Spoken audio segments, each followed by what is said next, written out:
We welcome you to this online seminar on parental alienation, the first international seminar of this kind being organized in Malta. By way of introduction, I am Carl Wright, a systemic psychotherapist, consultant to the non-governmental organization Happy Parenting Malta for Happier Children. For the past 2 years or so, I can attest to the intensified efforts of this NGO, not just to support its members through various ways, but also to raise awareness on parental alienation and lobbying for the much called for changes in our country's family laws and procedures. Today's international seminar, sponsored by the Ministry for Gozo, has been a hard nut to crack due to the COVID-19 pandemic restrictions imposed by the health authorities. Nevertheless, here we are transmitting live a bit late. Apologies for that. However, you can understand that to abide also to the health restrictions, we had to involve a lot of people online, even those who are going to deliver their message. Here from the Gozo Innovation Hub. Heartfelt thanks to all those who contributed so much time and effort into preparing for this online event. I would like to thank in advance all the contributors whom you'll be able to follow today, many of which had to also connect with us online beforehand. For the next 6 hours or so, I'll be guiding you from one contribution to another, all coming from main stakeholders and collaborators. For any questions, comments, and feedback, you might from time to time drop us a line on the Facebook page Happy Parenting Malta for Happier Children. Allow me to remind you that, as you may have already seen in the seminars program we've shared online, we will also have the opportunity today to ask questions and discuss during our panel discussions with the keynote speakers who will give us their valuable contribution. Enough of me now, as I have to immediately invite Happy Parenting Malta's for Happier Children President, Mary Gauci, to declare this seminar officially open.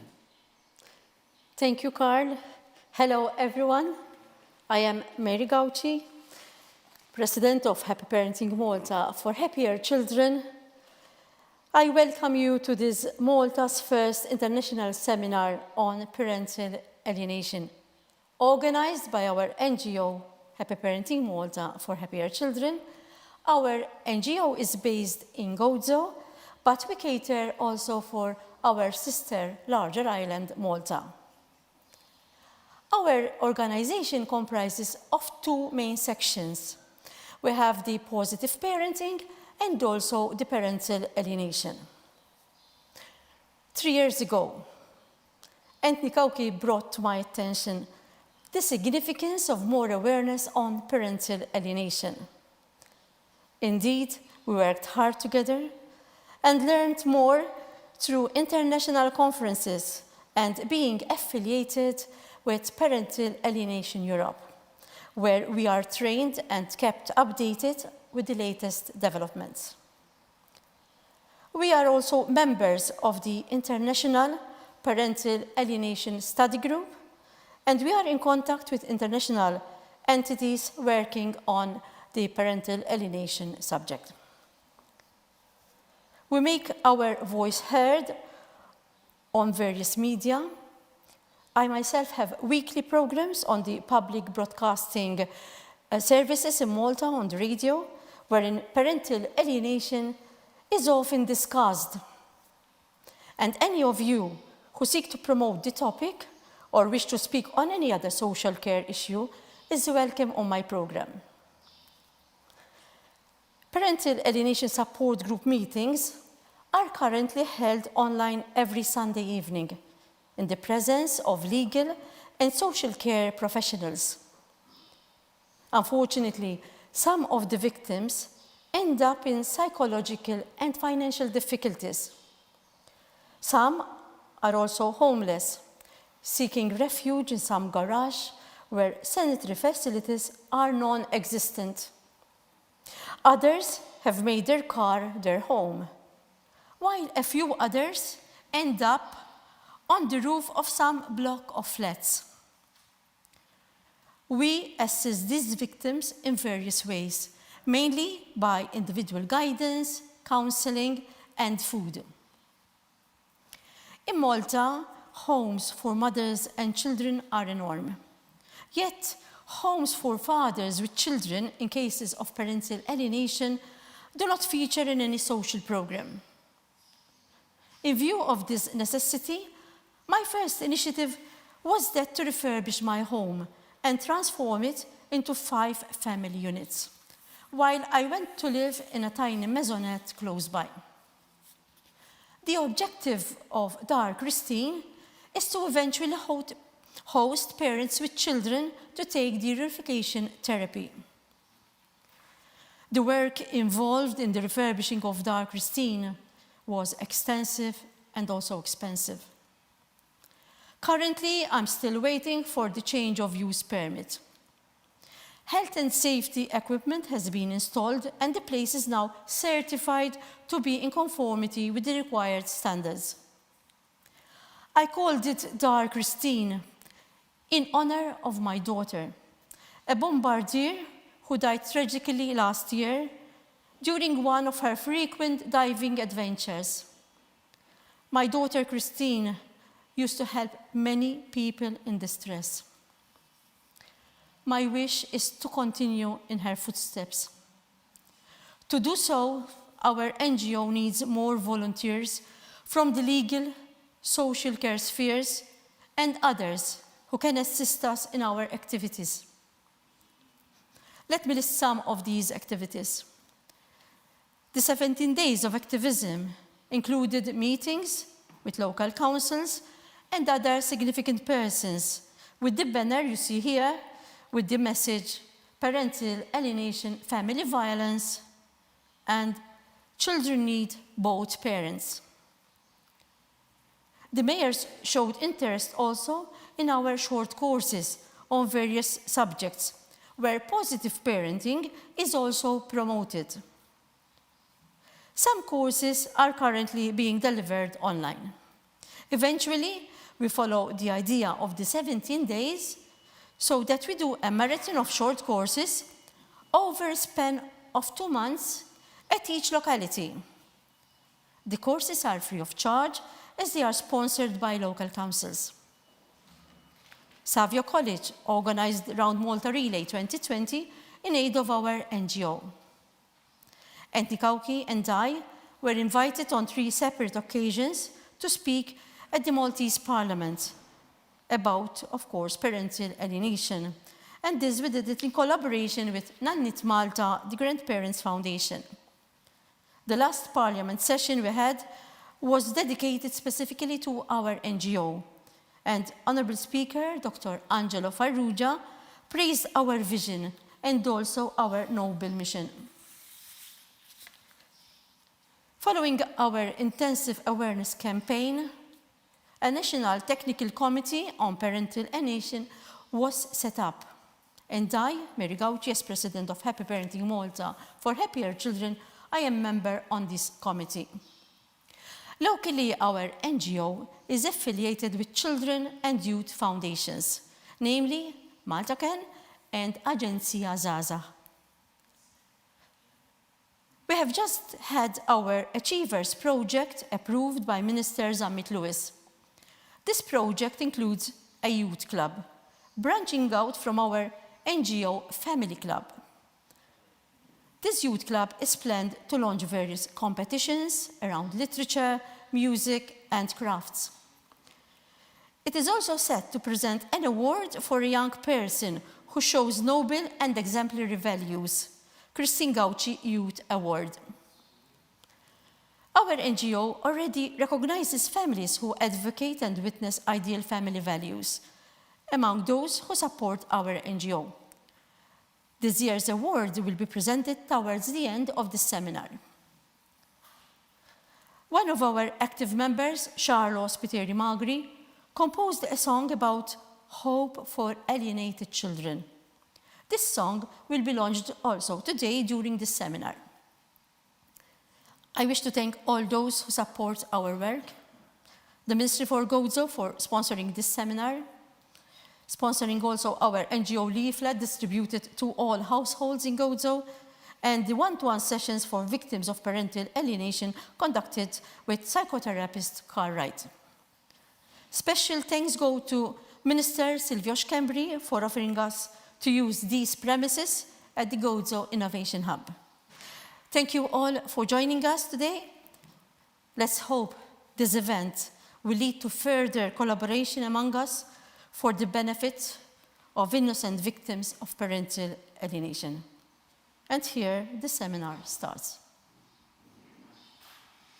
Thank you very much, Mary, for opening this seminar, which is sponsored by the Ministry for Gozo. Hence, I would like to invite the Minister himself to deliver us his message.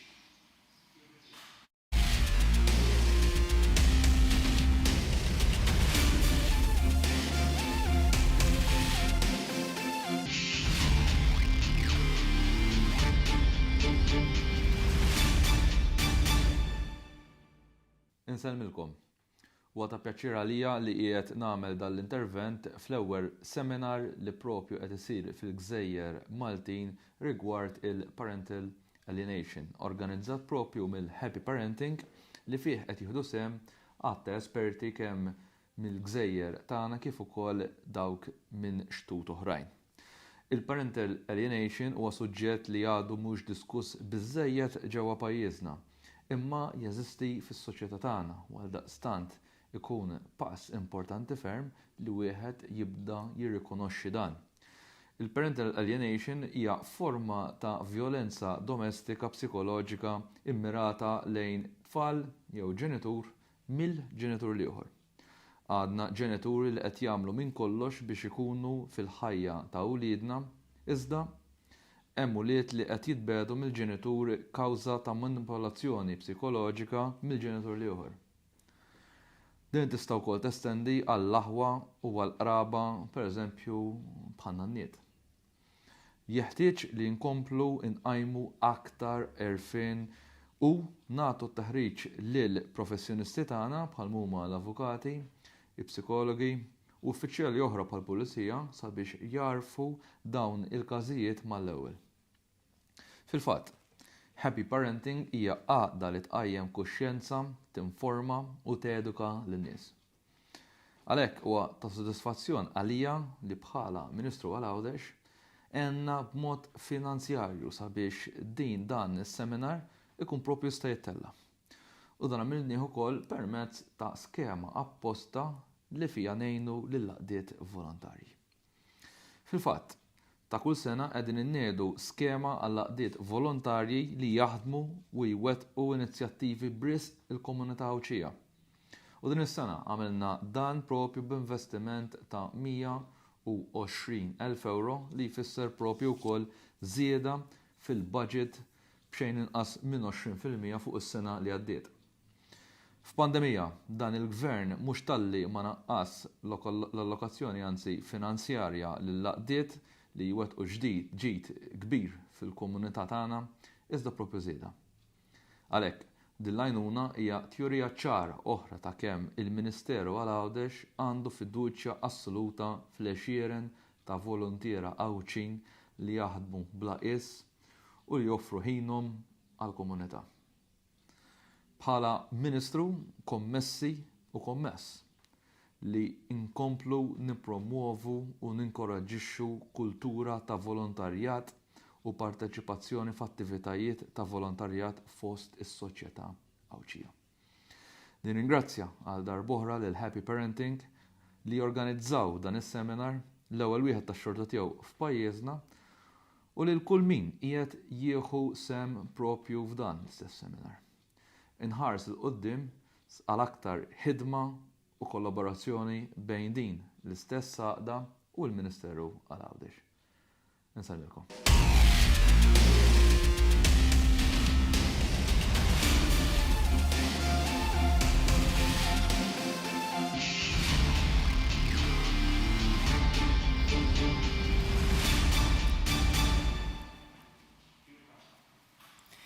We take the opportunity to thank the Minister for Gozo, Clint Camilleri, and the Ministry for sponsoring this first international seminar, which is being transmitted online. As the Minister said, not just supporting the cause, but also further promoting the voluntary work by the non-governmental organizations in our country. Okay, so next in line is a testimonial from an active member of Happy Parenting Malta for Happier Children. I invite Rebecca to share her experience.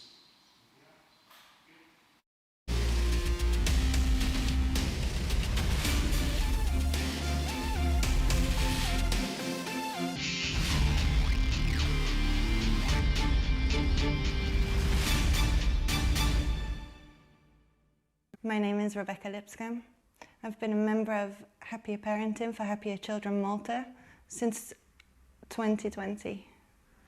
In 2017, I got into a relationship with a man who had children from a previous relationship. In the beginning, it was great. The children seemed to accept the fact that their father had a new partner. They seemed happy. However, over time, we started seeing changes in the children.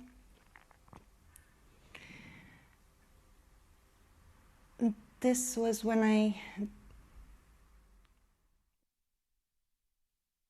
they became sad.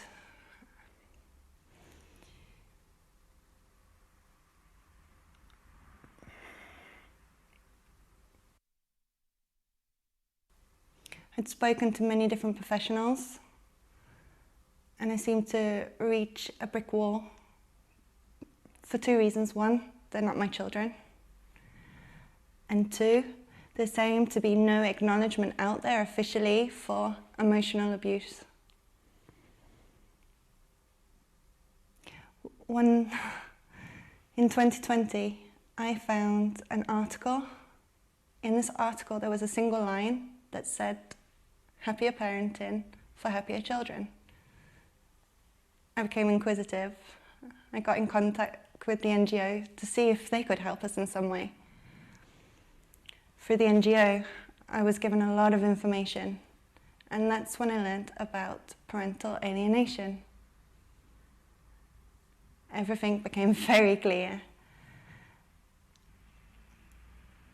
The NGO, they gave me lots of information from videos to articles, all about parental alienation. And things started to click. We weren't alone. People aren't out there that understand what's going on with these children.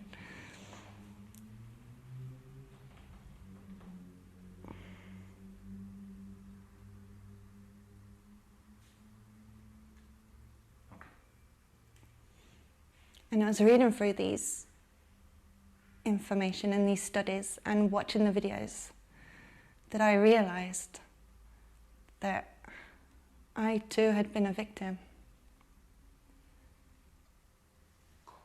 I always say in my life I have two dads. I have my biological father and I have my dad, the man that brought me up from the age of 7. This man I thought adored me, I thought he loved me, I thought he wanted to be my dad. That's when I realized, in fact, what he had done was that he had kept me away from my biological family. It was just small things. At first it was like, you don't need them, you've got me. They don't bother with you, so why should you bother with them?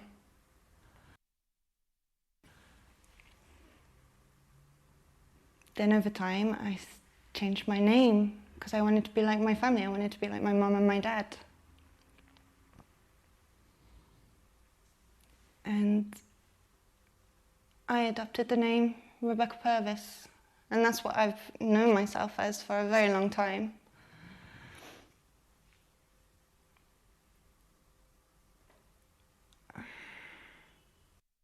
always assumed that my dad had just abandoned me, and I didn't want to give him another chance. I was done. I'd been hurt too many times, and I wanted to stay loyal to my stepdad. I need to be, he's part of my family. And discussing with my partner, he said, look what I'm going through. Don't you think I would deserve a second chance? Let's go meet him. And so we met him.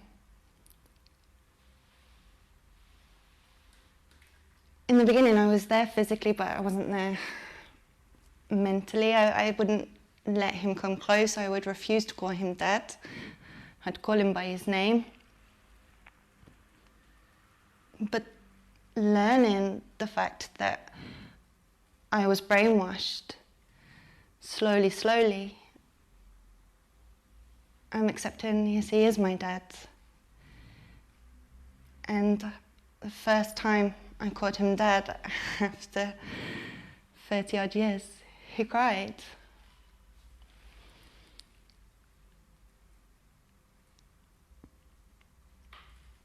Being a victim of alienation, I've lost a sense of identity. I still don't really know who I am. Am I Rebecca Lipscomb because it's on my birth certificate? That's the surname of my father. Or am I Rebecca Purvis, the girl that was raised by who I thought was a living dad, which turned out to be an abuser, because that's what he did. So I feel a bit lost of who I really am. I have abandonment issues. I always assume that men are just gonna leave me.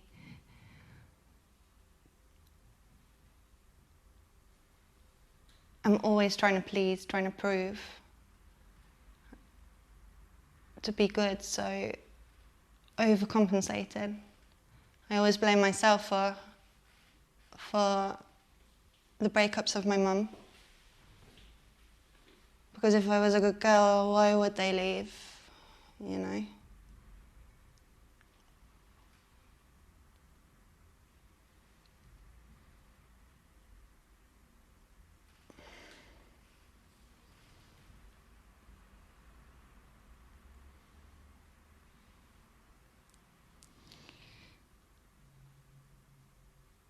The NGO also helped me get in contact with my sister again, because I don't think I would have pieced all the pieces together if my dad hadn't have alienated me from my sister. My sister didn't speak to me for 2 years, and I was so close with my sister. She was my best friend. And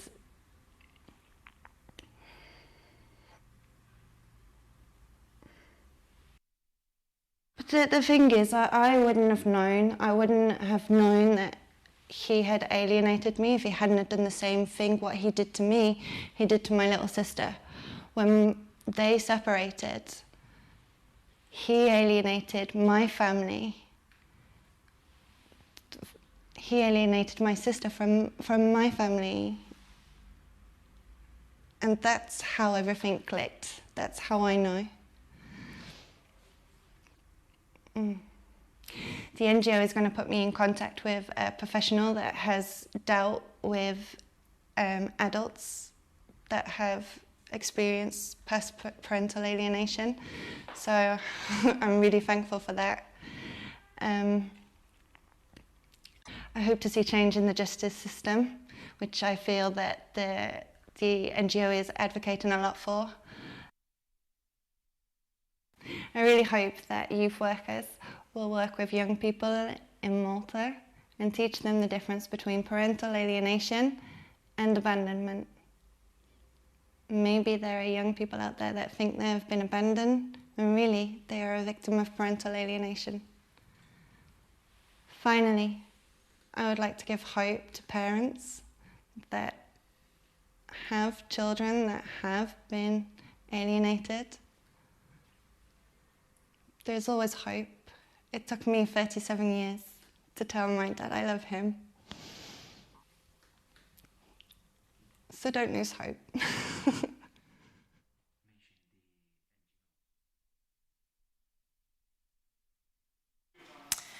I feel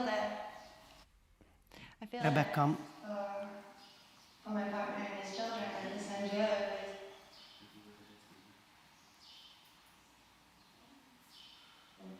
So please, reach out, get in contact, spread the word. Happier parenting for happier children.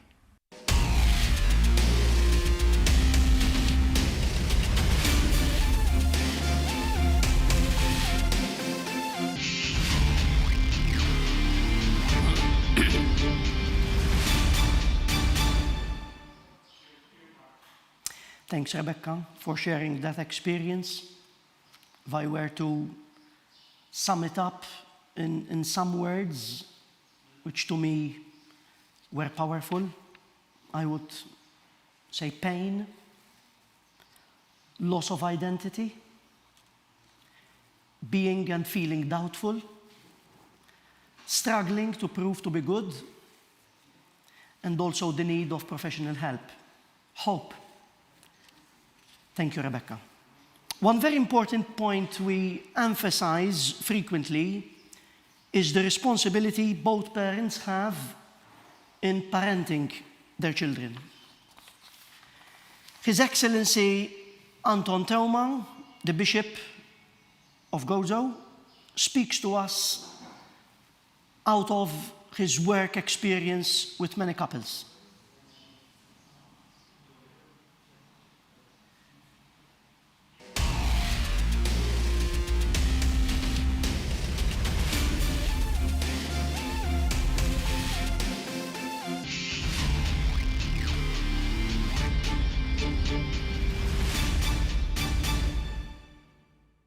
Bħalma jaf kulħadd fil-bidu tal-ħajja ta' tarbija ta' tifel jew ta' tifla ikun hemm dejjem il-missier u l-om, ikun hemm dejjem żewġ ġenituri. Almenu jekk it-tarbija titwielet b'mod naturali. Issa intom tafu li qegħdin ngħixu f'soċjetà li kull ma jmur dejjem iktar tfittex l-awtentiku, il-veru, dak li hu naturali. U jekk dan infittxuh fejn jidħol ikel, fejn jidħol ħwejjeġ, fejn tidħol amara, infittxu dejjem l-iktar l-awtentiku. Għax m'għandniex infittxuh ukoll l-awtentiku dak li hu naturali fejn jidħlu l-ulied fit-trobbija tal-ulied. U jekk hemm bżonn ta' missier u om biex titnissel tarbija, għaliex ninsew li hemm bżonn ta' missier u om idealment mhux biss fit-tnissejl u fit-twelejt imma wkoll fit-trobbija. Fit-trobbija iktar awtentika, iktar effettiva, iktar tajba ta' wliedna. Tgħiduli jista' jkun li ma jkunx possibbli li jkun hemm il-preżenza ta' tnejn minħabba separazzjoni. Imma intom tafu li l-ġenituri jibqgħu dejjem ġenituri. Anki jekk ma jibqgħux partners, anki jekk ma jibqgħux miż-żewġejn. U allura dan id-dmejr tagħhom u dan id-dritt tagħhom li jkunu ġenituri ma jista' jħodulhom ħadd għax tagħtihulhom in-natura biex ma ngħidux jagħtihulhom Alla. Imma l-istess dmejr u l-istess dritt li għandhom il-ġenituri li jieħdu ħsieb l-ulied huwa wkoll min-naħa tal-ulied. L-ulied għandhom id-dmejr u għandhom id-dritt li jkollhom matul il-ħajja tagħhom u speċjali fi żmien tal-età evoluttiva, fi żmien li jkunu jikbru u allura jkunu jiffurmaw ruħhom, għandhom id-dmejr u għandhom id-dritt li jkollhom il-preżenza taż-żewġ ġenituri. Dejjem sakemm wieħed ma jonqox minħabba il-mewt jew. U allura dan id-dmejr u dan id-dritt tal-uliet irridu nirrispettawh. Aħna ma nistgħux immorru blidija illi l-uliet jistgħu jikbru biżżejjed fil-preżenza ta' ġenitur wieħed meta hemm il-possibilità li t-tnejn ikunu preżenti. Anki jekk f'xi mument tal-ħajja it-tifel jew it-tifla ma jkunx irid il-preżenza ta' xi ħadd mill-ġenituri. Imma żgur li jagħmel hekk mhux b'mod sempliċi, mhux b'mod naturali, imma bħala reazzjoni għal weġa' jew għal nuqqas li jkun sar qabel. Allura jekk aħna ma ngħinux lit-tifel jew lit-tifla jindunaw bil-bżonn taż-żewġ ġenituri f'ħajjithom inkunu qegħdin nonqsu. Għaliex? Għax il-quddiem meta jgħaddi żmien il-kol kemm aħna nafu, mod speċjali kiena nitkellem ftit mill-esperjenza u bħali żgur ħafna minnkom mill-esperjenza fil-ħidma fix-xogħol tiegħi ma' ħafna familji mod speċjali ħafna koppji li jkunu qegħdin jisseparaw. Aħna nafu illi biż-żmien dawn it-tfal jindunaw jew iħossu il-bżonn jew in-nuqqas ta' dak il-ġenitur li ma kienx preżenti fil-ħajja tagħhom. Kemm forsi għax minn għalihom huma f'dak il-mument ma ħassewx il-bżonn tiegħu kif ukoll għax jista' jkun li jkunu ġew indottrinati minn xi ġenitur, mill-om jew mill-missier biex iħallu barra biex jeliminaw minn ħajjithom il-persuna l-oħra, il-ġenitur l-ieħor.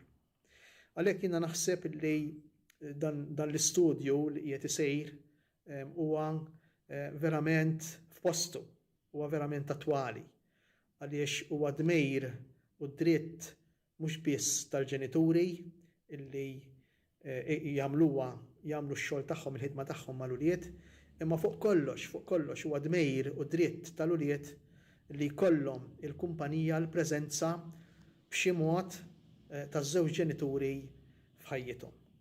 Dejjem sintendi jekk ma jkunx ta' riskju ta' periklu għall-ulied. U anki meta jkun hemm dan ir-riskju, dan il-periklu, ma rridux nirrassenjaw ruħna, ma rridux ninħbew lanqas taħt il-liġi li ħafna drabi hawnhekk u hekk ikollha n-nuqqasijiet tagħha għax ma tkunx tista' tkopri għal kollox kull każ u kull dettall, ma nistgħux ninħbew taħt l-ebda liġi u nonqsu milli ngħinu kemm l-itfal kif ukoll il-ġenituri it-tnejn li huma jerġgħu jsibu lil xulxejn fis-separazzjoni jew wara s-separazzjoni.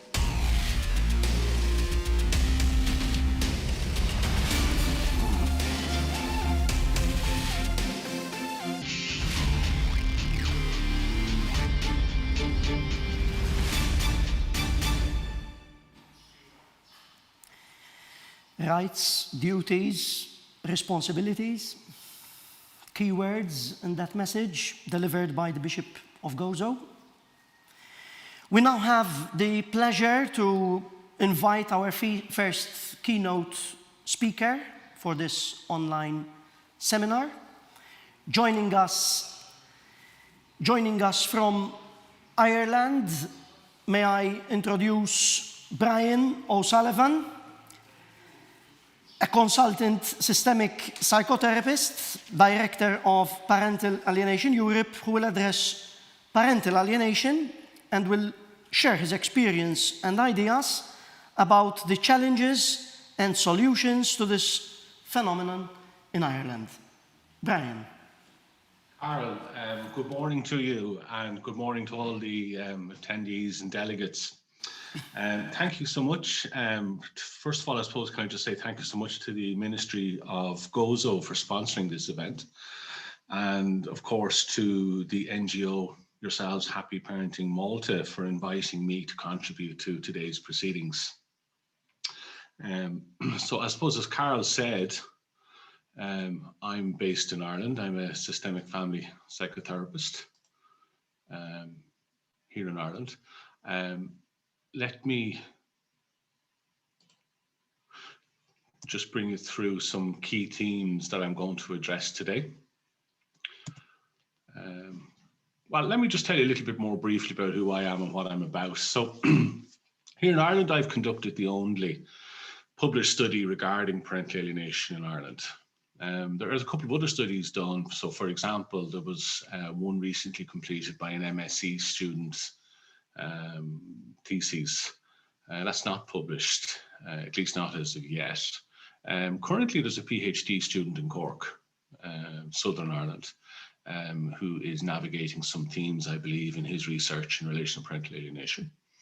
And there's also a lady in Arklow who completed her undergraduate thesis on parental alienation. Okay, let's move on.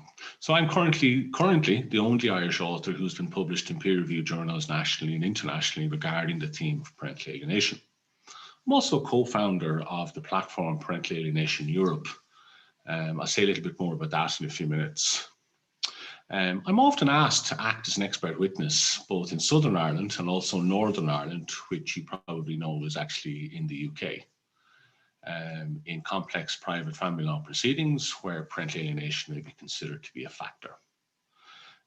Here in Ireland, I've designed and developed the first accredited CPD, or Continuous Professional Development, training seminar in Ireland in relation to parental alienation, and that was accredited by the Psychological Society of Ireland.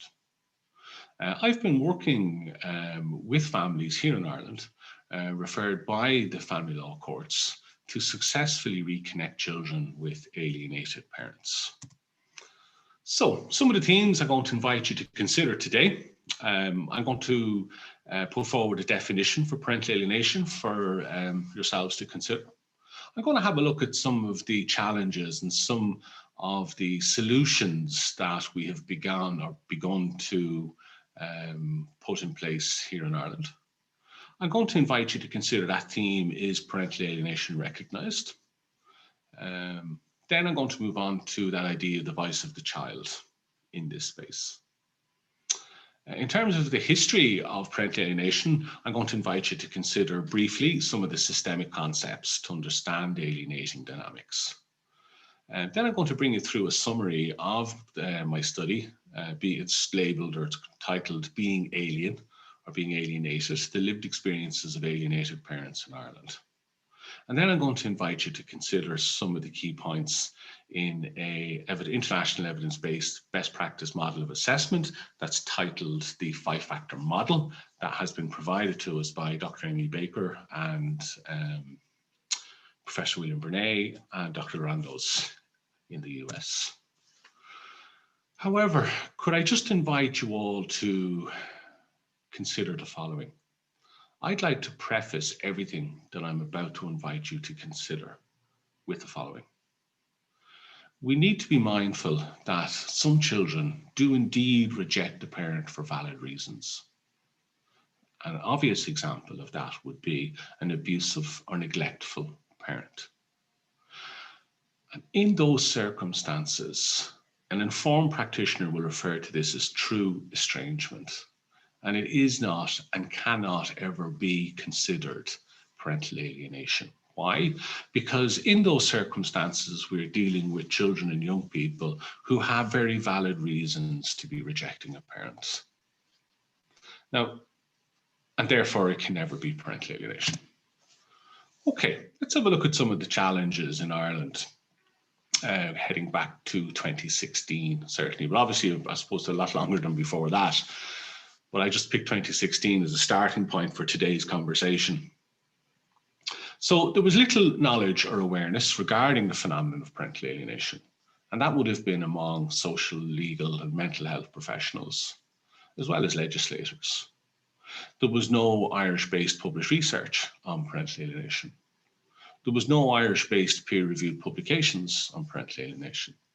There had been no conferences to create awareness among professionals. And there was no accredited training in relation to parental alienation. And as I mentioned a moment ago, there was no knowledge or understanding of parental alienation among the professionals. I suppose that up to that time, what we had was parents connecting with informed practitioners outside Ireland. And of course, then we had parents maybe in a family law system who were trying to educate the professionals about what was going on, which was incredibly frustrating for them. So in around about shortly before 2016, I had some ideas that in order to engage with the idea of reform, that there would be 4 broad pillars. And the first pillar that I was thinking of was the harm reduction pillar. And that would be locating parental alienation within a child protection context. That's an important piece, because, and I'll speak to a little bit later as well, but for me, it's important to privilege and place the focus firmly on parental alienation being a child welfare issue rather than anything else. The second pillar was that idea of it being a prevention pillar. And so the introduction of family law reforms, for example, some of the ideas around the presumption of shared parenting as a preventative of parental alienation dynamics. The third point was the treatment pillar. And there's that idea of early intervention. And of course, then for the more severe cases, there's the ideas around the implementation of the reconnecting or reunification programs. Early intervention, of course, I mean, informed practitioners will know very, very well that early intervention will optimize the outcomes for children and young people in this space. And as a psychiatrist in Scotland often says, oh my goodness, his name eludes me at the moment. Oh goodness, okay. Anyway, my apologies, his name eludes me at the moment. He'll know who I'm talking about, but he often provide, and of course Philip Marcus would provide the metaphor as well, that oftentimes we're better off upstream rather than dealing with it in the context of upstream, rather than being much further downstream in the deep water and trying to intervene at that point. Then of course there's the enforcement pillar, and that's the idea of dealing with parental alienation as a breach of law. And then, of course, there's the ideas that we need to be able to draw upon informed, evidence-based best practice assessments and interventions that optimize the outcomes for young people. And so here in Ireland, some of the solutions that we've begun to, I suppose, navigate is that the first Irish study on parental alienation. I commenced that in 2014 and I completed it in 2016. And as I mentioned earlier, it illuminates the lived experience of parental alienation from a targeted parent's perspective using an IPA methodology. Now, I have provided 3 papers to the organisers today for distribution to delegates, so they should be on hand to you. And one of those papers is a summary of the main findings of that study. Moving on, we then had the first Irish-based peer-reviewed publication on parental alienation, in 2018. And there's been subsequent publications in 2019 and 2020. Moving on, the first conference for professionals on parental alienation was held in Ireland in 2019. And the idea there was to essentially generate some awareness, some conversations about parental alienation. And then, of course, in 2020, we had our second international conference for professionals on parental alienation, on parental alienation. In 2019, I was a co-founder and launched the platform parentalalienation.eu. One of the key pieces there was that platform would be a source of credible information and resources for both professionals and parents who found themselves facing the dynamics of parental alienation. In 2020, there was as far as I know, it was the first Irish judicial decision to reconnect a child and an alienated parent by referring that family to a reconnecting model that I use here in Ireland. And then just the last point there is the idea that there is certain legislation in Ireland that facilitates the awarding of lost time to a targeted parent, as well as financial penalties. So for example, if there had been if there was scheduled contact time of, let's just hypothetically say it was for maybe 3 weekends or 4 weekends in a month, and it hasn't happened for 8 weeks, well then it is possible for Irish judges to double the time, if that makes sense, so that the child gets the benefit of having the contact with the normal range healthy parents. Okay, some other solutions was that idea that the first local government in Northern Ireland passed motions calling on the Stormont Assembly in Northern Ireland calling on the Stormont Assembly to recognise parental alienation from a legislative perspective. Then here in Southern Ireland, we have a total of 26 councils. They're basically local government is probably the best way to describe them. I'm not sure what the equivalent might be in Malta, but essentially 25 out of those 26 councils have now passed motions calling on the Irish government to pass legislation in relation to parental alienation. Also, in 2020, we had a family law reform bill, and there's a commitment within that bill to explore the research and the evidence base, as well as the responses of other jurisdictions to navigate and deal with parental alienation in an informed way. Another piece is there's several advocacy groups have emerged in Ireland, again with the idea of creating awareness. I suppose on a wider scale, there was a very important decision, United Nations Court of Human Rights decision of October 2019. Brendan Gilday, who'll be speaking later, wrote a comprehensive case note on that. That's the link to it there. But essentially, one of the key pieces from that decision was the idea that there's an onus of what's referred to as exceptional due diligence. And that is that when there is an allegation of parental alienation in Europe, there is an obligation on judges and social workers to ensure that an evidence-based best practice model of assessment is promptly brought to bear to identify the absence or presence of alienation in a particular case at a given moment in time. But also it places a very clear obligation on the decision makers to follow the recommendations from any such assessment, regardless of how radical it may be considered. But as I say, Brandon is the expert on that. He'll be able to speak to you in more detail about that later on if you have any queries. Let's move on. So in terms of a definition of parental alienation, here's one here that I like quite a bit. It's Bill Bernay's, provides this definition to us. And it's essentially where a child will ally himself or herself strongly with one parent and reject the relationship with the other parent. And a key piece there is that it's without legitimate justification. And I'm going to give you some examples in a few minutes of what that looks like and sounds like from the voice or from within the context of the voice of a child. But as I was saying, the key piece is it's without legitimate justification, despite a previous warm and loving relationship with that parent. And the primary behavioral symptom is a child's refusal to have contact with a targeted parent. Okay. One of the key pieces I often come up against is that idea is parental alienation recognized.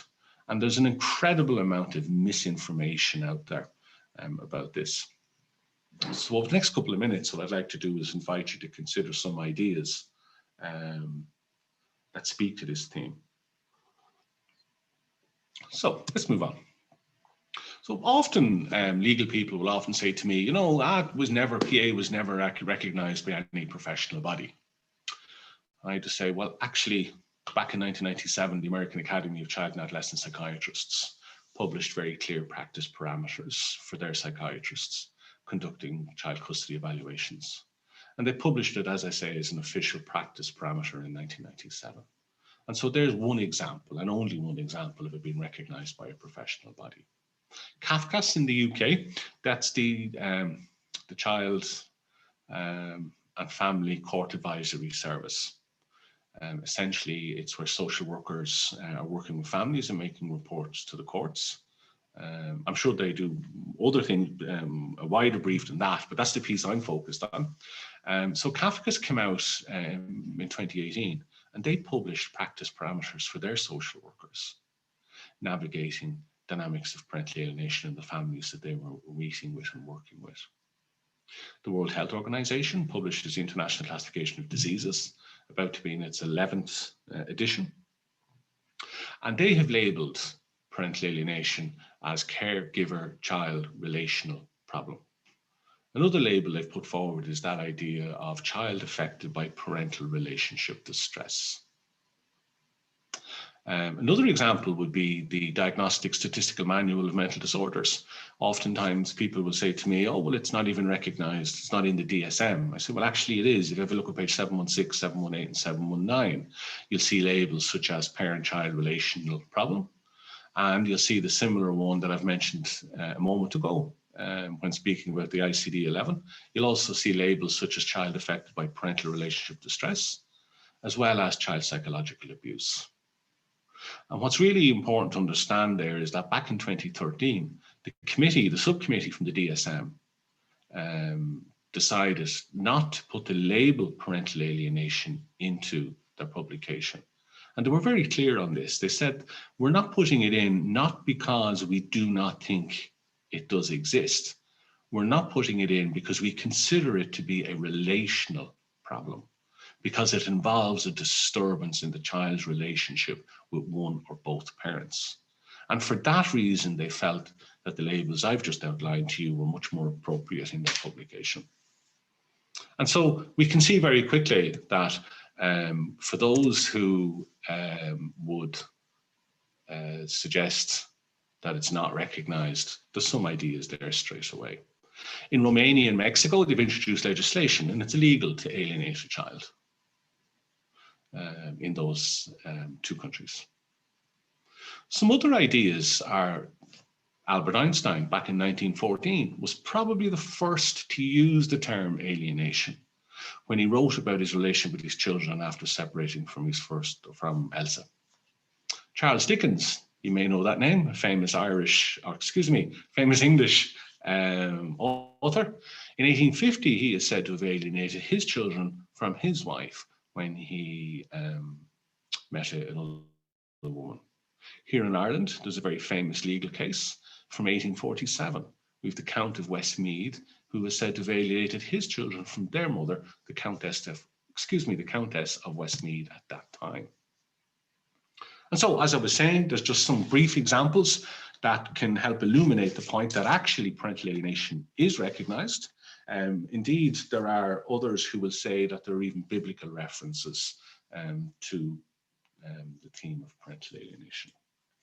Okay, let's move on. The voice of the child. For me, the idea that the voice of the child is rightly privileged in proceedings that affect them, absolutely no issue whatsoever with that.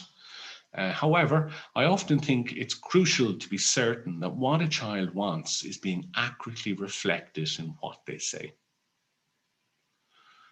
Then there's that other idea. Children frequently wish for things that are not good for them in the long term or the short term. And so for me, when I'm working with these families, it's incredibly important to be able to establish a difference between a child's expressed wishes and feelings and the child's ascertainable wishes and feelings. I'll be giving you some more examples of that in a minute. And so when a child presents to me and says, I never wish to see him or it again, it's incredibly important to deconstruct that narrative further. Certainly here in Ireland, we have plenty of well-meaning, we have plenty of well-intentioned practitioners. But what's required in this space is informed practitioners. And that begins by not accepting at face value a child's expressed wish that I never want to see him, her, or it again, without exploring that statement further. And for me, one of my first curiosities is when did this child stop using the name of mum and dad? When did this child start referring to mum as her, dad as him, or either of them as it? And then I often wonder, if a child was to refuse to go to school tomorrow, would that be okay? I often think that there's very good reasons why we do not allow children to smoke, drink alcohol, vote, or serve in the armies. And yet, when it comes to the crucial area of familial relationships, it seems that sometimes, either wittingly or unwittingly, we place a horrendous burden on the shoulders of very young children to choose a parent. And so I suppose for me, the idea of the voice of a child is just that, it's a voice, but it can never be a choice. Some of the examples of what alienated children say to me in my practice, there's one at the very top there. A 7-year-old said that to me one day, that dad is so poor that he cannot eat until we visit him.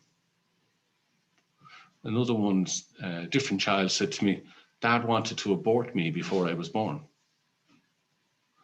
One reason, third point there, one reason to put forward by a 9-year-old female to me was that mum used the F word once when the bath overflowed. And she puts me on the bowl step for 2 to 4 minutes when I break the rules. And what we see here very clearly and very quickly is when we ask a child, well, why do you never want to see a parent ever again?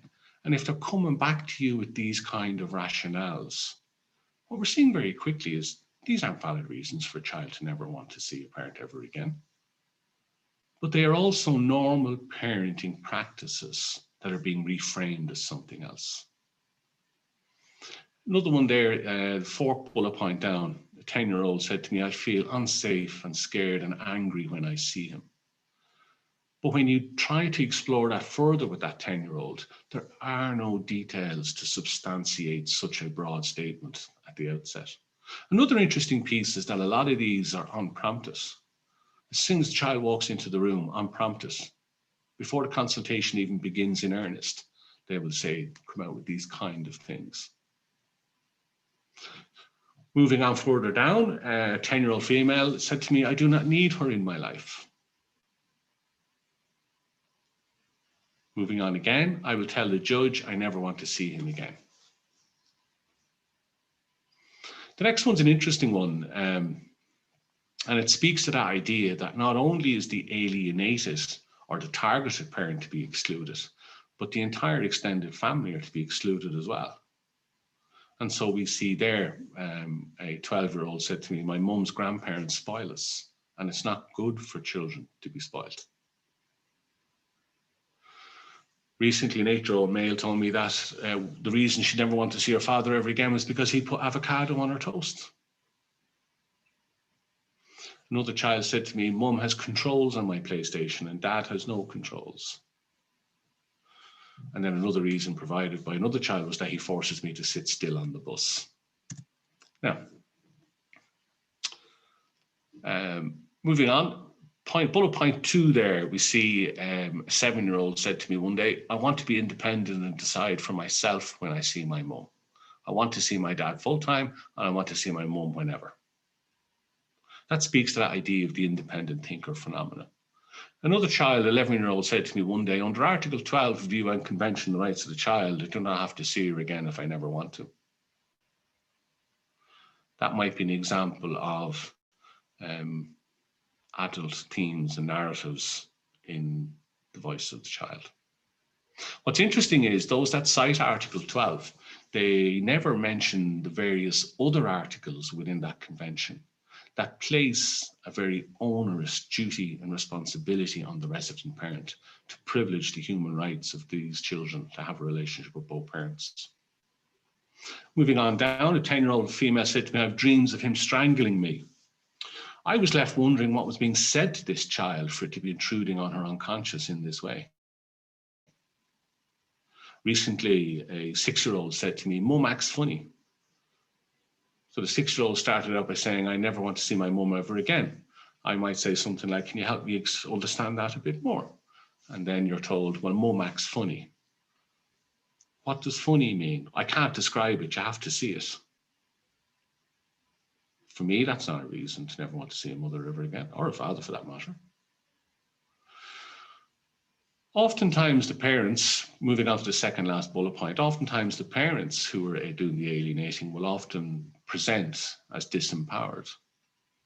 And so they'll say something like, well, what can I do? I cannot force him or her to go if he or she refuses. And then again, there's that idea. I would often ask these parents, well, if Mary or Johnny decided they didn't want to go to school tomorrow, would that be okay? And oftentimes the response is, No, well, of course that wouldn't be okay, because the education is important. And what we have there is we have the education of a child being privileged more highly than the child's relationship with their other parents and one half of their entire family. But what it also demonstrates to us is that that parent, the alienating parent, they're able to get these children up out of bed in the morning. They're able to get them dressed. They're able to get them to eat their meals.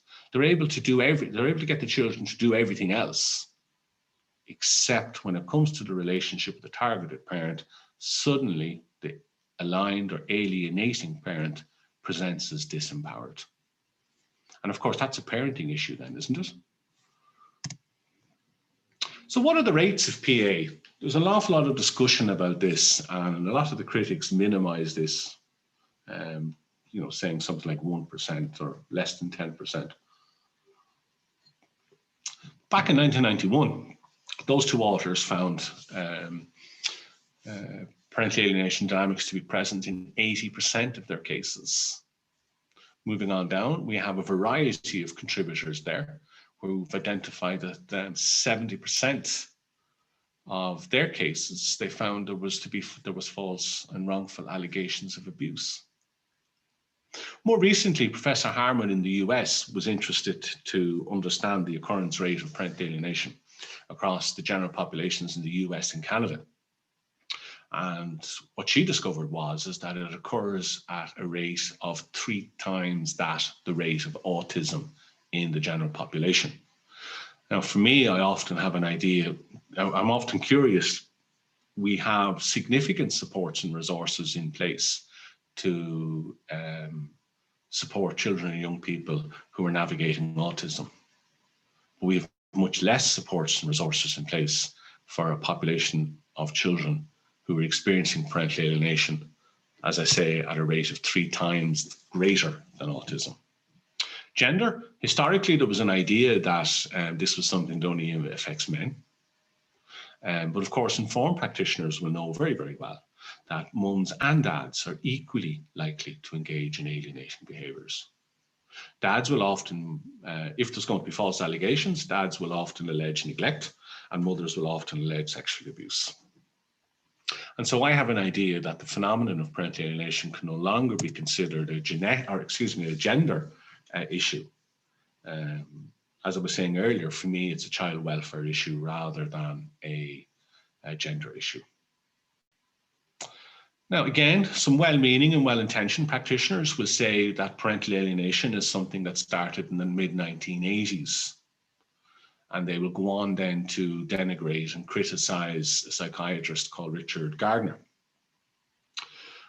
Now, the challenge with that is that if we locate parental alienation as starting in the mid-1980s, straight away we are completely forgetting about the depth and breadth of work before the mid-1980s and the depth and breadth of work since the mid-1980s. So some examples of that are the systemic family theorists or therapists among us will know some of these names here. And as far back as the early 60s or late 50s, we had these famous theorists and practitioners identifying a variety of themes. Now, they didn't use the term parental alienation, but they used related concepts that are remarkably similar to what we're talking about here today. Let's have a look at some of them briefly. So there's the ideas around perverse triangles or pathological triangles or triangulation. There's the ideas around cross-generational coalitions that help us understand what's happening, the dynamics that are happening in a family. We have the double bind, the multi-generation transmission process, and that speaks to the transgenerational impacts of this. We've enmeshed parent and child dyads, adultification, parentification, and of course, role corruption. And all those themes help us to understand in greater detail what might be actually happening in a family at a given moment in time. Okay. The study, being alien, I mentioned it earlier on. Here, I'm going to invite you just to consider some of the ideas that came out of that. So first of all, as I was saying, it was a qualitative IPA study. Dr. Evan Gordon was the research supervisor. Ethical approval was granted by the Human Research Ethics Committee at University College Dublin. All of the participants were self-employed professionals. They were recruited in a purposeful manner consistent with the IPA approach. And this study was not about making findings among the general population, but it was about understanding how parents experiencing parental alienation make sense of and understand what has been happening for them. There was 5 fathers and 1 mother. They were aged 44 to 57 at the time of the study. And they were living across urban and rural parts of Ireland. Naturally enough, there was semi-structured interviews, and there was a variety of themes that emerged and were elaborated on from the data. One of the first themes was that idea of them being labelled a bad parent, the participants. Each of the participants were being denied contact. Each of the participants spoke to the themes in detail, to the themes of loss and being suicidal. And they also spoke to the lack of awareness and knowledge among social and legal professionals. So in terms of being labelled a bad parent, there's some extracts directly from the data. So the social workers had said to this participant that you must have done something to your child, because a child does not reject its mother unless you've done something to her. And of course, the participant kept saying, why is she doing this? And no one was able to answer her. Point 2. 15, thank you for that. I'll scoot along as quickly as I can. So point 2 then was the idea that we had different social workers from different administrative areas. And we had one group of social workers that were being very, very clear that the child was not at risk and was in no danger of harm. And yes, there was a private report commissioned, and the judge took a child away from that parent, that mother, in 6 minutes, based on, as I say, a report that was completed without that parent's knowledge or consent, and without that practitioner even meeting that parent. That practitioner felt it was okay to make determinations based on a parent he'd never met. Some other examples here are that they have court orders and they were still told to go away. One participant mentioned there's your child at the door and you couldn't put your arms around her or hug her or say goodbye. A constant theme was the absolute no contact between children and parents for many, many years among these participants. Point 2 there speaks to the theme of 3 years. Point 3 talks to it in 7, at the time of the study, back in 2014, it had been 7 years and 8 months at that point since there had been any contact.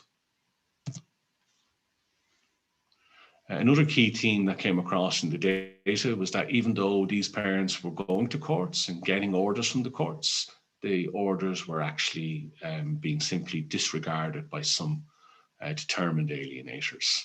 And that meant that that parent would have to wait many, many months or maybe more than a year to get back into court to get some relief from the court in relation to the broken order. We also had participants talk about children being unilaterally removed from schools without being told.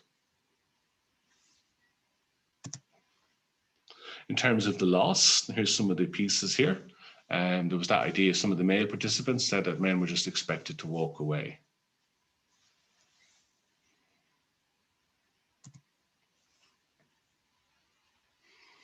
Again, in terms of loss, we have one participant telling us that they locked themselves into their bedroom. And then, of course, the smell of the child left the pillow, and that added to that sense of loss of that parent. Ended up in a particular hospital with a nervous breakdown. That participant tells us that they had fallen to pieces and had no further to fall.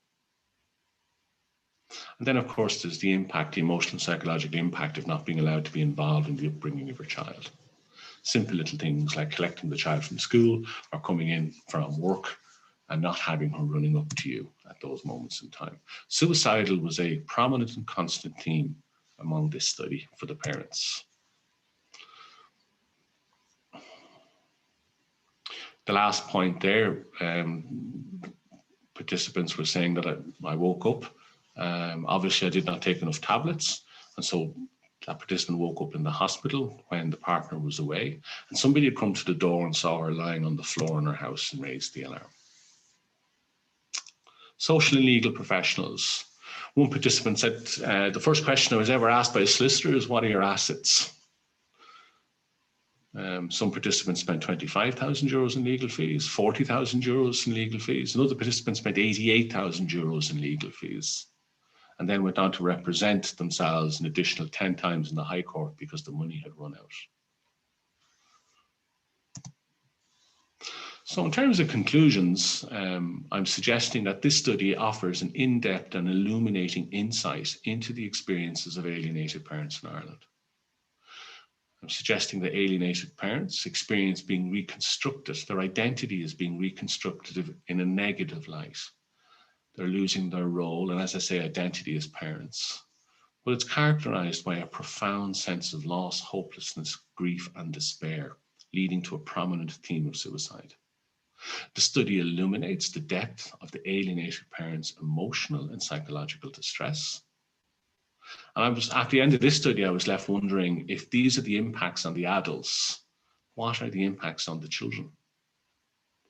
The last point there, it illuminates parents' experiences of dissatisfaction with the lack of knowledge and awareness among legal, social, and mental health professionals here in Ireland. It also illuminated a very clear double bind for these parents. If they're pursuing a relationship with their child, they were being labelled as aggressive or insensitive to their children's feelings. And yet, if they do not continue to pursue a relationship with their child or children, they were labelled as abandoning their children. The experiences of these parents indicate that once a child-parent relationship has been fractured in this way, the likelihood of a spontaneous reunification in later years is remote. Where I'm coming from on that is, very often you'll hear well-meaning and well-intentioned people say something like, oh, well, when he's back, when he's 18 or when she's 18, they'll be back, or something along those lines. But actually the literature does not support that. Moving on, the professionals working with these families could become more knowledgeable regarding the potential, the existence, and the occurrence rate of parental alienation.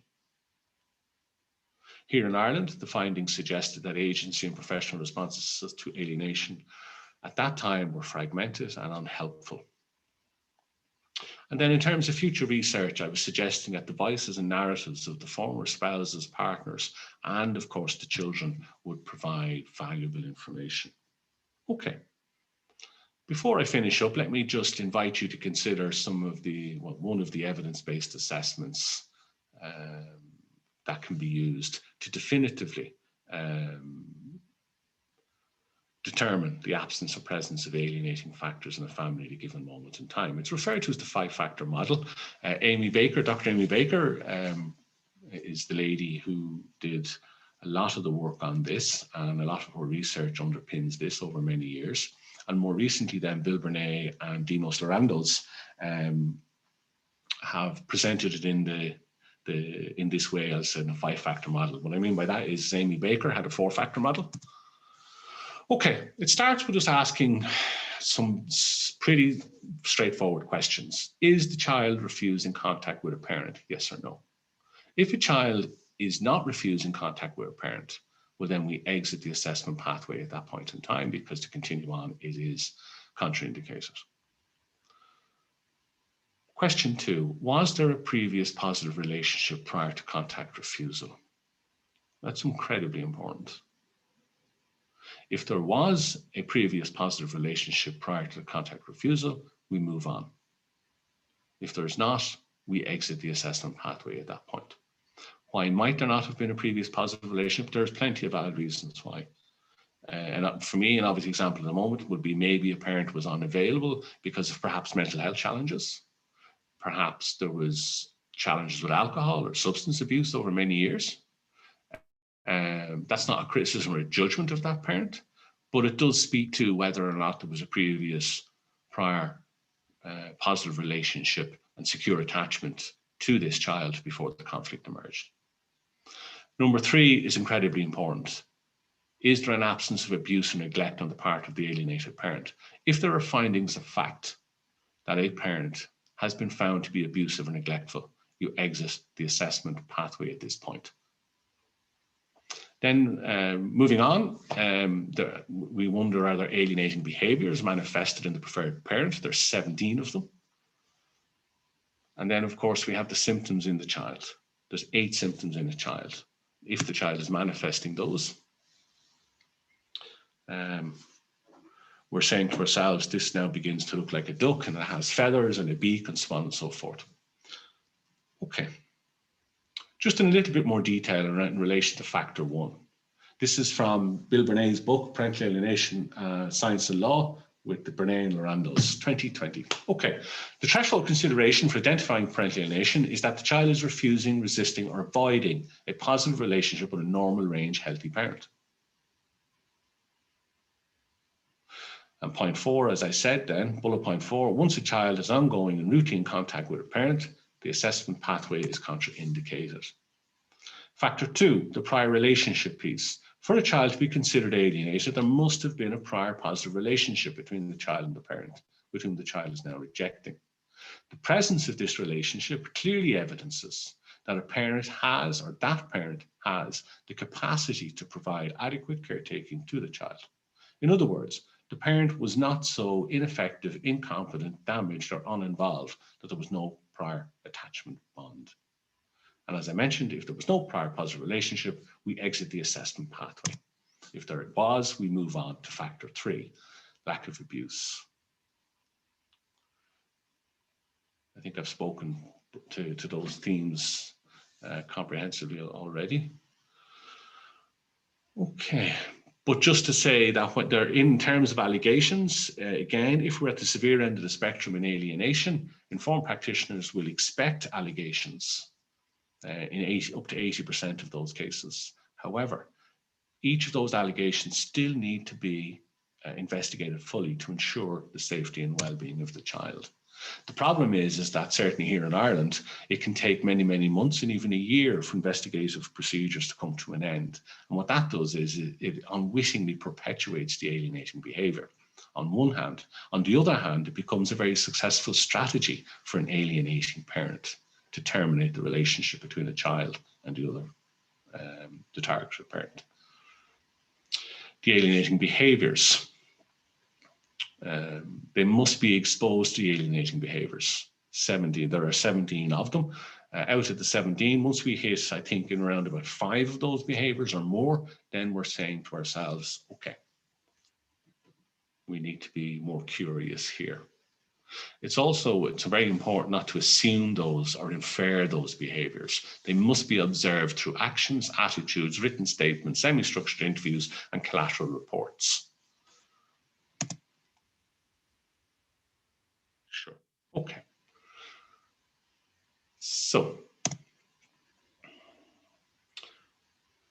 okay, guys, I'm going to leave it at that. I don't want to be impeding on the time schedule for the rest of the day.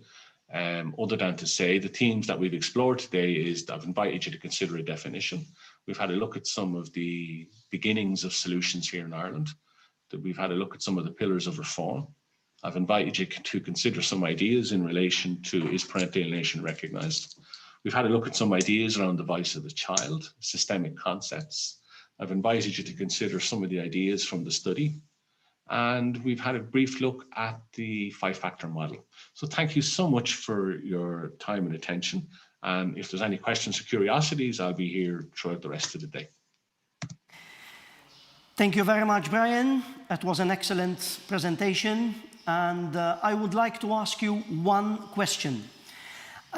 You've mentioned, obviously, the meanings and the implications of parental alienation. But if we were to imagine someone who is watching us, representative of a lot of people who are watching us, who thinks that he or she, they are victims of parental alienation, what challenge does this pose to you as a practitioner? I mean, because myself as a psychotherapist also come to the point to have this dilemma. I mean, the person in front of me is convinced that he or she are victims of parental alienation. How am I not to get influenced by that?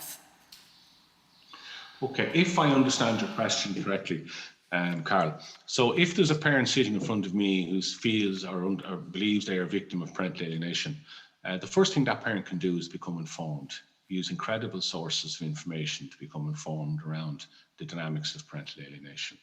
And from then on, they can make informed choices and decisions that will enable and empower them to move forward. They also need to surround themselves with informed, child-focused social, legal and mental health practitioners and professionals. Does that answer your question? Yes, Brian, and perhaps something else you have mentioned, and I would like to go around it a bit more, the importance of research-based evidence guiding the practitioner in his or her assessment. Yes, so that's absolute. I mean, we have to be, our interventions have to be rooted and informed by the international evidence-based best practice theory, knowledge and assessments that is already out there and is being built upon all of the time. Brian, you've mentioned earlier as well that it is crucial to ascertain that what children want accurately reflects in what they say, right? So isn't this contradictory to saying that children sometimes wish for things that aren't good for them? Yes, so I suppose what I'm inviting people to consider there is that the voice of a child is just that, and it's not a choice. And if we have a child who is presenting and saying they never want to be with a parent ever again, be it a mother or a father, I think we need to be really, really certain that the motivations and the rationales for such a position is justified. I think if we simply accept at face value a child who will present unprompted and say, I never want to be with mum ever again, or I never want to be with dad ever again. I think to simply accept that statement at face value and not explore it further, I think is an erroneous position to take. I think we practitioners need to be able to be making very clear and informed decisions. For example, if there is genuine abuse and neglect of a child, well then we're in a completely different space. But if we're in a space whereby young people and children are putting forward frivolous and vexatious excuses for never wanting to see a parent ever again,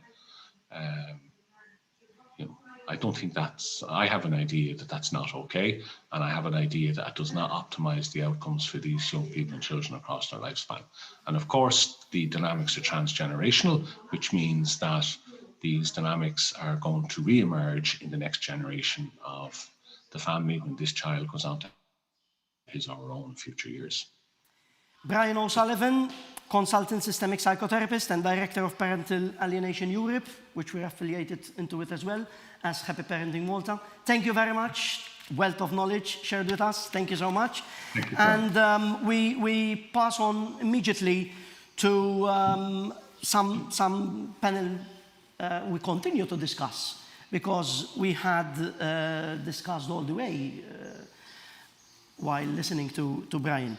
So one aspect of Brian's speech focused on challenges into dealing with parental alienation in Ireland. And I would like to take this opportunity to turn to you, Anthony, as founder of Happy Parenting Malta for Happier Children. I mean, the motor of this NGO, working sometimes too much. Coming from a therapist, you have to take note. What were the challenges, Anthony, you faced till that point in time when the group you met on the very first days turned into a registered NGO? What were the challenges? There was a few, Carl. Thank you. I'd like to welcome everybody. And thank you for all your help and support. Obviously, Bishop Anton Thelma, now Excellencies, Bishop Anton Thelma has taught me a lot of the personality disorders over 10 years ago, when we used to meet for separated families here in Gozo. Then I moved on to going in 2015, where I knocked a few doors in Malta. And because I was a male, I was a father, loving father, the door was shut. I had no support. So a gender issue as well? A gender issue back then. It's coming around slowly, but it was a bit a gender issue. I obviously had to face several things. The only person that really started me off in getting an NGO straight away here in Gozo and Malta was Pauline Camilleri from Gozo Mental Health Association, which is... Salute, Pauline. Yes, but She basically, does very good as a woman, she noticed that it's true, it's happening. Yes, there are problems with gender issues of fathers are lacking from their children, and she encouraged me to do that back in 2016, 15, 16.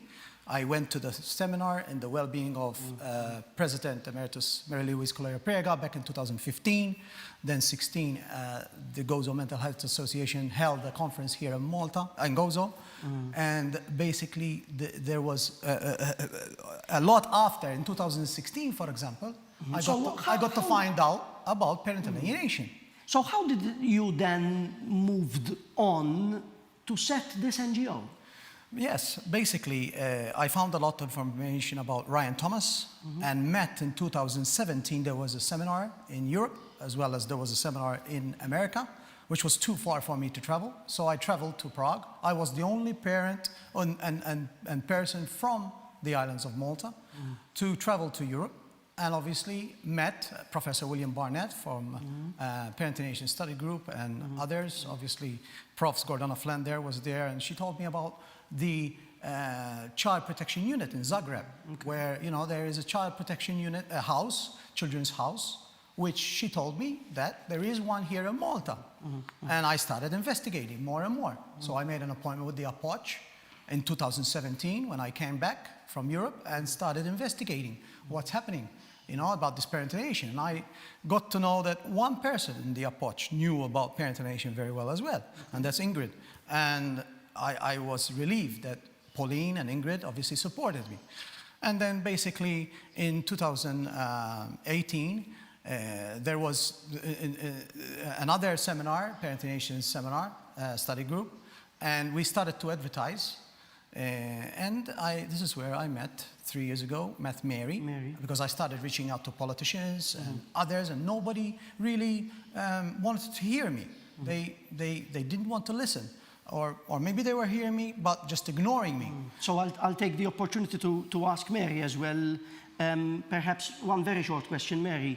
How and where exactly? How did it get to this point into an NGO working with victims who claim to go through parental alienation? Where is the NGO today?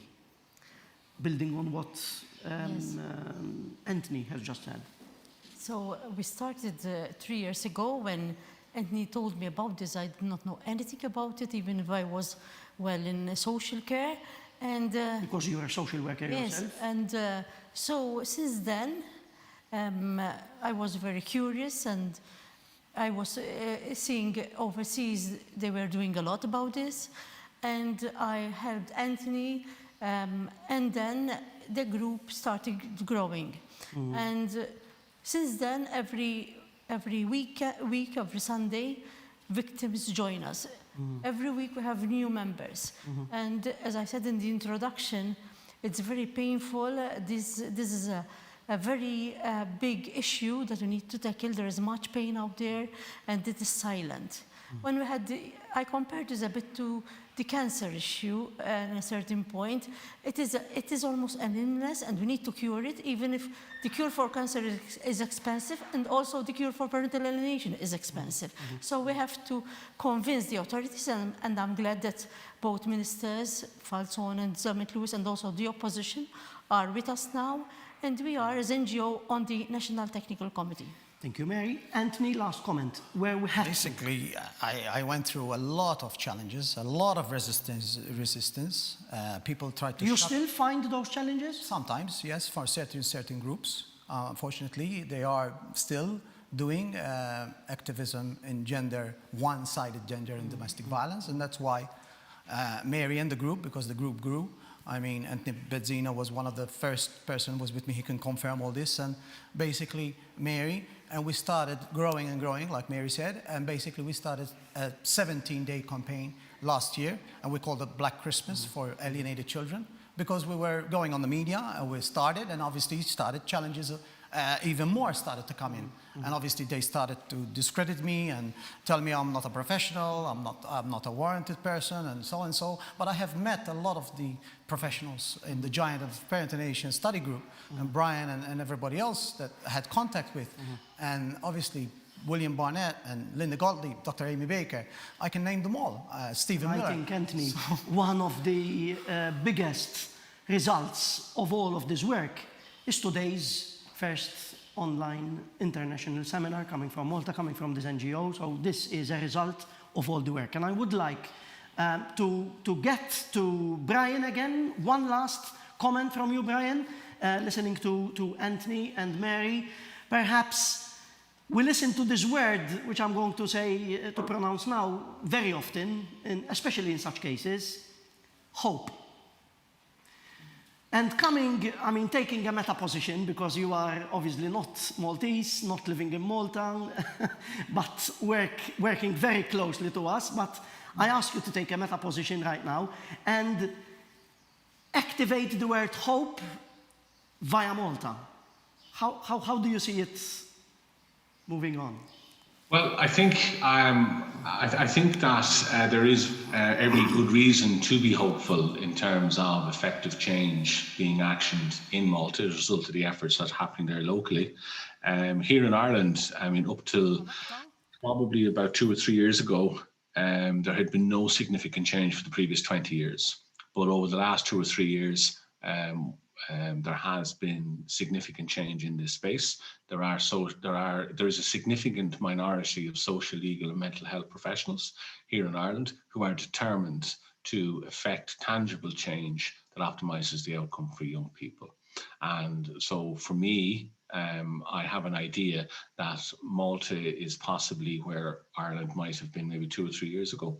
I think that the efforts of the NGO Happy Parenting Malta is going to, by creating awareness around it, and I think it's going to result in a network of child-focused practitioners that will affect change over the long term.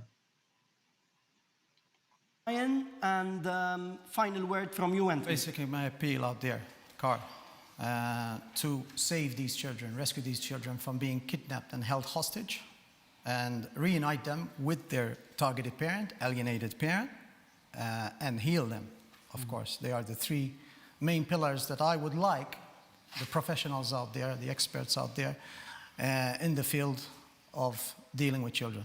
Thank you very much, Anthony. Thank you, Mary. As Anthony has accentuated, a good number of volunteers joined Happy Parenting Malta and have done and are still doing sterling work. One of them is Pierre Gallia, and I invite him to give us his brief comment.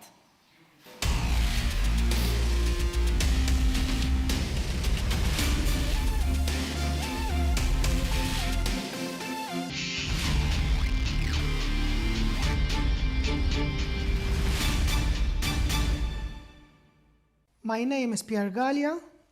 I joined Happy Parenting Malta for Happier Children over a year ago, and this is my voluntary work with the association. I get involved in administration work and in activities, especially awareness, but our biggest mission is the support group of every Sunday. In the support group we have professionals, we have psychotherapists, we have lawyers, and we have new members joining every week. We give a voice and we give an ear to these members, and it's not the first time that we heard that if it wasn't for the NGO, they would have gone for suicide.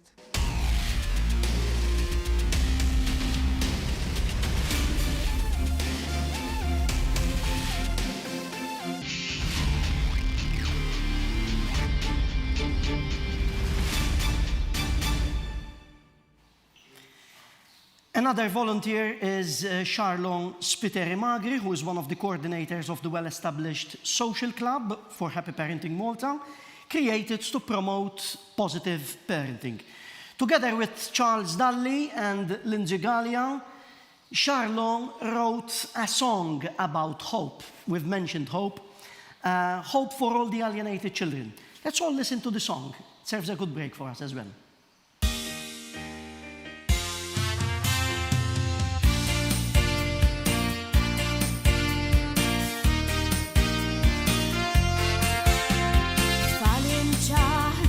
Tfal warba u imnek ta' fiskiet l-irwal tagħna il-bżonn tagħhom l-omm u l-missirijiet. Ejjew naħdmu flimkien mod ġenwin ħalli nagħmlu tibdil fl-iqsar ħin. Dawn uliedna l-Maltin u l-Awċin qed inkunu l-kol ferħanin.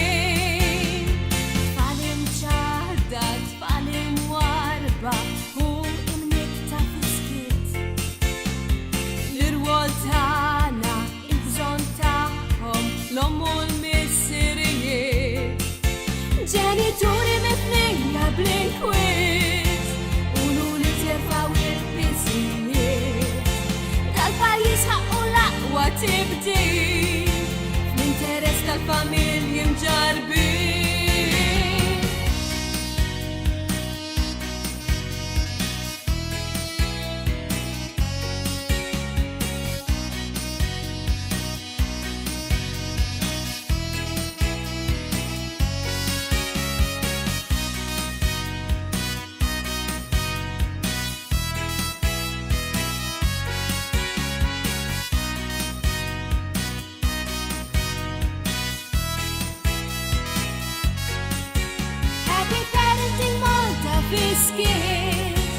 Edha taħdem għal dawn l-għanijiet ħalli nirranġaw il-liġijiet u li ngħajgawdu bisħiet. Tfal imċaħda, tfal imwarba u imnek ta' fiskiet l-irwol tagħna il-bżonn tagħhom l-omm u l-missirijiet. Happy parenting Malta fiskiet edha taħdem għal dawn l-għanijiet ħalli nirranġaw il-liġijiet u li ngħajgawdu bisħiet. Happy parenting Malta fiskiet edha taħdem għal dawn l-għanijiet ħalli nirranġaw il-liġijiet u li ngħajgawdu bisħiet.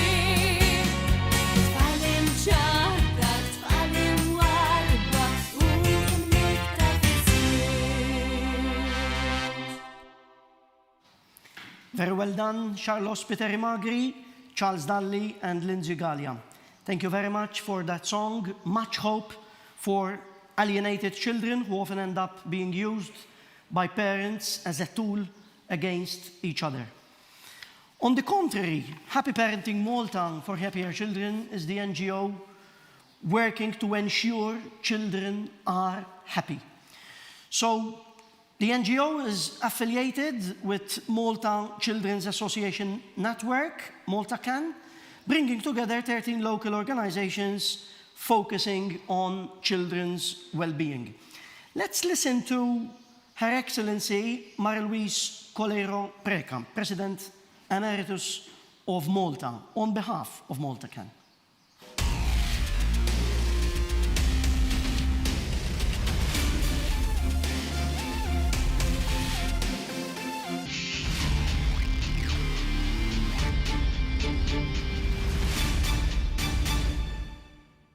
I would like to first of all convey my appreciation, my commitment and my support to Happy Parenting Malta for their endeavours to raise awareness and provide advocacy on a national level about this silent, painful phenomenon of parental alienation.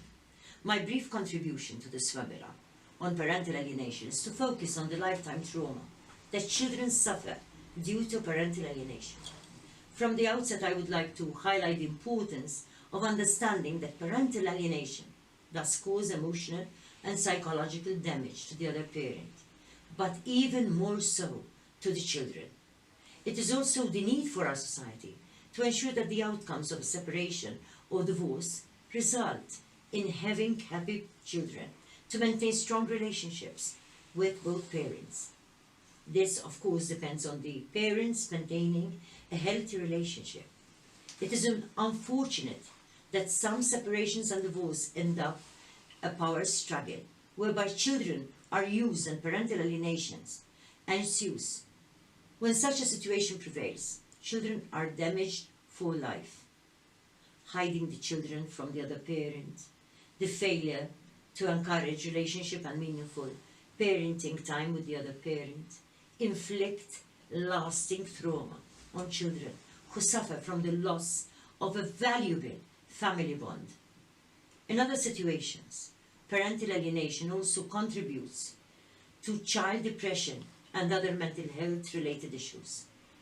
In 2018, the Malta Foundation for the Wellbeing of Society was invited by the Council of Europe to obtain a snapshot on the state of play of child participation in Malta, to assess what is working and what, on the other hand, could be done better, as well as potentially measure progress over time.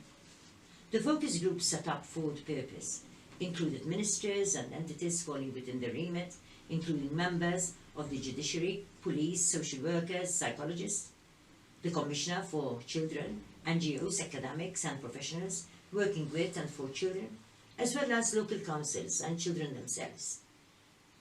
The focus group set up for the purpose reported that the issue of conflicting loyalties and parental alienation was a sentiment that echoed across all the adult consultation groups, both in Malta and in Gozo, steering passionate discussions amongst participants.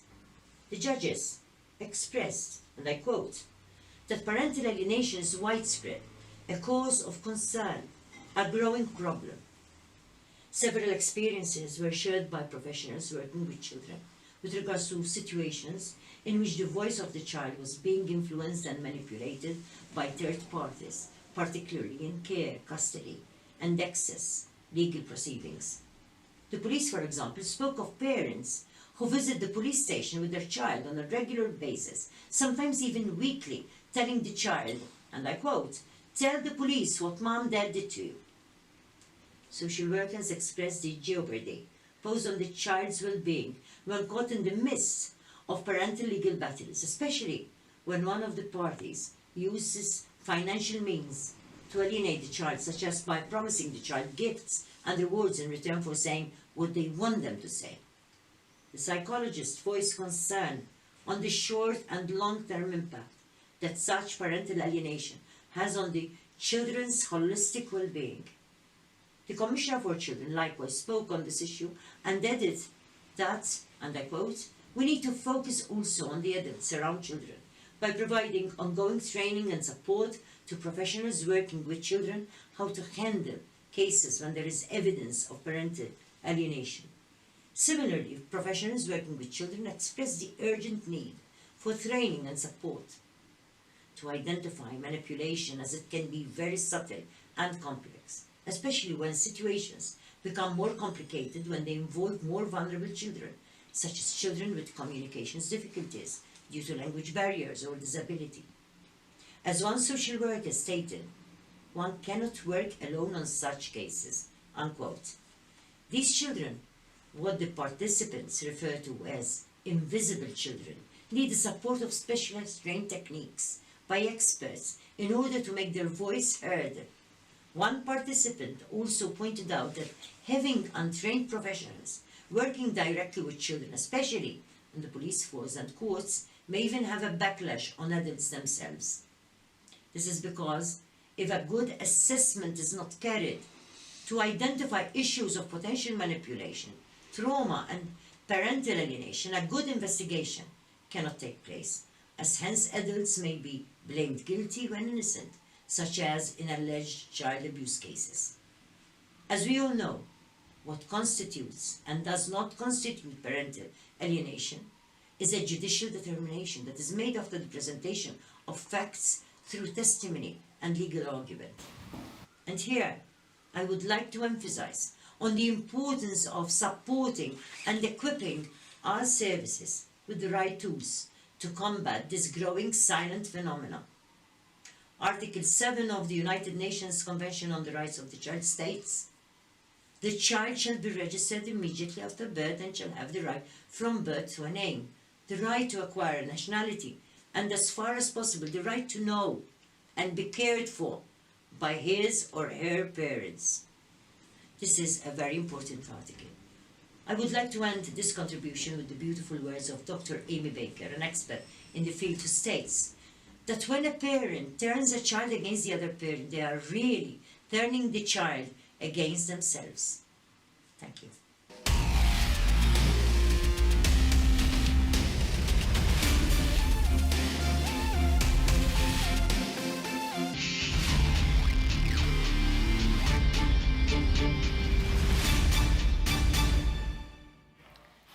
We thank Her Excellency on behalf of Malta Ken for that contribution, for making time to join us.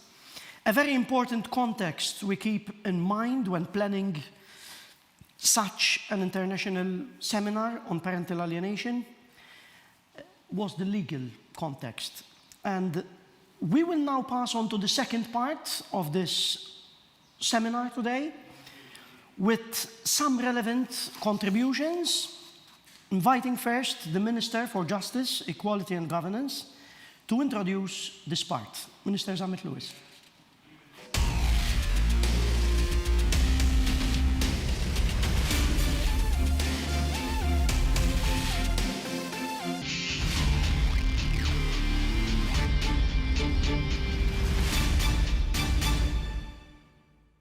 Nirringrazzja lil Happy Parenting għal din l-opportunità. Opportunità li niftaħ dan is-seminar. Opportunità li nagħti id-direzzjoni tal-Gvern fejn irid imur fejn tidħol parental alienation. Ċertament l-qorti tal-familja fis-sistema tal-ġustizzja hija priorità għalija, hija priorità għall-Gvern, hija priorità għall-Maltin u l-Awċin kollha. Għalfejn għaliex id-deċiżjonijiet li jittieħdu hemmhekk ta' kuljum jaffettwaw il-ħajjiet tal-Maltin u l-Awċin kollha. U allura irridu nidħlu f'kunċetti iktar innovattivi, f'kunċetti illi jirriflettu r-realtajiet tal-lum. U l-parental alienation jiġifieri il-fatt illi ġenitur iżomm il-bot lill-ulied mill-ġenitur ieħor b'sistemi xi kultant ma jkunux sfaċċati però jkunu sottili, irridu nindirizzawhom għalfejn għaliex fl-aħħar mill-aħħar jaffettwaw il-kura u l-kustodja, però jaffettwaw l-iktar lill-minuri. U aħna rridu dejjem naġixxu fl-aqwa interess tal-minuri u tat-tfal, prinċipju fundamentali illi nsibuh fid-dritt tagħna. U għalhekk jiena u l-kollega Ministru Michael Falzon f'Ottubru li għadda waqqafna kumitat immexxi mill-chairperson l-avukat NDLU biex jidħol fil-kunċett tal-parental alienation. Parental alienation li huwa differenti minn kunċetti oħra bħal dak li huwa parental estrangement, fejn għandek imbagħad ġenitur illi f'mument minnhom jagħmel xi ħaġa lit-tfal illi tant tkun kbira illi daw it-tfal jitbedu minnu. Xorta mhijiex tajba għaliex fl-aħħar mill-aħħar it-tfal għandhom bżonn il-ġenituri tagħhom u allura anke hemmhekk irridu nintervjenu biex naraw ċerta riunifikazzjoni ta' tfal maż-żewġ ġenituri illi huma tant iħobbu. U għalhekk dan il-kumitat se jkun qed imexxi l quddiem. Se jkun qed imexxi 3 prioritajiet u se jasal għal 3 prioritajiet li jien irrid nara illi jasal għalihom dan il-kumitat biex imbagħad wara l-konklużjonijiet ta' dan il-kumitat li naf li qed jintaqa' b'mod regolari u naf li għandu spettru ta' persuni b'kompetenzi differenti li jistgħu jagħtu kontribut jasal għal 3 konklużjonijiet importanti fejn tidħol parental alienation. L-ewwel waħda jekk għandniex bżonn interventi leġislattivi, ġifieri jekk hemm bżonn id-dritt tagħna għal kodiċi ċivili, dritti liġijiet oħra jiġu emendati biex nagħmlu qafas ta' liġi aħjar. It-tieni punt importanti wkoll huwa r-riunifikazzjoni. Hemm bżonn illi it-tfal naraw proċessi intuhom is-support, nibnu l-administrative capacity, ikonna l-persuni speċjalizzati biex daw it-tfal u anke l-ġenituri tagħhom intuhom is-support sabiex kemm hu possibbli. U fejn m'hemmx fatturi li jimmilitaw kontra bħal pereżempju vjolenza irresqu lill-ulied lej iż-żewġ ġenituri u dan huwa t-tieni priorità. It-tielet priorità li hija priorità importantissima importantissima wkoll, taħriġ u aktar taħriġ. Kull persuna mill-ġudikant, mill-imħallef, mill-maġistrat, mill-avukat, mill-persuni li jaħdmu fil-qasam soċjali, minn kull wieħed waħda minnhom għandu bżonn iktar taħriġ speċjalizzat. Taħriġ li waslu li jifhem aktar dan il-fenomenu, jifhem aktar din il-problema, jifhem aktar din l-isfida, għaliex kif tista' titteklija, kif tidek taffaċċja sfida jekk inti ma tafx x'inhi. U allura it-tielet objettiv l-aħħar u mhux l-inqas huwa aktar taħriġ. Daw huma l-binarji li nixtieq nara fix-xhur li ġejjin. U minn hawn allura kif tajt id-direzzjoni tal-gvern, id-direzzjoni tiegħi ta' kif irrid nara li nimxu fix-xhur il-qudiem, nerġa' nirringrazzja l-Happy Parenting, nirringrazzja il-parteċipanti kollha ta' dan is-seminar u nawguralkom seminar illi flimkien tiskambjaw idejat pożittivi ħanimxu b'mod pożittiv il-qudiem fejn ikollna ġustizzja aċċessibbli għal kulħadd u fejn dejjem naġixxu f'dan il-każ fl-interess suprem tal-minuri u tat-tfal tagħna.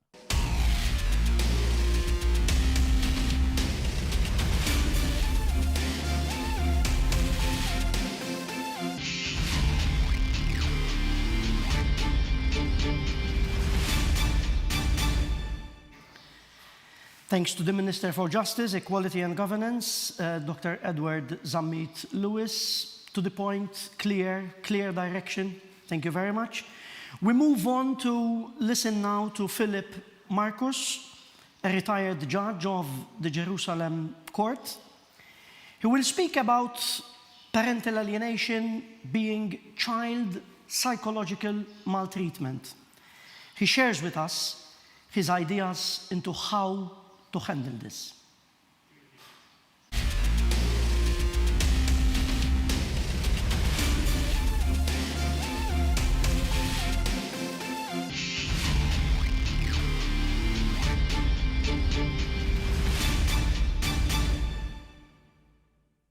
Good day, everybody.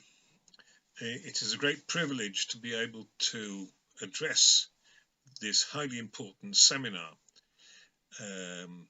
in the interests of the children and the families in Malta and in Gozo. I am recording this message to you because I am unable to attend either online or physically, but I do hope to be visiting Malta very soon. I have to express my gratitude to Mary and the committee who have organised this seminar. I've been in touch with Mary and her colleagues over a period of several months, and as you may know, we are preparing here in Israel an online course for the technical committee of representatives of government institutions, which will be starting, we hope, on the 21st of April. And the object is to familiarise senior officials in the Maltese government with what is known as parental alienation and how to prevent it, and how to intervene and how to tackle it if it occurs. The title of my talk today is a general one. Parental alienation is child psychological maltreatment. How should we prevent it and handle it? This arises from a scheme which I've been working on for several years in Israel and in several other countries. First of all, we have to define parental alienation. As you may hear later on, the term is somewhat a matter for controversy, but there is no doubt that in a true case of alienation, where one parent influences a child unjustifiably to cut off contact with the other parent, this is psychological abuse, it's psychological maltreatment of the child, as well as the effects it has on the other parent who loses contact with the child. The reason for this is complex, and I'm sure that other lecturers will be dealing with the seriousness of the effects on the child. But at the root, I suggest that while the child whose parents are separating is undergoing an unpleasant period in his or her life, if the parents act properly and adequately in accordance with their responsibilities to the child, then the child will, in most cases, be able to overcome the temporary problems and may, in fact, emerge strengthened because it's part of the parent's job to plan carefully before they separate how they are going to do this, while bearing in mind their principal responsibility to deal with the best interests of the child. However, where a child loses contact with one parent, he is abused in two ways. First of all, he has not been able to observe a competent, normative couple relationship between the parents while they were living together, and does not internalize the need to think carefully about the effects of separation. But in addition to that, the child has been deprived of a relationship with one of his parents by methods which are very often extremely harmful. And therefore, not only is he going to grow up not having observed a normative couple relationship, he will also not be able to observe a normative, competent parent-child relationship. And the fact that he is not able to observe these things puts him at risk when he comes as an adult to make relationships, or when he, as an adult, has children of his own, and the results are well documented in research, lasting psychological, psychiatric, physical damage to the child, and economic losses as a result of what the child has been through. So we need to prevent it, and the prevention depends on making the public aware of parental alienation, that it exists, that it is a form of maltreatment of the child, and the effects that it has, and of course making professionals, those who deal daily with children, we're talking now about school teachers, we're talking about social workers, we're talking about pediatricians and family doctors, nurses, and school staff generally, and others, to be able to recognize the first signs that a child is suffering because the parents are separating, and because of the way in which one or other of the parents is influencing him or her. These professionals, people who come into daily or frequent contact with the child and are responsible for the child's welfare, have to be able to notice the first signs that a child is suffering because of family breakup, and also be able to notice the parental behaviors which may lead in the future to a breakdown of relations between the child and the other parent. That is why an essential part of the programming that we are developing includes programming for these professionals. Of course, when these professionals observe a situation, it's not their job to treat the child, and it's not their job to give counselling to the parents. But these professionals need to know who are the people, who are the agencies which can intervene and make sure that the child and the parents get intervention as early as possible. The reason why this has to be early is because the longer time that the child is not in contact with the parent, the more difficult it will be to re-establish contact, and in some cases, if their matter is not handled effectively and swiftly, much more damage can be done.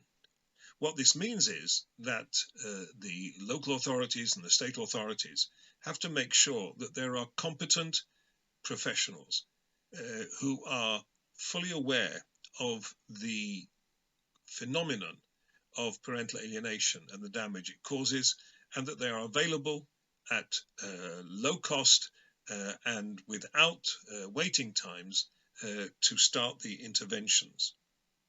Intervention with the child will be to enable him to move through this difficult period in his life and come out at the end of it intact, and re-education of the parents where this is possible. There will, however, be cases in which early intervention will not be effective, and these cases will get to the court. The court has an especially large responsibility in these cases, not to treat them as regular civil cases, but to treat them as special cases involving child welfare.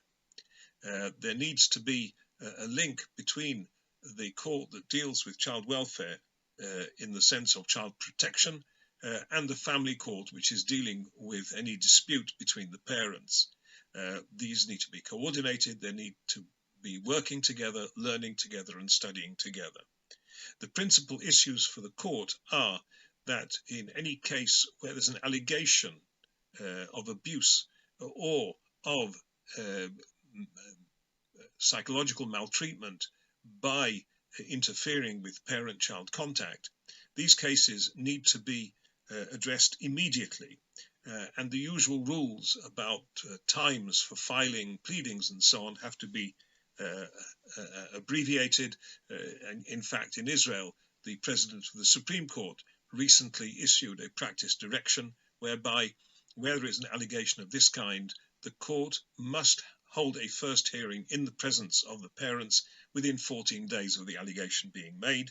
And from that point on, the court has to take an active role in case management, referring the child for help, referring the parents for treatment, and of course ordering contact, except in those very rare cases where contact between the child and the parent concerned might cause serious, lasting damage to the child. It's the job of the court also to make sure that its orders are enforced and to impose sanctions on a parent who is recalcitrant and disobeys the orders of the court. This is, of course, a very short summary of the programs that I am recommending. As I say, I am working with government institutions in Malta and Mary and the technical committee to set up a course, and I'm available to other organizations and to other governments. I am sure that this seminar will provide a jumping off point, a springboard for activities, for procedures and legislation which will benefit the children of Malta and Gozo, and I wish the seminar every success.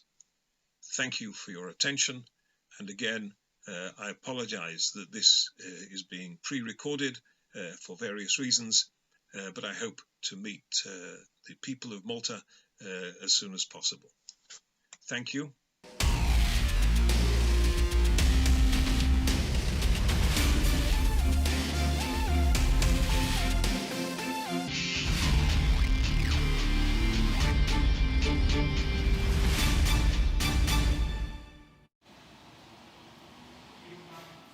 We thank Philip Marcus, retired judge. As Minister Zammit Lewis mentioned, a technical committee has been set up in Malta with a very specific brief. Dr. Andy Alloul has been appointed chairperson to this committee and will now give us his message.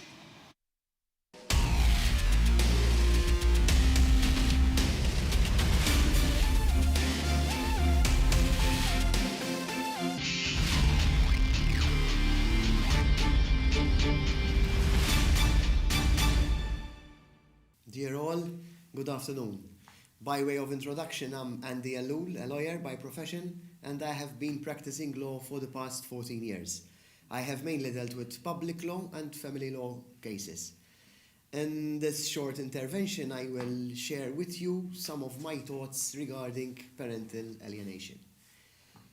Since my first days as a lawyer in the family court, I have always witnessed this ugly phenomenon of parental alienation. Unfortunately, I have to say. Reflecting upon the many years in private practice, I can say that its consequences and the effects are significantly detrimental, both to the minors involved and also to the targeted parent.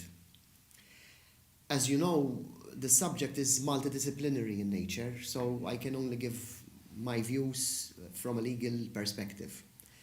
I can say, however, that in many cases, when parental alienation is so obvious, especially during personal separation cases, both lawyers and judges and all the professionals involved actually do their best to safeguard the best interest of the minor victims involved.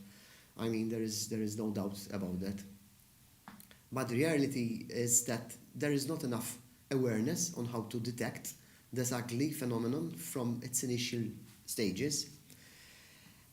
Unfortunately, I have to say, no concrete and holistic measures have ever been taken to tackle this matter.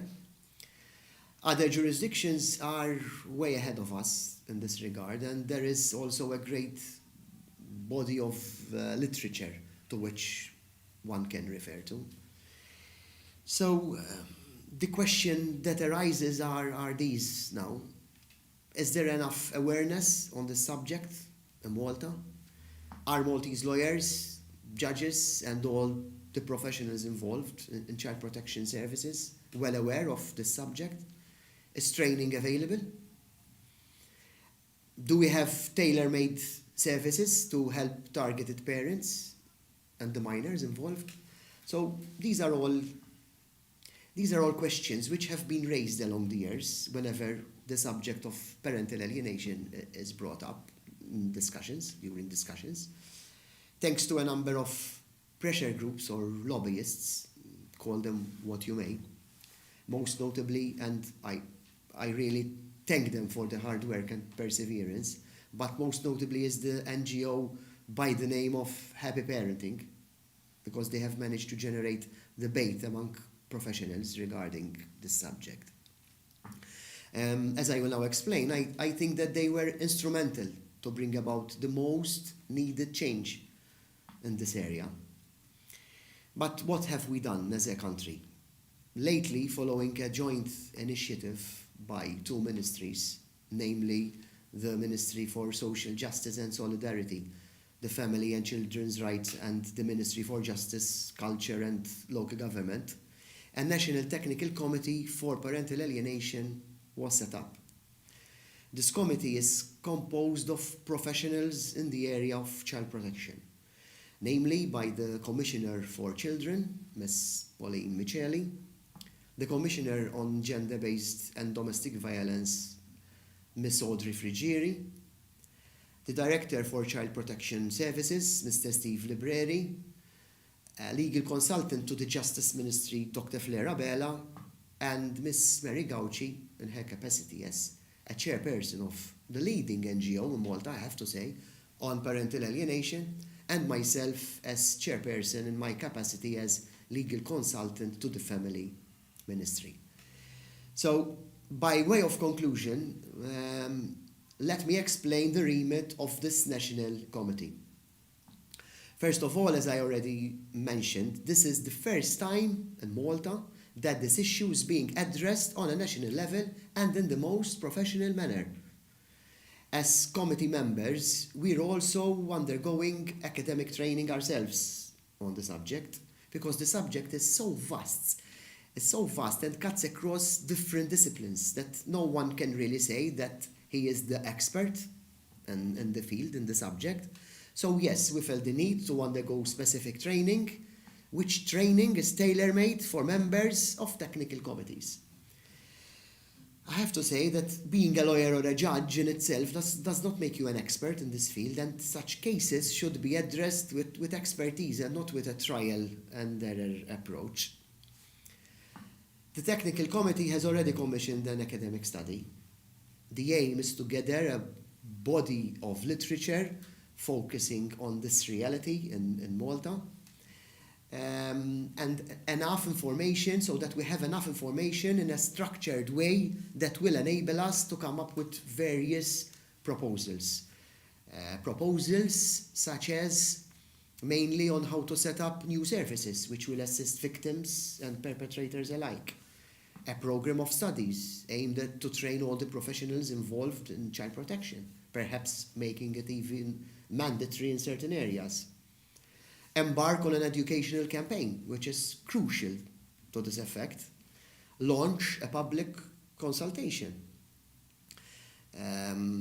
Come up with a national strategy so that changes will be piecemeal and effective. But most importantly, finally, all this will translate itself into legislative changes, which ultimately will bring about legal certainty and peace of mind. First of all, to victims of parental alienation, and also to all professionals involved, who, I have to say, sometimes feel hopeless when faced with issues of parental alienation, as even though they want to safeguard minors, victims of this phenomenon of parental alienation, there is no specific law to this effect, and neither specific services that we can offer, we can refer to. So yes, I look forward to keep on working on this task so that we can ultimately bring the much desired changes to the benefit of our society. Thank you all for your participation, and I wish you a pleasant evening ahead. Thank you.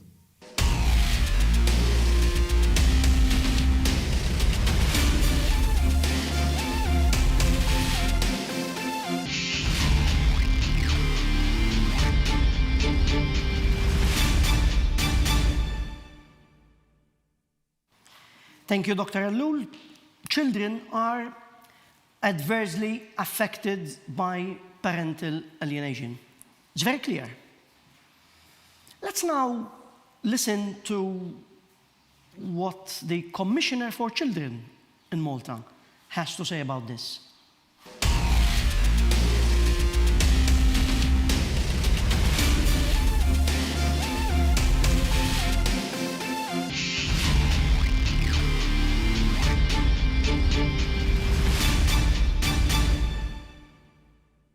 As Commissioner for Children, we focus mainly on positive upbringing and also the rights of the child, the best interest of the child and the rights of the child, which are mainly those of helping the child develop in a positive way, and we have more than to cater to their needs, not only as human beings, because they should be enjoying their rights, their full human rights, but also additional protection, provision, and we are duty-bound, the family is duty-bound, and when the family is not in a position to provide for the children, then the state takes over. Plus, together, state and family provide education, provide good social upbringing, values, the passing on of values, and also protection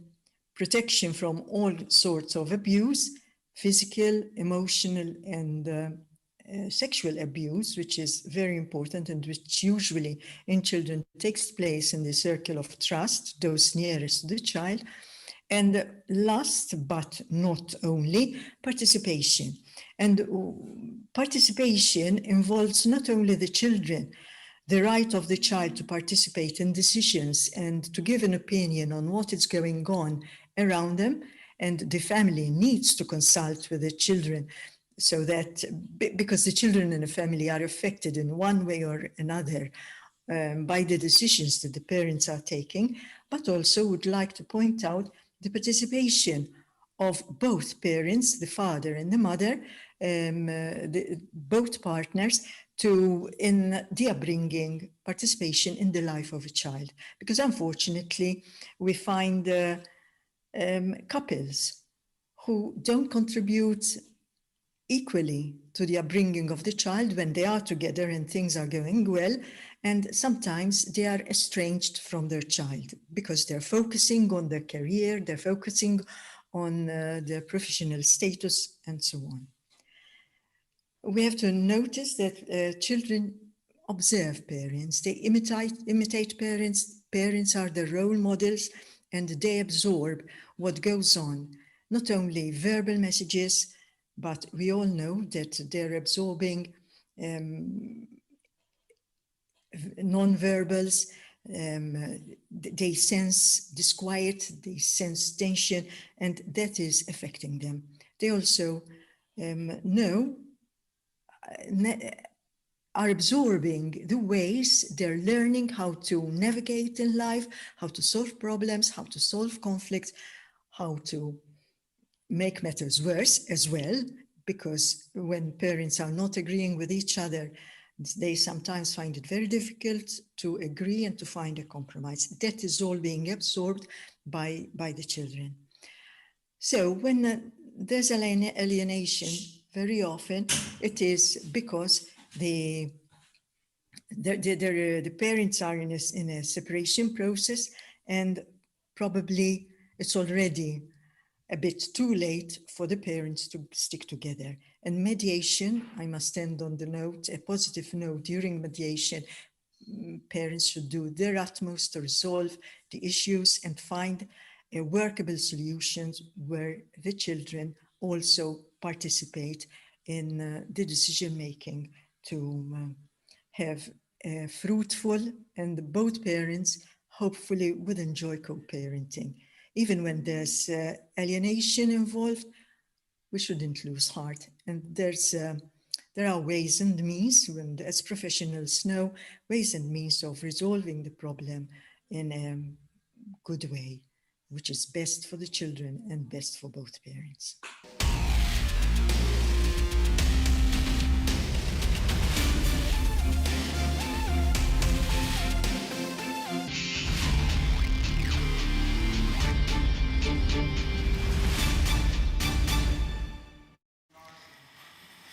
We have attested to now also a positive message from the Commissioner of Children. Audrey Frigieri is Malta's Commissioner for Domestic Violence.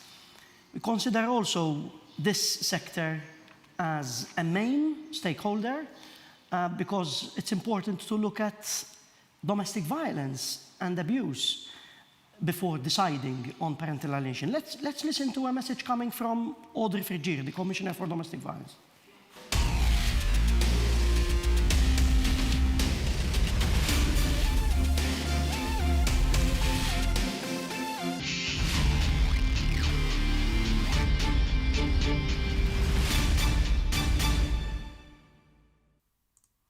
Hello everyone. I'm Audrey Frigieri, Commissioner on Gender-Based Violence and Domestic Violence in Malta. Thank you, Happy Parenting for Happier Children, for organizing Malta's first international expert seminar on parental alienation.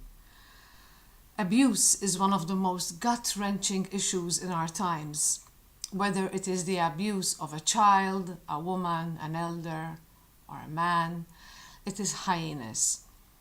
In parental alienation, the mental and emotional abuse caused by a spouse's deliberate attempt to destroy the targeted parent in the eyes of the children is a case of dire abuse. Parental alienation is a growing epidemic in divorce proceedings and has emotional and psychological consequences both on the children and on the alienated parent as well, because he or she experiences a rupture in the relationship with loved ones. It is time to change this and make a difference for the children and the targeted parent of these psychological abuses. Here is why the psychological abusive behaviors of parental alienation are a form of domestic abuse. So, alienating parents who seek to unjustly sever a child-parent bond engage in many of the following behaviors. They repeatedly denigrate, demean, and devalue the other parent in the presence of the child and others. And they often insist the child stops calling their parent mom or dad, or even prevents them talking about the other parent. They badmouth the other parent, criticize their parenting, and deny their value to their children. They isolate the other parent from friends and family. They act as gatekeeper, preventing children from spending time with the other parent, from talking on the phone or messaging. They repeatedly break agreed agreements and court orders.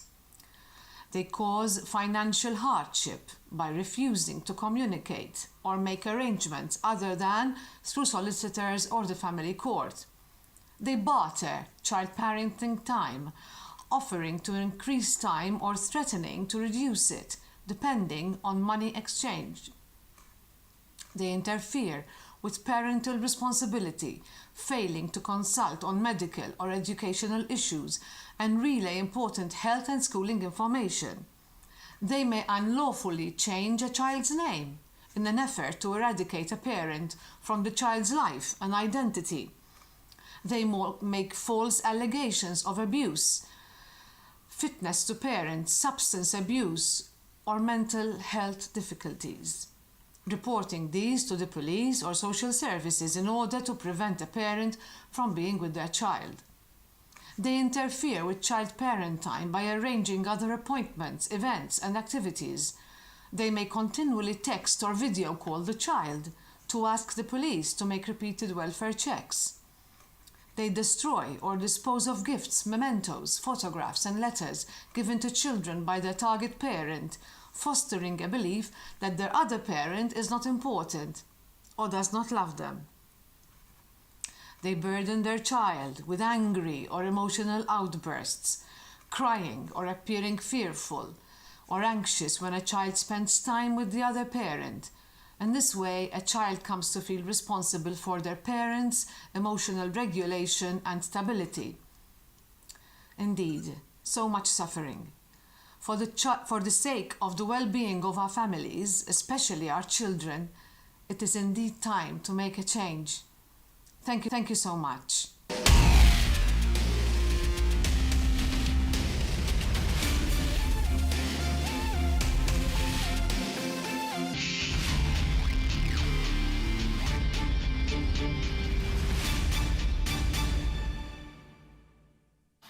Thank you very much, Audrey Frigieri, Commissioner for Domestic Violence in Malta. We have now another foreign speaker joining us live to take the subject further from a legal perspective. We have the pleasure to welcome Barrister Brendan Gilday from the Law Library of Ireland. Brendan, welcome. Thank you very much. It's a pleasure to be here speaking with you. Hello to everybody listening online and also those of you who are listening after today on the recording. Yes, I'm a practicing barrister based in Dublin. I practice all over Ireland. I'm also associated with this group, Parental Alienation Europe. Parentalalienation.eu is the website, and providing, I suppose, updates in this area when there is a legal change, when there is a new decision from the European Court of Human Rights. And when I'm giving this type of talk, I have kind of three audiences in my mind. First is the parents who might be going through this type of situation, and hopefully to give them hope that there is some sense in the law somewhere that will solve their situation, hopefully within the European legal framework. Secondly, for, I think, the lawyers in the case, the jurisprudence in this area is quite tricky and intricate, both from the European Court of Human Rights, but also the rules of practice and procedure in each jurisdiction will vary. So what might suit a quick resolution in one jurisdiction simply cannot be copied into another jurisdiction for a number of reasons. And then the third category of member of the audience that I have in mind are the clinical professionals, and just to maybe empower them to say how significant their role is and how really crucial it is at a very early stage. So I started coming up with this talk, and I thought I'd mention King Solomon, who said, "Cut the child in half," and that's the title of this presentation. And I have this picture there by a German artist, and the background, if you don't know, is two women have, both of them have a child, a baby, and one night one of the women wakes up and unfortunately she has rolled over and smothered her child, or her child has died in the night. And her reaction to this very tragic situation is to swap her child with the living child of her friend who has also the same age. So when the other mother wakes up, she arrives and she realizes to her horror that her child is dead, but when she looks closer, she realizes it is not her child. So They go to the king and there's an issue, kind of like maybe an alienation type case, a biblical precedent. And on the slide here, we see the king said, "Bring me a sword, divide the living child in two and give half to one and half to the other." And this quite, famously then revealed the true facts, and that the true mother said, "Okay, I would rather my child to be living with this woman than dead." But the woman who did this mischievous tactic earlier said, "No, let's cut the child." And so there's a kind of a massive sense of justice here, that there was a very swift outcome in the case. And I just want to talk about that, why that this fable is relevant to the area of parental alienation generally. And it's because, let's say, the extent of the deviant behavior of this first mother, who had a very bad situation and did something very much underhanded in the middle of the night, where there are no experts watching, there are no judges or lawyers watching. So we have that situation. The other mother, who is very vulnerable, and all it will come down to is her word against the others that it's not her child. And then what we have is a very swift decision by a king who doesn't have to adhere to the rules of court or the rules of evidence, or a decision from Strasbourg or the European Convention on the Protection of Children's Rights. And that's the starting point. That's very much the problem that we face in the modern Western legal sphere, is that we have rules of procedure and substantive fairness that often get in the way of a swift determination.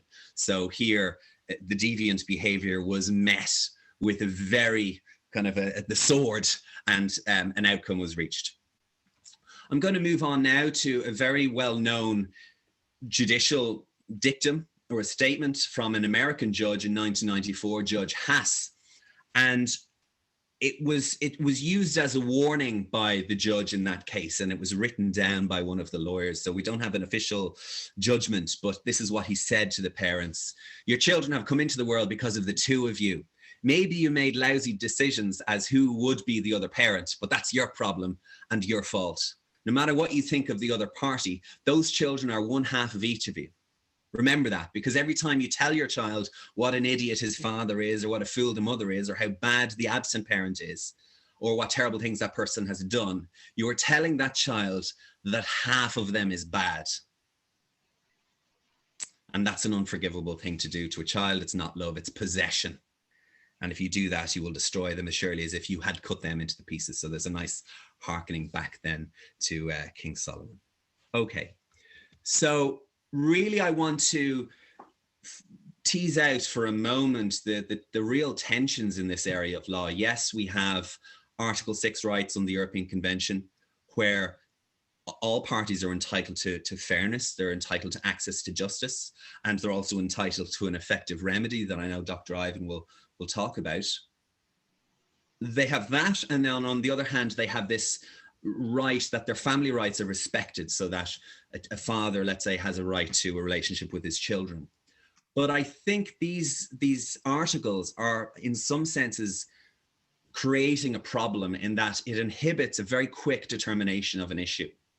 So the custodial parent, then all they have to do is delay the case and claim they are seeking, they're basically asserting their right to a fair trial and to get the reports. And they are using both Article 6 and Article 8 kind of to go on attack and to undermine the rights of the other parent. Just mentioning very briefly, the in-camera rule is I know it's applicable in Malta, where decisions are made in a judge's chambers. In lots of jurisdictions, when a family law case is being heard, everyone who's not involved in the case has to leave, and that would include normal people who go and they might write a blog. But in Ireland and a lot of countries, there is an exception that journalists can stay in, bona fide members of the press. But even then, it's very difficult to learn what's happening in these cases because of a lot of the procedural matters are dealt with privately. So we have an issue about how do we change the law if we don't actually know the reality. I'm going to just now on this slide, and particularly speaking from someone in Ireland where we have very serious revelations of historical institutional abuse, and we're very mindful of the respect that that is due to people who are saying they're a victim of abuse. So we have, again, two very opposite dynamics. One is to, as soon as the accusation of abuse is made, let's say by a parent who no longer lives with the family, and that then is said, well, because he was abusive, we do not want him to see the children. The default in that position, the reaction is to, okay, let's have a protectionist, let's assume it's true until it's proven guilty. We will champion the victim's rights, and that's important. We have a victims directive in the European Union. But on the other hand, sometimes in a case where maybe there have been a number of allegations about alcohol abuse, aggressiveness, even sexual abuse towards the children, and maybe two of them might previously have been found to have been maybe not accurate, then the judges need to say, okay, we're actually going to do the opposite. We're going to assume it's false until it's proven true. And we have this idea of someone who cries wolf. If they are always complaining, then there's an issue. But what Judge Marcus said earlier, that whatever allegation is made, it needs to be taken seriously, and a fair and balanced investigation needs to happen. And then the findings of that investigation really need to be the end of it, because it is quite common in proceedings. You might have a child is born, and then 5 years later the case is mentioned in court and allegations come up. And then when the child is 10 years old, the allegations are repeated, and there's no sense of an end to what is very easy to say, to make an accusation, and then for that to be kind of to stop all access. Some of the speakers earlier mentioned suicide, and that is a potentially dynamite dynamic in these cases where, as a lawyer, and judges are very concerned about this,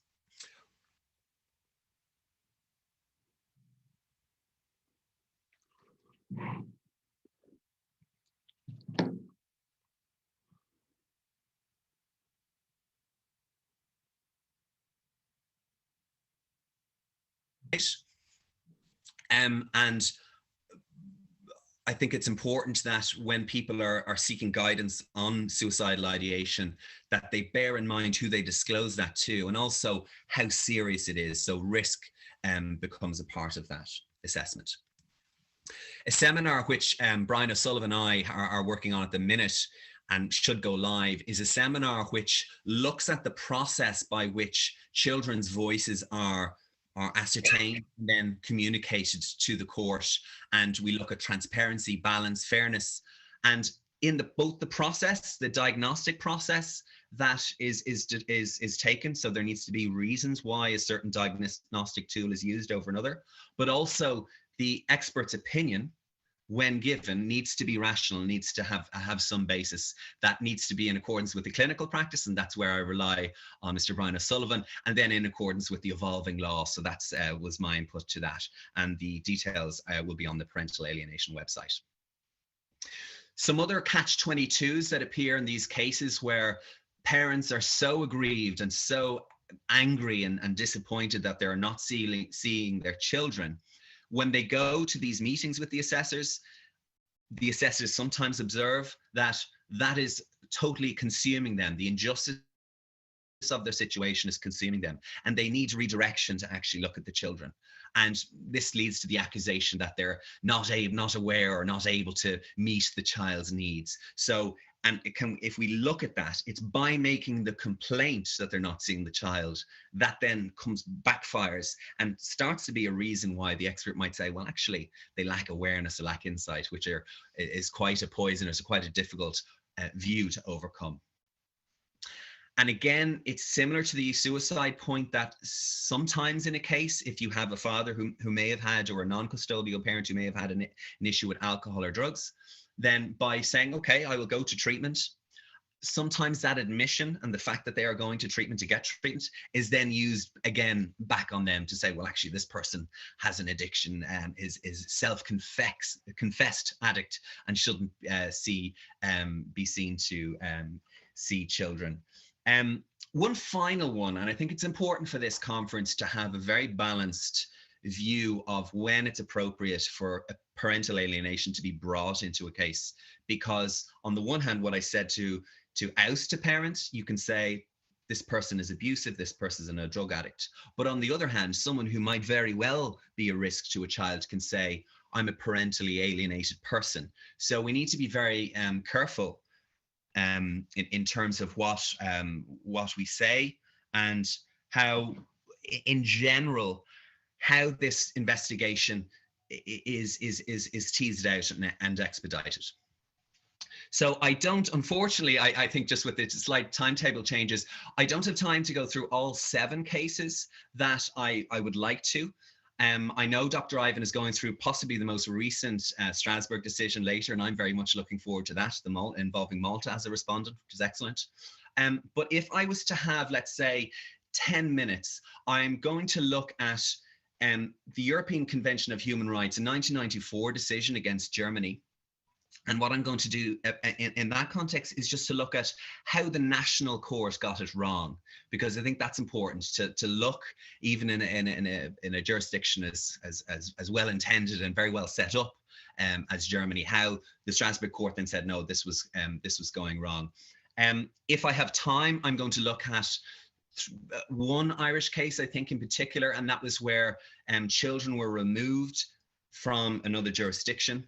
They arrived in Ireland and they said, we do not want to go back to the other jurisdiction. And then the court, despite their views, said, okay, well, we're considering alienation type dynamics and we're ordering your return. And then possibly I'll finish on a RIAS decision, which is a UK decision. But all of these materials are available from the conference organisers, and I would commend all of them to you.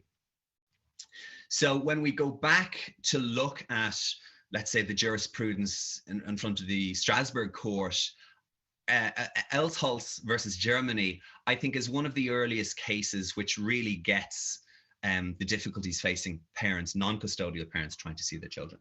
So we have the facts here. In 1998, mother moves out with a son who was 2 years old at the time. And after the separation initially, there are access and holidays, and that's great. And this is the period of good relationship that Brian O'Sullivan mentioned earlier. And then all of a sudden, when the child is 5, mother stops access. And the father's response to that is quite delicate. And he says, okay, I'm not going to go to court straight away. I'm going to kind of rely on this non-legal approach, the Jugendamt, which was unsuccessful. So trying to bring the mother back into the fold didn't get anywhere. So we had to bring the case to court, and his application was refused because the child, who was 5, said to the judge, I don't want to see my father. And remarkably, the father came back to the German court and said, okay, I hear that's what the child is saying, but I want a report. I want an expert to come into the case and make an investigation. And absolutely remarkably, that application was refused. So there was no expert report. And then that got appealed, and then it got appealed up to the highest level in Germany, the Constitutional Court, which all stood over the process that led to effectively the father being erased from the child. And if I can just look at just one small part, which is in the Strasbourg decision, but they look at the reasoning that the highest court in Germany used to say, no, actually, it's not appropriate for the father to see the child. So this is a quote from the Bundescourt. As the ordinary courts base the denial of request for access not only on the ground that such a right would not serve the child's well-being, but also on the much stronger reason that it was incompatible with the child's well-being. And they found that the right to a fair hearing was not violated because the applicant had been heard personally, and his request to obtain an expert legal opinion had been rejected. So they're standing over that. And really what happened in the domestic proceedings, as far as I can see, is that the relationship between the mother and the father was so fraught that they were saying, okay, it's not good to order access where mum doesn't get on with dad. And effectively that conflict, which I'm sure happens all the time when people split up, effectively decided access. And all of a sudden, thankfully. Okay, so thankfully, just on paragraph 53, the combination of the refusal to order an independent psychological report and the absence of a hearing reveals an insufficient involvement of the applicant in the decision-making process. The court concludes that the authorities overstepped the margin of appreciation, and that's the very beginning where a report was needed, but then the rest of the jurisprudence comes in, well, what type of report? And again, sometimes reports can be wrong. So I'm going to jump all the way to just to the very end, I'm told, to conclude. So unfortunately, that's all from me for today. Good luck with the rest of the conference. And I'd just like to say, all of these materials will be made available to parentalalienation.eu. So keep an eye on that. And thanks again, everybody, for the invitation, and well done. Thank you very much, Brendan. That was a very, very good contribution. We invite you to stay tuned to us.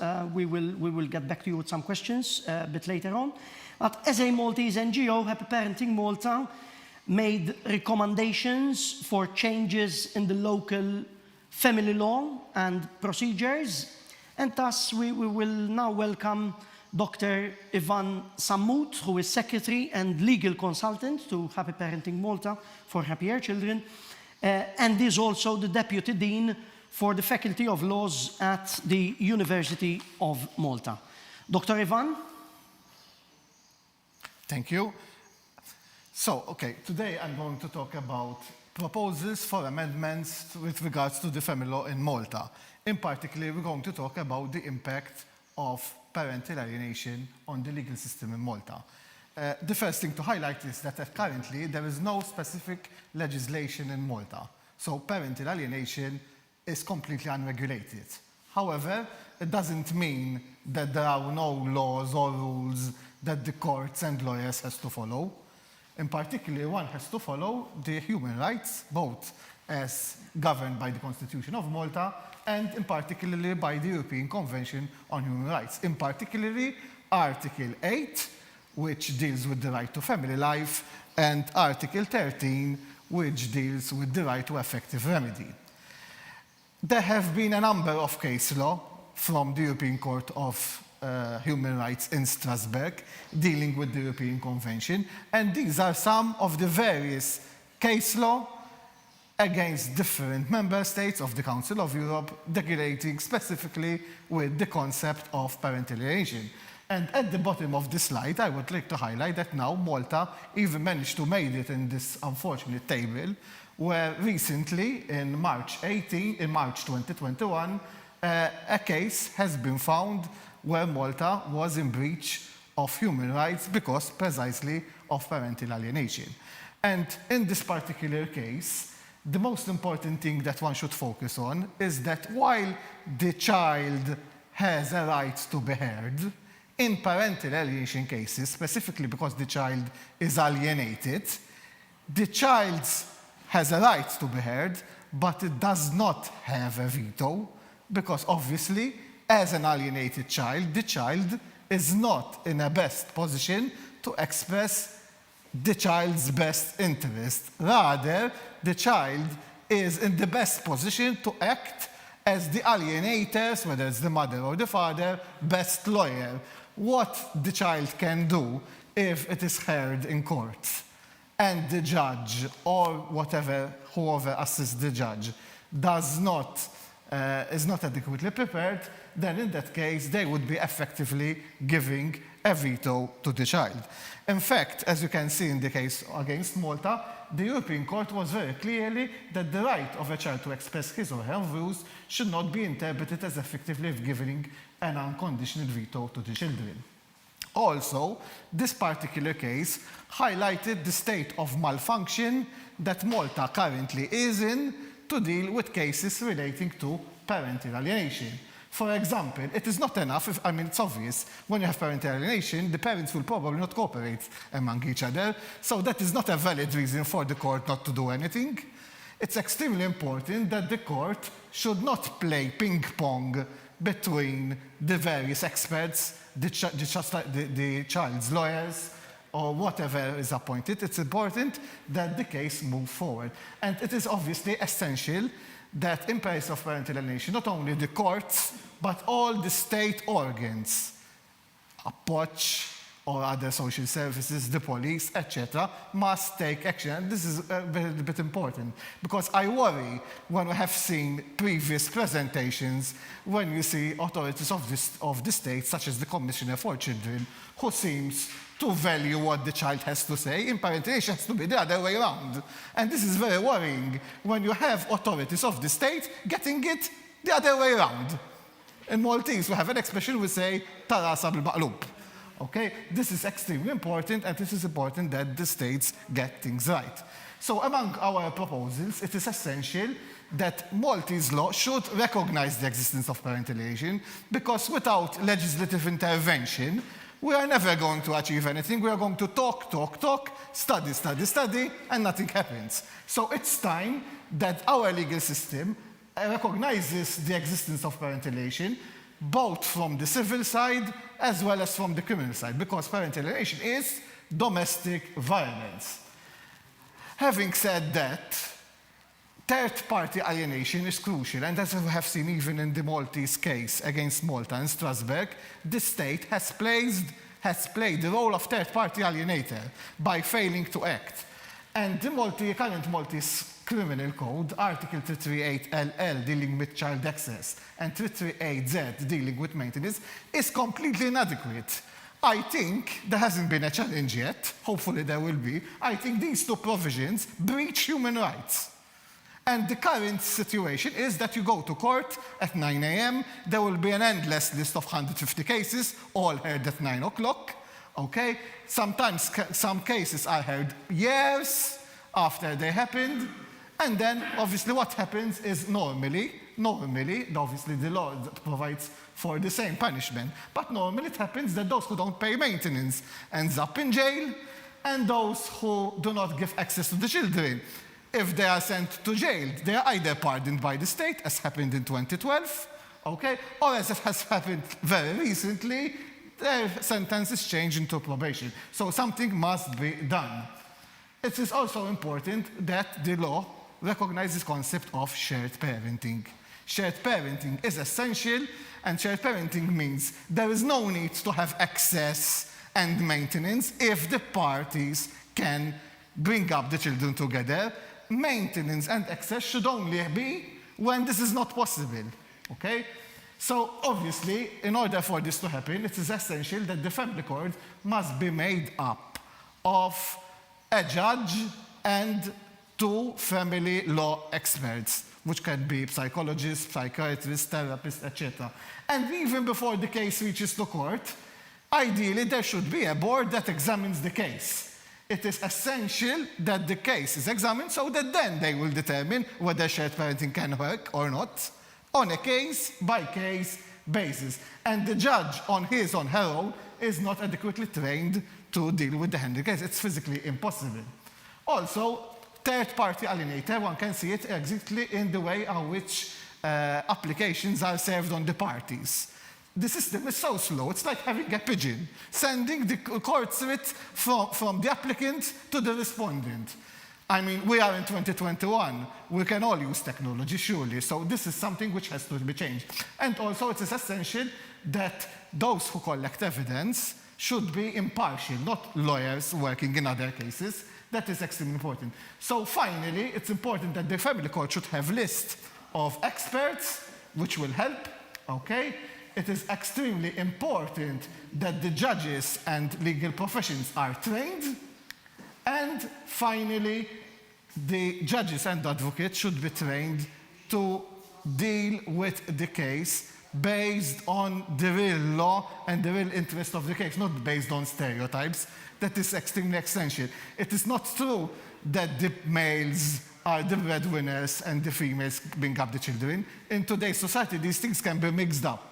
And you have to take it on a case-by-case basis. Finally, we're also proposing other issues where there can be improvement to the family law, including better facilities and the court, more training for the police corps, and finally also better use of the DNA. I thank you very much, and I look forward to debate these proposals.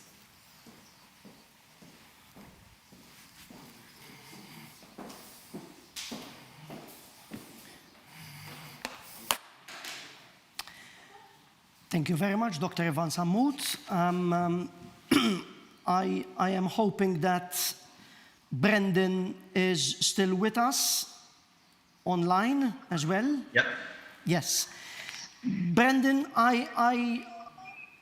I put one question forward. What should a lawyer do if a judge is not appreciating the seriousness of parental alienation? I think the Strasbourg jurisprudence is excellent in a domestic court. You're saying, look, we're in breach of our obligations under the convention, and that's kind of like a sledgehammer. So I think that's the first one. And then even even a judge will have a boss. So then if they're not listening, your advocate can then send a letter to the judge's boss. So in Ireland, we have president of the district court, president of the circuit court, all the way up. So it depends which court you're in front of.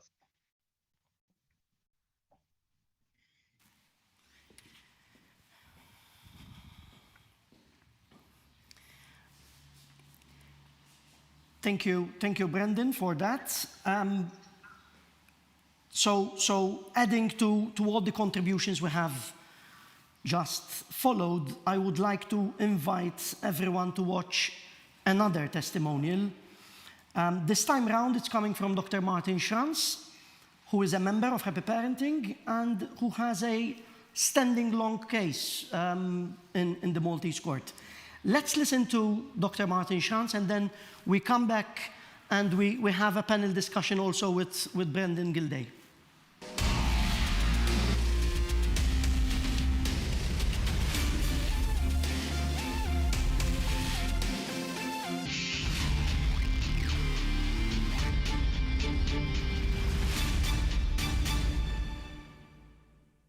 Hello, my name is Martin Schranz. I'm a doctor working in Ireland, but I'm Maltese. I do have children in both countries, and I've experience of the family court in both countries. So I think I'm qualified to give my experience, at least of what I've seen over the years in both countries. It's quite different, really. Whereas both have the same law, almost identical laws. The Irish approach is much more pragmatic. It's focused on the parents. It's more empathic, and the judge doesn't allow for the barristers and solicitors to take control of the proceedings. The judge in Ireland will lay down the law, get the parents to speak. He would only allow maybe a bit of cross-examination, but he just wants to get down to it, and within 6 months, more or less, there's usually a plan which is quite fair to both parents. He may give a weekend to the non-resident, parent, maybe a weekday in between. Many times it's 50-50. My experience has been 50-50 many times. Whereas in Malta, it's basically winner-take-all approach. And both sides are really out to destroy the other side, because whoever wins everything, wins the maintenance, wins the children, wins the assets. So it's based on winning at all costs. And the judge just sits there and the parent just sit there, and it's basically a spectacle between two lawyers who just have no interest in really ending this. They just tend to go all out. Some solicitors may be more ruthless than others in their approach, and this is facilitated really by the court system that encourages the aggressor really, especially as to where parental alienation is. So in Malta, it's all based really on immediately from the start on allegations, and who can make the most bizarre allegations and who can throw the most mud, hope some of it will stick. And I found, I've been 12 years now in the courts in Malta, I found that even the initial allegations get lost, in translation, and as the years go by, files get lost, judges change over, lawyers change over, and sometimes even now you forget even what the original argument was, and the sessions are held every 4 months or 5 months.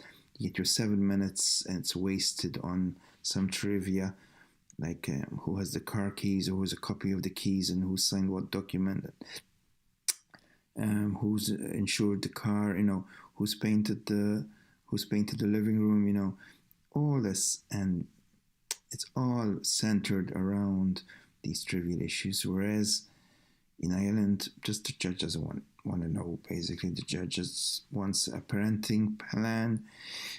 He wants it quickly, usually within 6 months. It's all down, you know, it's written. It's, I think, definitely a more humane approach.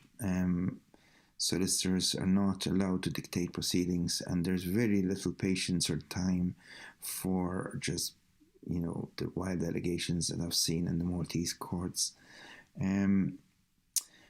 So I suppose that's my 5 minutes. So in summary, whereas I have children in both Ireland and Malta, I've seen different approaches to access.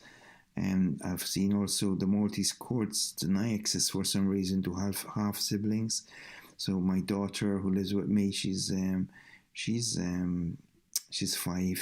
and she's denied access to her older brother, who's 12, on the basis that there is no allowance for access to half siblings. I think that's very unfair. I will try and fight this through the Irish, on the Irish side. That's my 5 minutes. So thank you very much.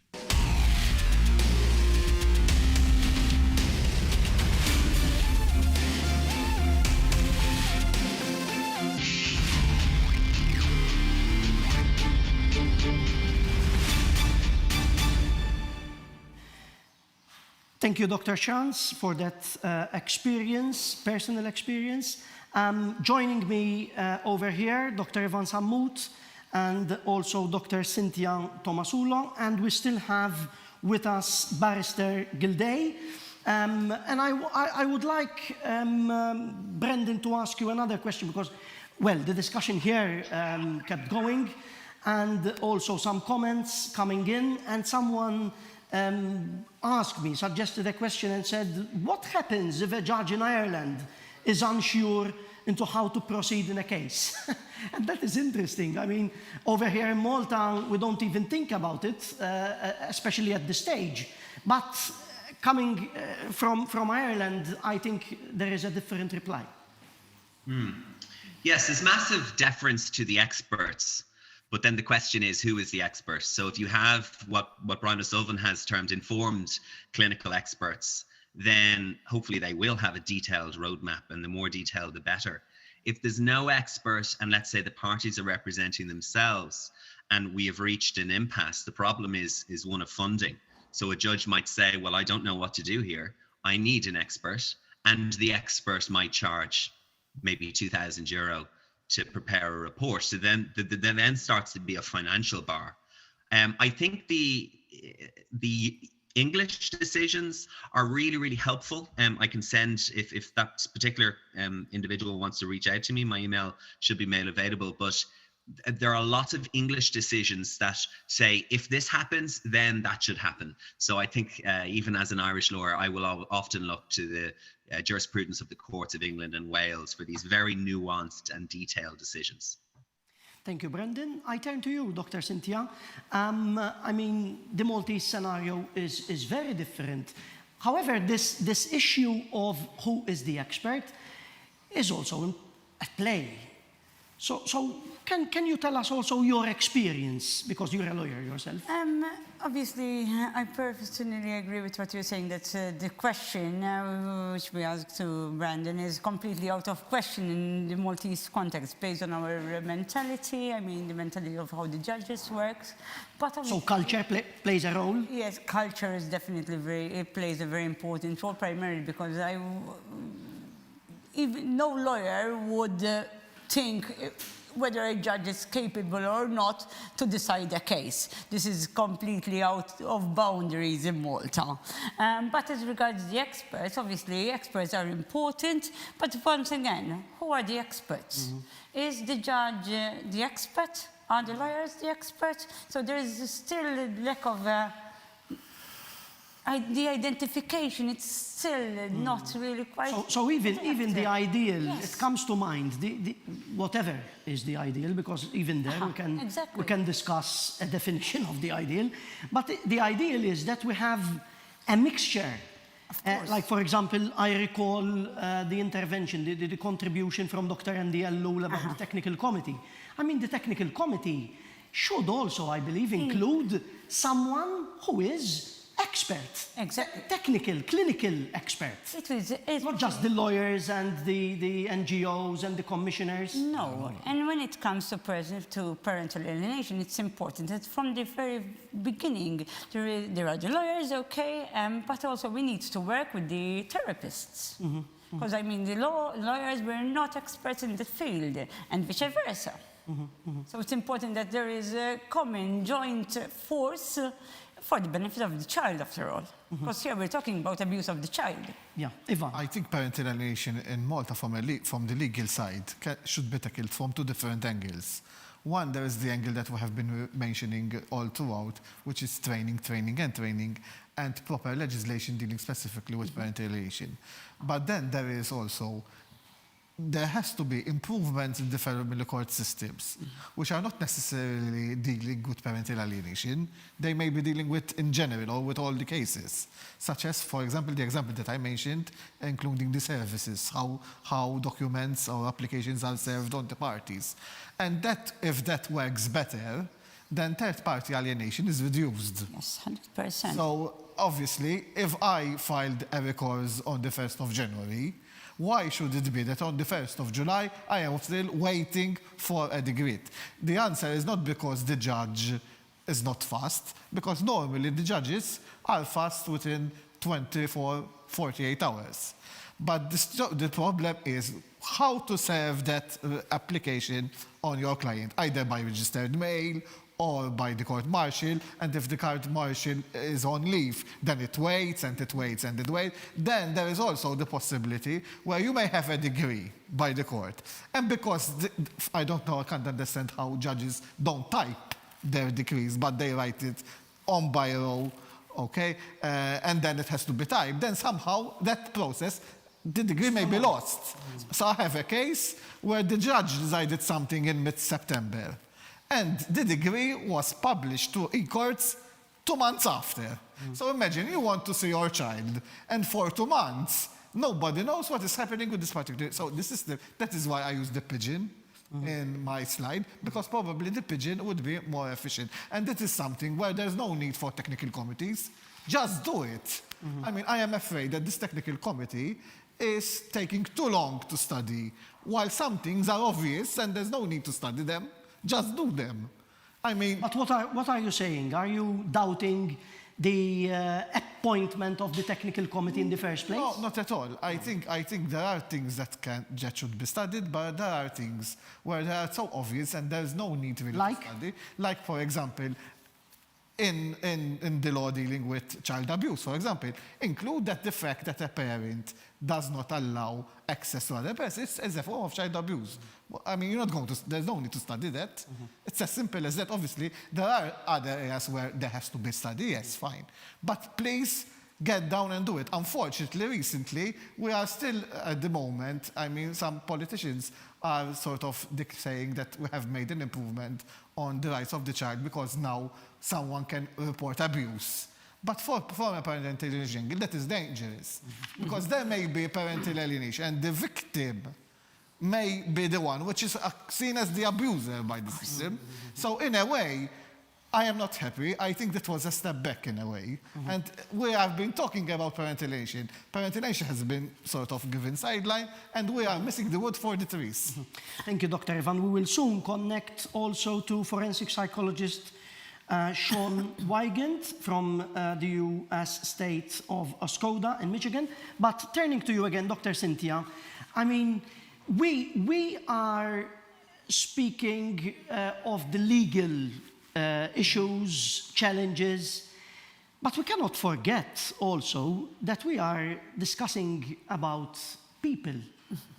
So how do you mean, deal with this? I mean, there is the humanistic side, and in fact, I refer also to the fact, for example. But how do you bring the humanistic aspect in place and not have it sidelined? I mean, that is why there is a need for a change in the system, even in the way the courts work. Because let us say, Dr. Ivan referred to the fact that a notifica, referred to as notifica tasmih, the notification takes, for example, months. And in the meantime, we have a parent who either has no access to his child. I mean, the court needs to start appreciating and feeling that we're dealing with human beings. For Christ's sake, we're dealing with children.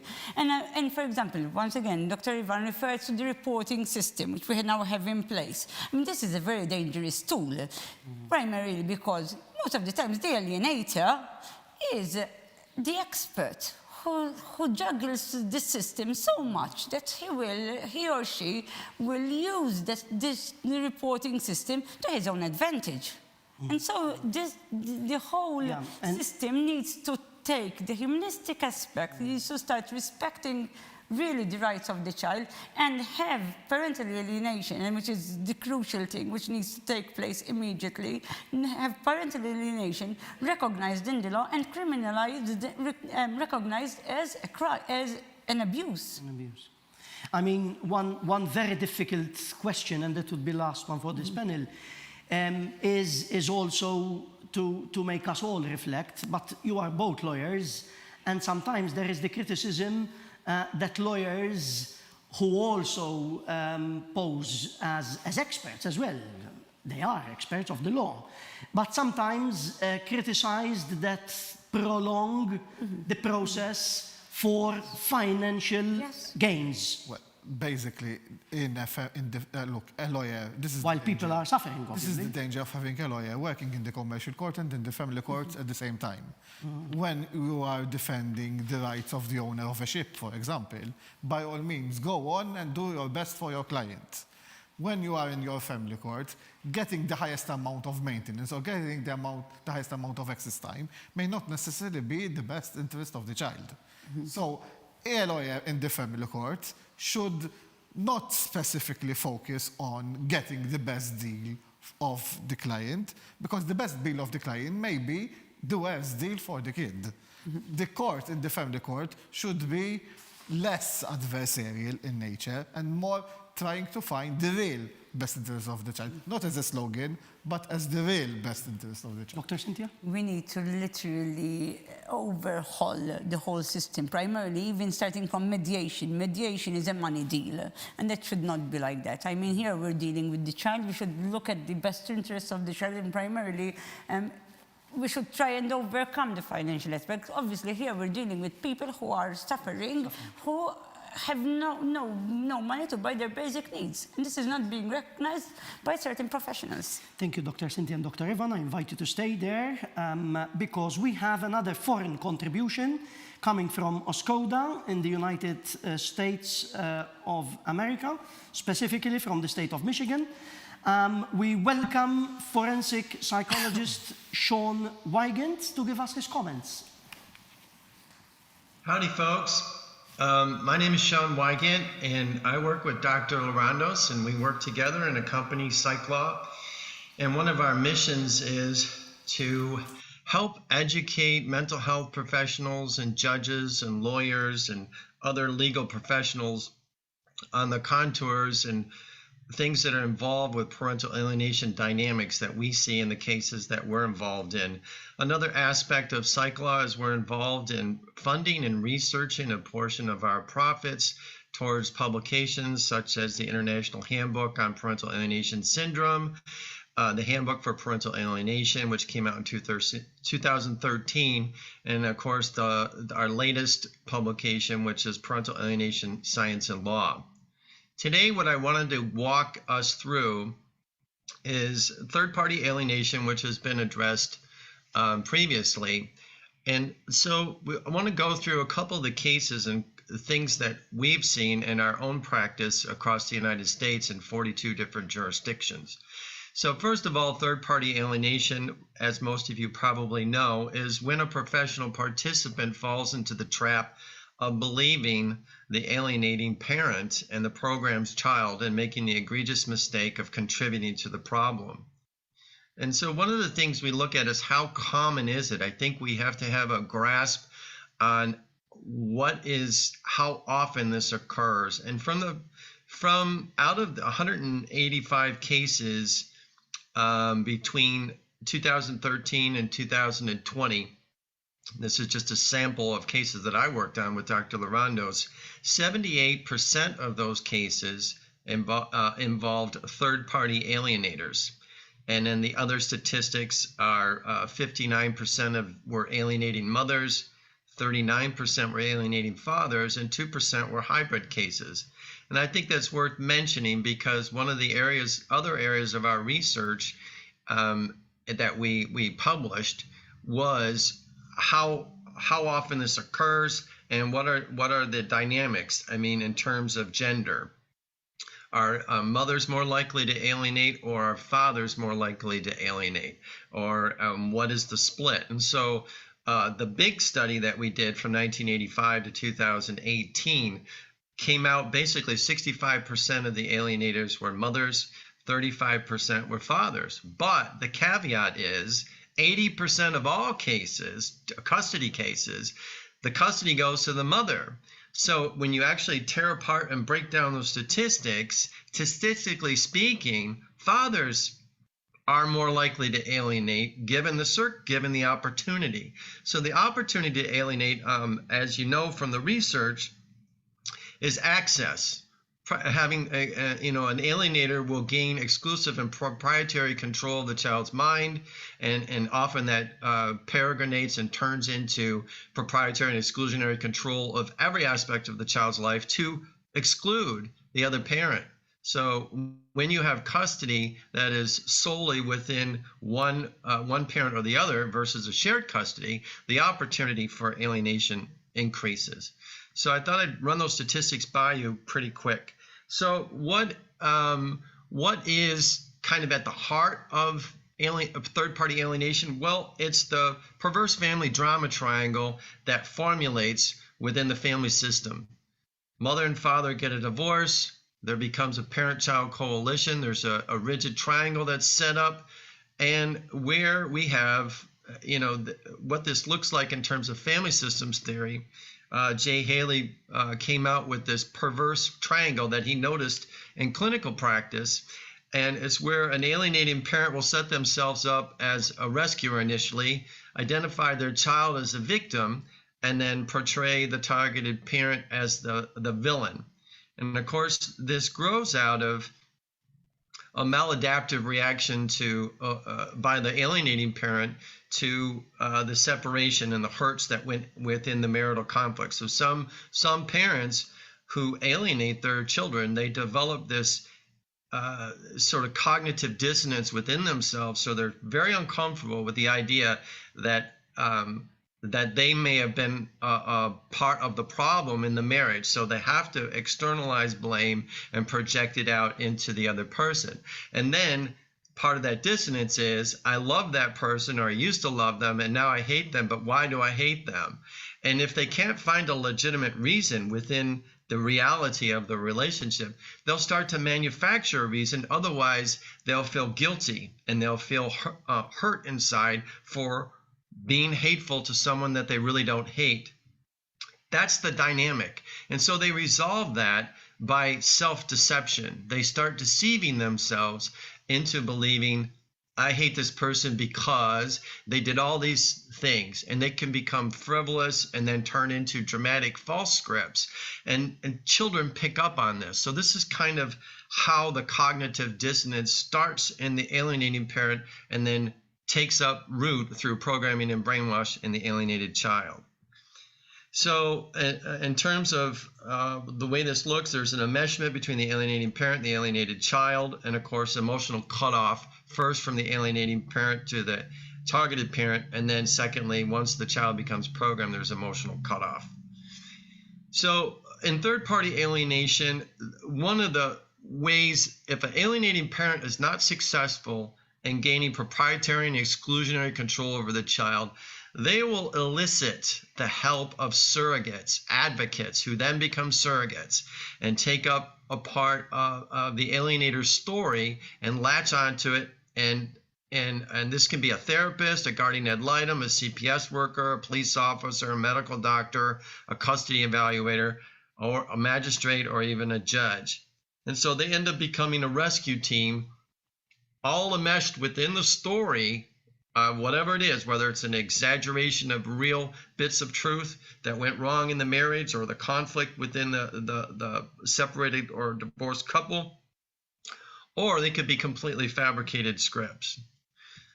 So I just want to go through a couple different case examples real quick. This is an older case, 2019, but it's illustrative of what goes on in third-party alienation. So you have a mother, Deb Geisler, falsely accused the dad of sexually abusing their son, Eric, as a tactic to gain sole custody after all of her other attempts at making wild accusations of domestic violence failed.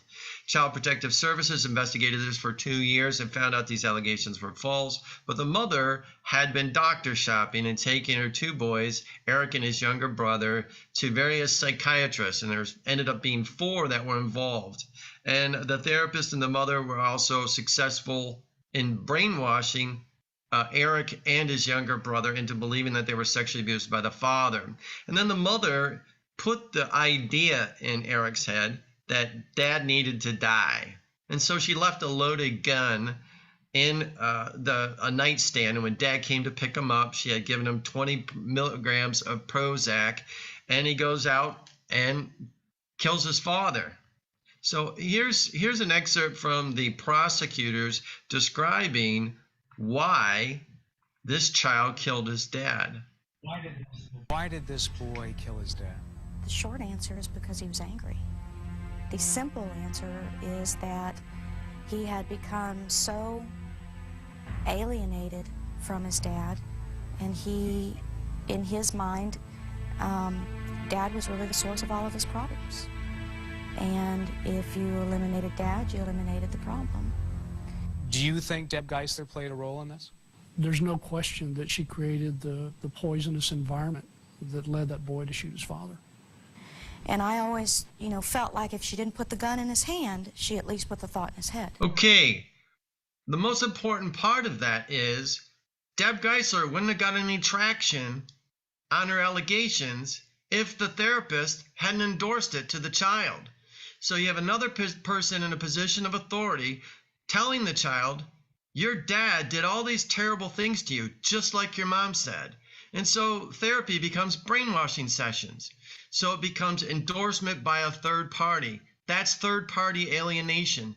It's a very powerful, insidious, negative force and a black mark on the practice of psychiatry and psychology. And so I think it's important that we don't miss that, because if we're going to prevent these things from happening, we need to call it what it is. So here's another case, a 2015 case that I was involved in. Father and mother were never married, engaged in a custody dispute. 4-year-old daughter, the mother says, not the dad, not at dad's house, not at preschool. Nobody else saw this child being anxious. Well, mom told the therapist that the daughter's anxiety was due to sexual abuse. She just thought that. So she tells it to the therapist, and then the therapist engages in 18 months of sexual abuse play therapy with puppets. And the therapist notes show, and it's all scripted out, the therapist takes the daddy puppet and the daughter puppet and tells the child during play therapy how the daddy sexually abused the daughter puppet. That's programming. That's brainwashing. And here's John Stossel reporting on an experiment where a group of children were taken to a regular pediatric examination. And at no time during the pediatric examination did the doctor go anywhere near the child's genitals, but then at the end put a smiley sticker on the child's stomach. And here's what happened. Brooke had this pediatrician add some extra steps to his routine physical examination of preschool kids. He measures the child's wrists with a ribbon. He puts a little label on the child's stomach, and he tickles the child's foot with a stick. Never does the doctor go anywhere near the child's private parts. Then, right after the exam, using an anatomically correct doll, Brock asks leading questions about the doctor's exam. Can you show me on the doll how Dr. Emmett touched your vagina? No, he didn't touch my vagina. He didn't. The child tells the truth. But just a few days later, Dr. Brock and the child's father again ask about the doctor's visit. It's a different story. Before Brock has a chance to even bring out the doll, the child shows how the doctor had strangled her with the ribbon. He put that around your neck? Like that? Tight. So tight. And watch what happens when the doll's brought out. She's asked to explain what the doctor did that day. So what did he do? He put a stick in my vagina. He put a stick in your vagina? Yeah. Just like that? It gets even more violent. She claims the doctor hammered the stick into her vagina. Then she shows how the doctor examined her. He looked where? My honey. He did look in your hiney? Of course, none of it is true. So what happened to these children in this experiment? They were led to believe by the therapist, third parties, that something bad happened to them when they were at the doctor's office. And so the children incorporated it into their memories, and through source monitoring errors were unable to recall that the source of that information wasn't true. It didn't happen. It came from the therapist, and they believed and developed false memories. Now, so here's another case in 2012 of how a third-party alienator, in a case we were involved in, this is a mother and a father engaged in a 7-year custody battle over 4 children. The 12-year-old son was taken to an EMDR therapist for, quote, trauma that the father says the child experienced, but the child didn't say that he had experienced this. And the stepmother as well. And they had convinced this boy, the father and the stepmother, because they had custody and the biological mother did not. And the stepmom told the EMDR therapist that JM's aggression and trauma, quote, trauma, was due to an incident that JM, when he was 4 years old, that his mother had tried to kill him with a knife. And even though he had no memory of the incident and the mother denied that it happened, the therapist indicated to JM and told him weekly to imagine how it happened. So through this EMDR therapy, this child was programmed to believe that his mother held a knife to his head when he was 4. And this gave the child a legitimate reason to hate his mother, even though it never happened. So a really famous experiment was done with children where they were told over a course of 10 interviews that they got their hand caught in a mousetrap and they had to go to the hospital to get it removed. And after several interviews, the children began to say that they remembered getting their hand caught in a mousetrap and provided rich details of how it happened. And despite being debriefed after the experiment by the parents and by the experimenters, several children continue to believe that it really happened. Here's one of those children. Let me ask you, did your father tell you something about the mousetrap finger story? No, is it true? Did it really happen? It wasn't a story. It really happened. It's really happened? You really got your finger caught? It's really happened. Yeah. And so there was other experiments with doctored photographs for adults that found that 50% of the participants of adults who had saw a photograph of them taking a hot air balloon ride when they were little, even though it was fake, formed false memories. And then I think I'm running out of time. How much more time do I have? So why does this happen? Okay, here's another excerpt from another case. The Goscinny-Rucki case in 2013. This is an example of the third-party alienators who had become involved, elicited by the mother, had convinced the oldest boy and the younger children that their father was violent and sexually abusive. And this is an excerpt from how the 17-year-old had come to realize that what his mother had told him was false.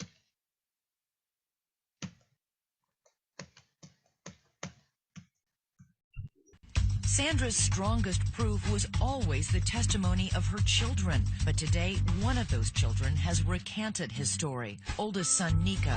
Get up there, Nico. That little boy from the home videos. And the same son who later posted that damning Facebook message accusing his father of physical abuse. He now says all of that was a lie, and that it was his mother who pressed him into believing it was true. She started to say, like, your dad's this bad guy. Your dad, like, hurt you when you were younger. And I was like, what? What are you talking about? I don't remember any of this. Well, it happened to you. It's like, and at the time I believed it because you listened to your mom.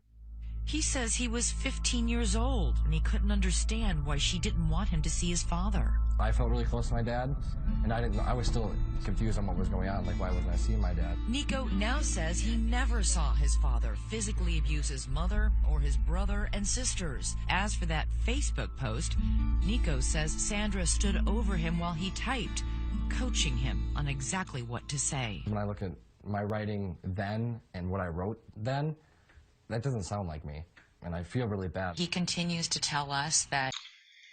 So why does this happen? So why do third-party alienators engage in the alienator's false dramatic scripts and play the part of rescuer and become a surrogate for an alienating parent's drama? Well, one of them is confirmatory bias, and that's something, it's a tendency for a preconceived idea of the facts of a case or a story that they hear first. And typically, if the first story we hear as human beings tends to be, we sort of look for information after that confirms what our first impression is. And that's something that mental health professionals need to understand, that confirmatory bias, in order to prevent that from happening, we need to engage in hypothesis testing and look for any and all evidence that says something either happened and any and all evidence that says it didn't happen. Another mechanism of why this occurs is the scapegoat mechanism. And another is programming and brainwashing, lack of education and training in the application of the scientific method. And what should we do about it? One of the things that I think would be important is to help, if you're a mental health professional or legal professional, find out what the science says. There's decades of research of how false narrative scripts are manufactured within an alienating parent-child relationship that can peregrinate into include a third-party person or alienator. How false narrative scripts can be induced through court-ordered therapy, and what happens to alienated children when they are exposed to false abuse narratives by professional participants. Another thing that we can do about this is legal and mental health professionals ongoing training specific to parental alienation, the dynamics of it, how it occurs, what it looks like. And so if there's ongoing training, I think it tends to mitigate and help reduce this. I know that I engage in 4 training seminars per year in my local area with family therapists, and it helps a lot. Another area of what we could do is have forensic mental health professionals who are specifically trained in parental alienation dynamics go out and be a GAL. Instead of having a lawyer take that position, go to the judge, go to the county or the jurisdiction you're in, and start serving as GALs, even if you have to do it pro bono. If the county doesn't have funds, go ahead and do it. Serve in that capacity, because you'll see the court begin to turn around judge by judge. The judges start to get it, and they start to understand that I'm getting the best information and the most accurate information about what's really going on with this child from this guy over here or this lady over here, because they're a forensic mental health professional and they're going to give me the straight and skinny, and I'm going to feel more comfortable about making decisions. So we want to be advisors to the court, and we want to be able to take up positions that are guardian ad litems for the children instead of sitting back and being just therapists. That's one of the things that am I running out of time? Okay, I'll wrap it up. So court orders is another way, protect children from the risk of emotional and false abuse scenarios. And therapeutic interventions, treat the family as the client, engage all family members, and de-triangulate any victim, villain, rescuer triangles that are there. And that's it. Thank you. Thank you very much. Thank you very much, Sean. That was a very extensive contribution on third-party alienation. I take the panel comments. So, Dr. Ivan?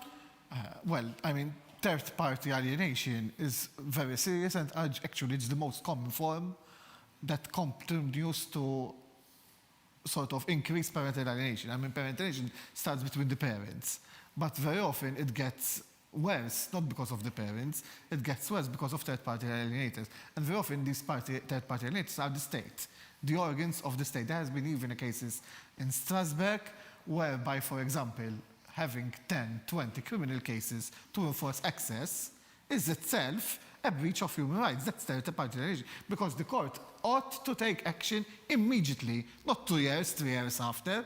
I mean, I'm very worried with the recent law that has been passed to Parliament, because now reporting abuse is going to become very easy, and that's not necessarily a good thing, because in parental alienation, very often the victim is often labeled as the abuser. And I am afraid that we might be getting it wrong. It may be a step back rather than a step forward. That is why it's essential, and there's no need to study, just get it done. Get parental alienation recognized as a form of domestic violence. Dr. Cynthia? I perfectly agree with Dr. Ivan. In fact, unfortunately, most of the times the court is helping, is being one of the third-party alienators, not only the courts, the authorities, but also the lawyers.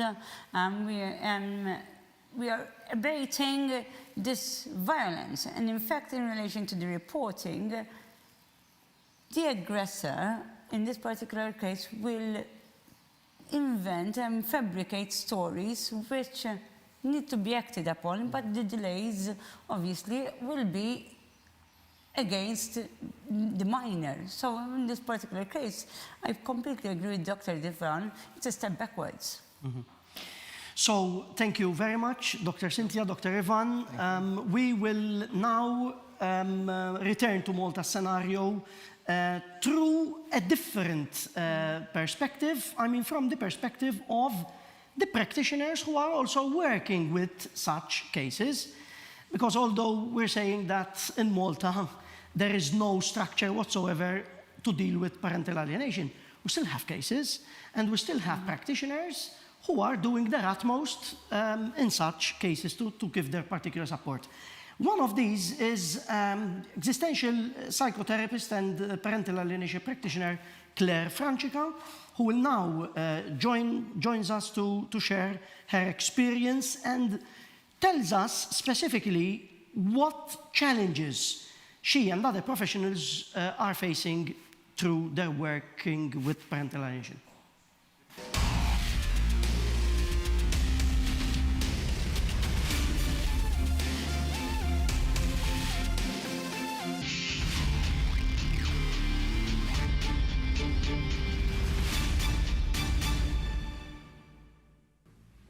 My name is Claire Francica. I'm an existential psychotherapist with a specialization in parental alienation. I'm also currently working in collaboration locally with the Happy Parenting Association. The biggest challenge I find is actually when it comes to taking the case to court, especially if they would have started, parental alienation would have started before it ends up in court. The problems I find at the moment are numerous, one of which is that it seems that I have to be on one side when I'm actually sending the message to courts that this is a situation which needs to be addressed on both sides. in one way with the alienating parent and in another way with the alienated parent.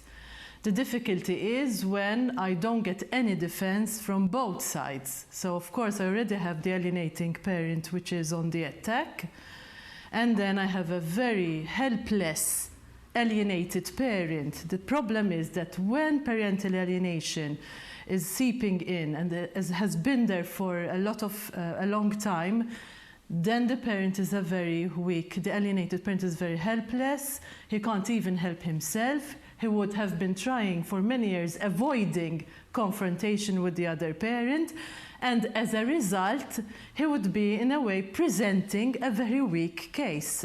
Now, of course, the professional is there to support the alienated parent, but not without the help of his lawyer. So if his lawyer is not trained enough to see the importance of the support, then even the professional is in a difficult situation. So at the moment I'm finding myself being shut up, being discredited, being said, I also have been told that I'm incompetent, that I'm unprofessional, of course, because the language I am presenting is a different language altogether. And you said he as an alienated. Yes. Could be he or she. It could be a he or a she. I mean, I find myself, in most cases, I find myself in a situation where the father is being alienated, but this doesn't exclude that a mother can also be alienated from her children. It depends very much on the culture, and I would say very much on the situation. I find that when there is enmeshment with the grandparents, in particular when they're very influential in the marriage of this couple who has the children, then we have a more complicated situation. There seems to be only few professionals in Malta who are trained in parental. Yes, I only know of a couple who have actually trained properly in parental alienation. The other psychologists and psychotherapists have kind of gained some information on the way, but I find that they still rely on the recommendations of court. So if court if people in court, if the judiciary does not have adequate training, even the recommendations are not going to be the right recommendations for professionals to work on. I mean, the current recommendations are still an assessment, okay, by an independent psychologist, a court-appointed psychologist, meaning that the psychologist doesn't know or is not a familiar or a colleague of both parents. I'm saying this because this is a common allegation on the professional, okay, that the common allegation is that I somehow have an affinity with the alienated parent. This is not the first time I get this allegation.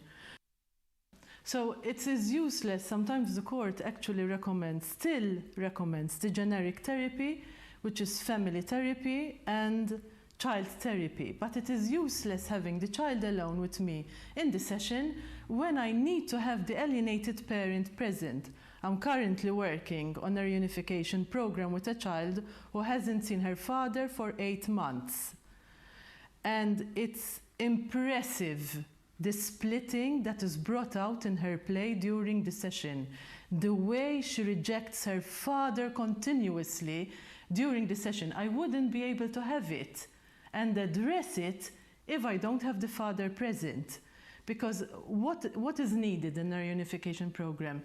The father, I'm using the father as an example, as I said, it could also be the mother. But in this case, okay, there is the father who needs to be very patient to welcome this rejection.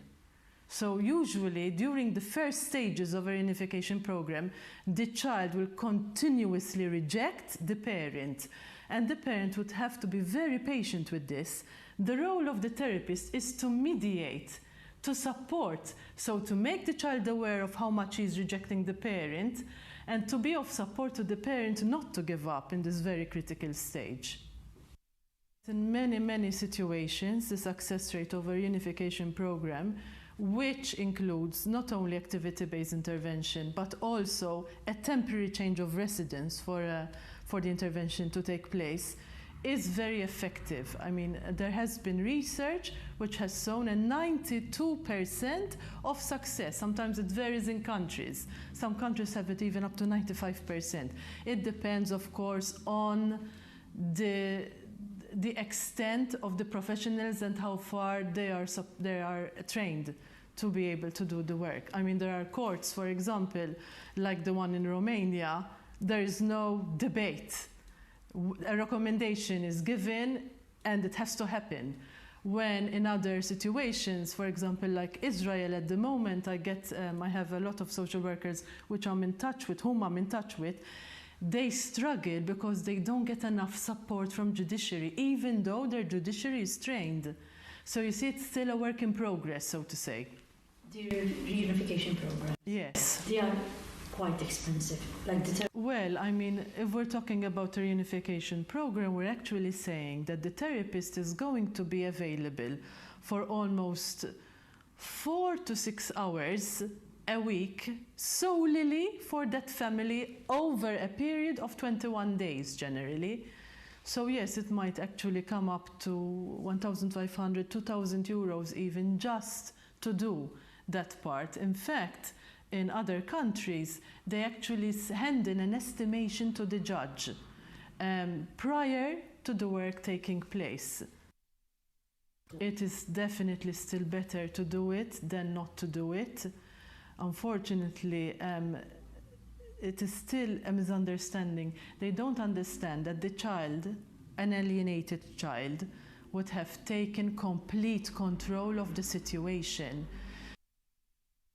When it comes to the alienated child, because there is this misunderstanding that the alienating parent is still doing the work on the child. The problem is this: when this takes too long to be intervened, when court takes too long, the child takes over. The child becomes the alienating parent, and he will continue or she will continue the alienation by herself or himself. The child will take control of the situation. The child will no longer need the alienating parent. They will develop this language and do it themselves. So that goes even beyond psychological splitting. They take the role of the alienating parent. It's horrible to see, actually.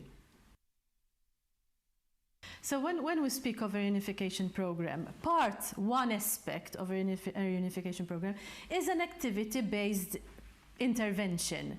That means that the therapist is going to move out of her clinic completely and is outside in a public place with the parent.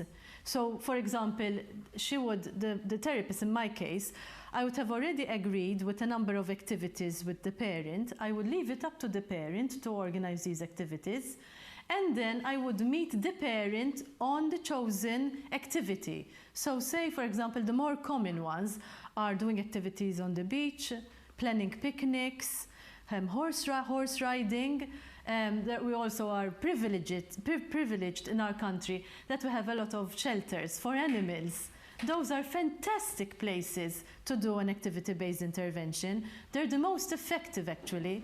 The idea is to have the parent there, the children are brought to the place, the chosen place, and the therapist will join. So the therapist will also get there independently of the children and the father.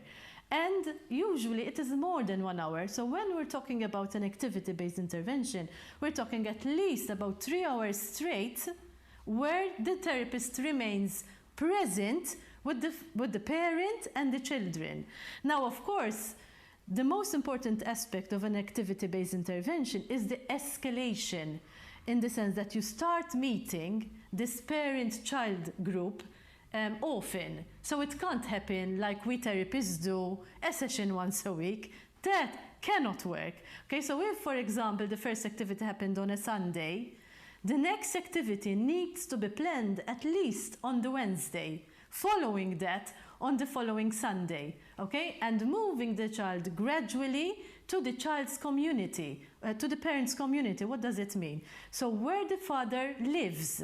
So the activity-based intervention moves closer to the father's house, and then in the father's house, we are not used to having therapists present in fathers or mothers' homes. We're not used to having intervention happening in homes. I mean, we have the home-based therapy, but this is something different. We're saying here that there is a parent who's trying to get the children warm up to him or her again, and the therapist is there to help out with a daily routine, meaning dinner, meaning homework, meaning putting them to sleep, literally a basic, mundane, everyday activity.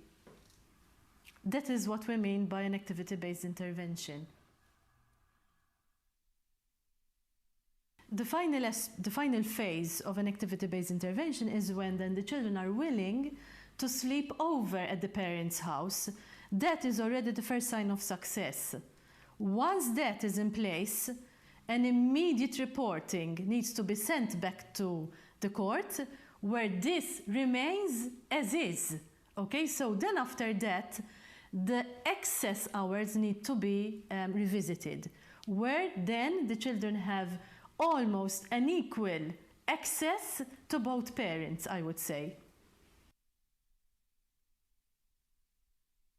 We also have to make a distinction between alienation and estrangement. When we're talking about estrangement, we're actually saying that the alienated parent does not have a memory of the child as a baby. Okay, so there is it's missing completely. So an estranged parent wouldn't be able to give you any narrative. There is no story about their child as a baby. For example, I get parents during the intervention actually reminding the child of the memory, and then you can see the connection happening because the parent is providing a memoir. The parent is capable of providing a memory where the child can connect to. The child can connect to those memories and can actually help the child become closer. Of course, when we're also talking about alienation, we have to exclude domestic violence altogether, okay? And we also have to exclude any abusive incidents. If there are indications of abuse, those have to be addressed first before we actually explore whether they are a result of alienation, because sometimes abuse comes as a result of long-standing alienation. Yes.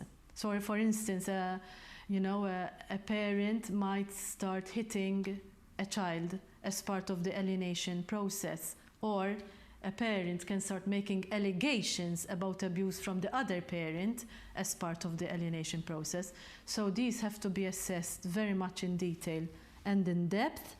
And the worst part of it all is when court takes very long to address this.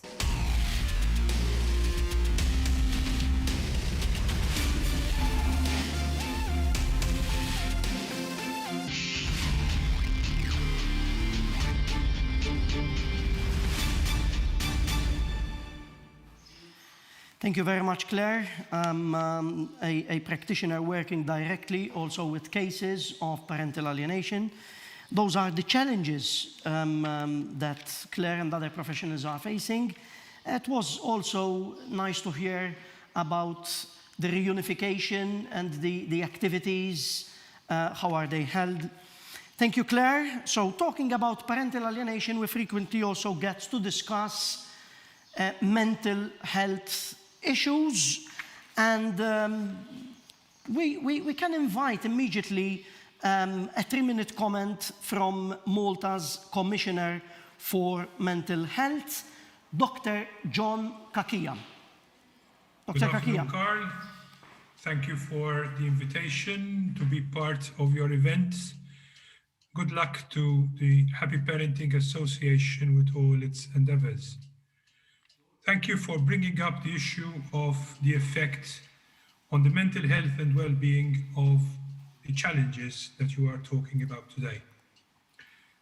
Being a person whose work today involves the rights of people with mental disorder, mental health and well-being, and the prevention of issues of mental health should be at the forefront and are at the forefront of my agenda as Commissioner in trying to shell out, sort out, and advocate for the rights of everyone involved in these very difficult situations that you are discussing today.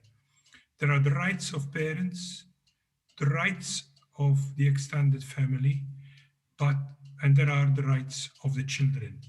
And all these three rights are inalienable rights in the sense that we need to protect these rights with whatever action is done. And sometimes one gets the impression that that the process moving between a professional approach and the judicial approach sometimes takes more comfort in the judicial approach, and the professions have sometimes had issues in trying to assert themselves in these sort of situations, and these become legal wranglings in the very fact. Now, what as Commissioner are we witnessing in these sort of situations? It's the behavioral issues, it's the personality disorders, it's making worse pre-existing situations like ADHD or persons on the autistic spectrum. Later in life, one sees drug abuse and psychosis as two very, very clear situations that can enhance the situation and make the situation more complex. And this is applicable to children, youngsters, as well as to adults going through these situations. So there are definitive mental health issues that need to be addressed. There are also very important social determinant approaches that one needs to remind ourselves, which is education and education achievement, a view to that leading to gainful employment and therefore a future of independence. And this is why one needs to tackle the social determinants of whatever happens in these circumstances, because this is going to affect the future life and livelihood of people who have endured these situations. So, in conclusion, as Commissioner, I must emphasize the need to create a structure around very difficult unstructured situations such as these relationships and the difficulties. And structure is very important for everyone in the scenario. Second appeal is for a help-seeking approach on a team basis involving both parents, children, extended family, but also the professionals themselves have to have an open approach towards a team approach of which the parents and children form part of that team. And the third appeal that I make is that let us take a professional and more human rights approach and try and leave the judicial wrangling to the last resort. This is the message as Commissioner for the Rights of People with Mental Disorder that I wish to bring forward. If you have any difficulties that I would like me to address, just put them now. Dr. John Kakia, that was very clear, to the point. Thank you very much for joining us. And thank you for the opportunity and have a good day. Same there. Another aspect which may at times be overseen when we talk of parental alienation is the health and safety aspect. Actively involved in Happy Parenting Malta for Happier Children is Anthony Bezzina, who will now give us a very short clip on his work, his studies in this field of parental alienation with this, from this angle of health and safety.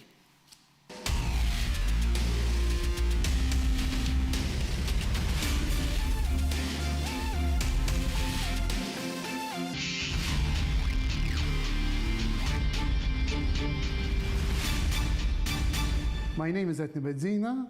I am one of the administrators of Happy Parenting Malta for Happier Children. I was one of the first persons to start together with Anthony Kauke, this organization, which is in very requirement in respect to children. My focus is on occupational health and safety, and I promote health and safety at the place of work. And I have an interest in health and safety in respect to parental alienation and the effects at the place of work as well. I am planning to do a PhD in parental alienation, focusing at the place of work and the effects of bullying. And I am very keen to learn more on the subject.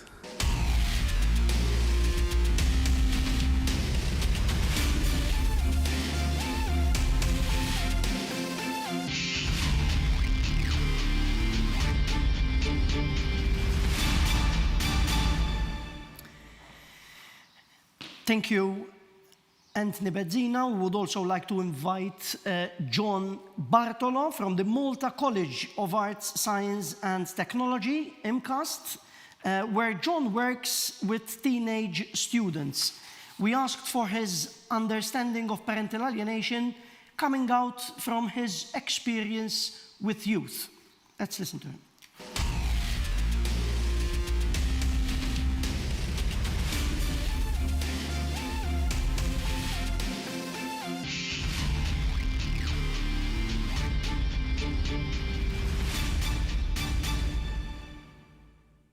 Hello, I'm John Bartolo. I'm director at MCAST, Student Support Services.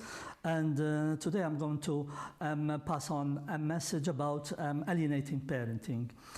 I decided to pass on this message because we come across a good number of students who, from time to time, they come and seek support through the counseling and the psychotherapy that we offer at the college. The effects of alienated parenting can vary a lot. And there's a lot of factors that can influence, for example, the personality of the individual, whether there's open communication channels with the child, but definitely that there's a lot of negative effects. And here I'm going to mention some. It's not taken for granted that these are going to be there, but it's likely that these effects, they'll be there. For example, a sense of fear, low self-esteem, issues of trust. They won't be able to trust and to go in a relationship, because for them, relationships are what they have experienced of their parents. So it would be very difficult, and they'll be very cautious to go into a relationship because of the negative experiences that they went through. Even they acquire a wrong and improper notion of relationships, what relationships are. And we all know that relationships are very important in life, even at work. So the effects are there. I think that, I do empathize with the parents that they'll be going through a rough phase, but it's important that they seek the right support, and they don't use their sons and daughters as their counselors, as their psychotherapists, as their lawyers. There are specialized people to do that job, and they leave the childhood of their sons and their daughters, because childhood is assigned to a particular phase in life, and once it's over, it's over. And if they are stolen from this phase of life, they won't get it back. We do come across students who are young carers. They take care of their parents, they take care of their younger siblings, and it's a pity because, as I said, childhood is a phase that comes once in life, and once you miss it, you missed it. And I believe that all parents, they want their best, the best for their sons and daughters. So seeking the right support and leave their sons and daughters enjoy their childhood as much as possible, I think it would be a step in the right direction. Furthermore, there's also the exposure, for example, to legal issues and legal processes. For them, it's already something very heavy, even for adults, let alone for a child to be exposed to go to court and witness. So it's important to keep this in mind that our sons and daughters, they deserve to have their own childhood as much as possible, as much as we can. Something else that we come across as counselors and psychotherapists is that some of the students, they lack, for example, proper housing, lack of love, lack of support and resources, and it could be as a result of parental alienation as well. Some of the students, they lack sense of, they lack resources, they lack love, they lack proper housing, and it could be as a result of alienated parenting. So we need to bear this in mind that these can leave a negative impact on our sons and daughters. So it's important that when individuals, students, young adults are going through these negative experiences, they try to seek the right support. It's important not to be isolated and stay alone and try to carry all the burden all by themselves, but they try to reach out. There's the NGO, the organization that can help. There's also other support services that they can help them to cope with the circumstances. After all, this is something that it's very common, but it's important to tackle it in the right way and not letting infringe our progress and development in life. I contributed several times with this organization because I believe that it's a good cause to have happier children, happier young adults, and it's something that we're investing in the future.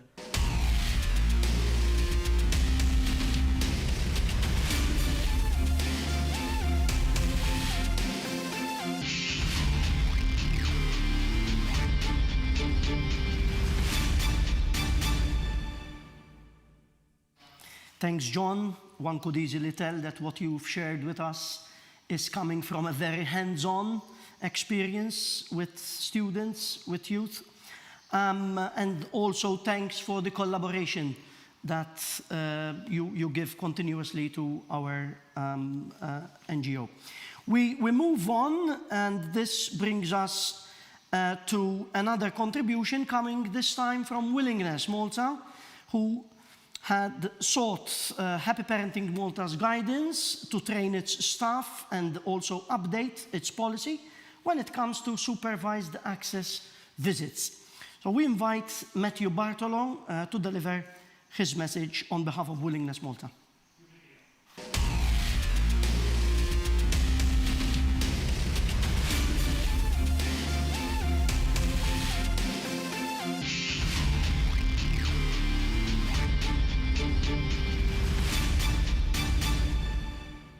Good afternoon, ladies and gentlemen. I am Matthew Bartolo. I'm a sex and relationship therapist, also a founding partner at Willingness team based here in Malta. I'd like to thank Anthony Kauki, his team at Happy Parenting, and even Parental Alienation Europe for such a conference. It is a much needed conference. What's Willingness? Willingness is a team of professionals, now up to 49 people, who work together to offer tailor-made services and treatment to different individuals, companies, and couples and families. We now have 3 clinics. One is specialized in sex, so it's a Sex Clinic Malta. Another one is Health Clinic Malta, specializing in physical and mental health. And another one is Family Clinic Malta. One of the services here at Family Clinic Malta is supervised of access visits. We offer a safe space, a non-judgmental space, where the non-custodial parent can bond and interact with their children. We feel that it's very important for every child to have contact with both parents in a safe environment. So when we created this service, as we do with any other services here at Willingness, we did our research, we got people who are experts in the field to train our staff, people like Anthony Kauki, Mary, and all the other professionals who are part of this NGO. And we are training and trained the staff in recognizing parental alienation and how to best deal with the alienator and the victim of parental alienation and the whole family.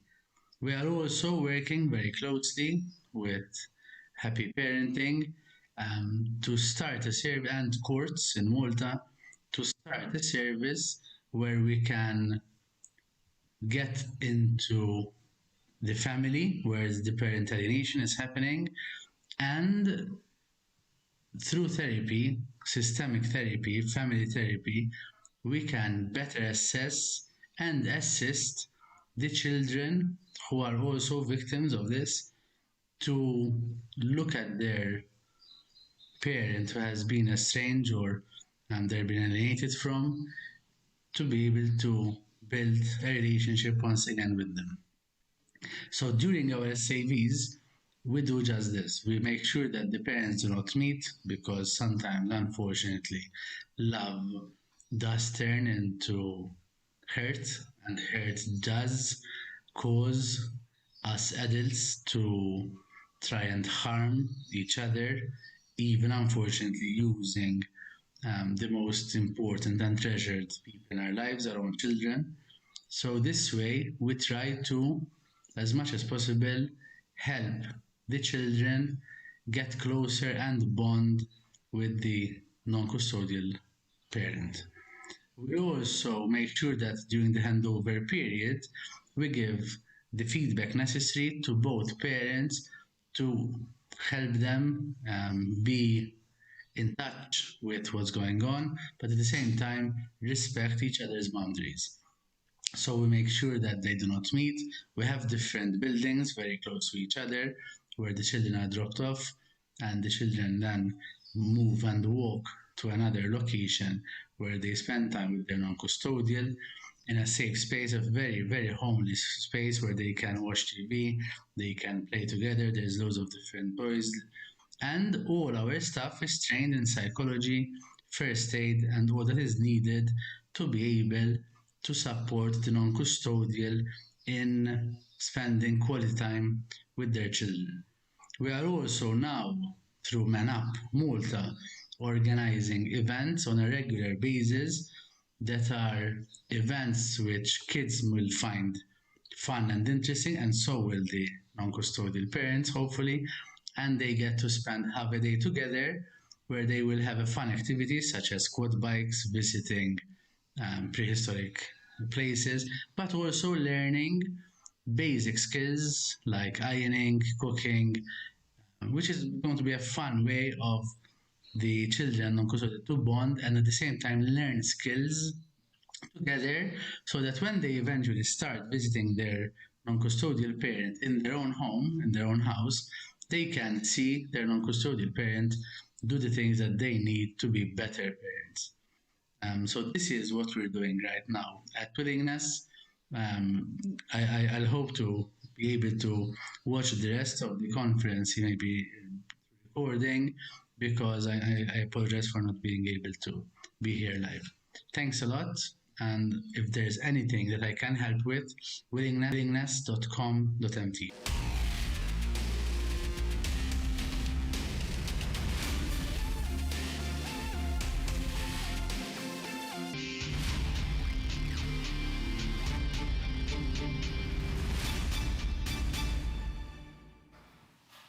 Thank you, Matthew. And that brings us to kickstart our third and final part of this online international seminar organized by Happy Parenting Malta for Happier Children, a seminar which is being sponsored by the Ministry for Gozo. So, opening this third part of the seminar is Minister Michael Falzon, responsible for the social justice and solidarity, the family, and children's rights. Minister Falzon.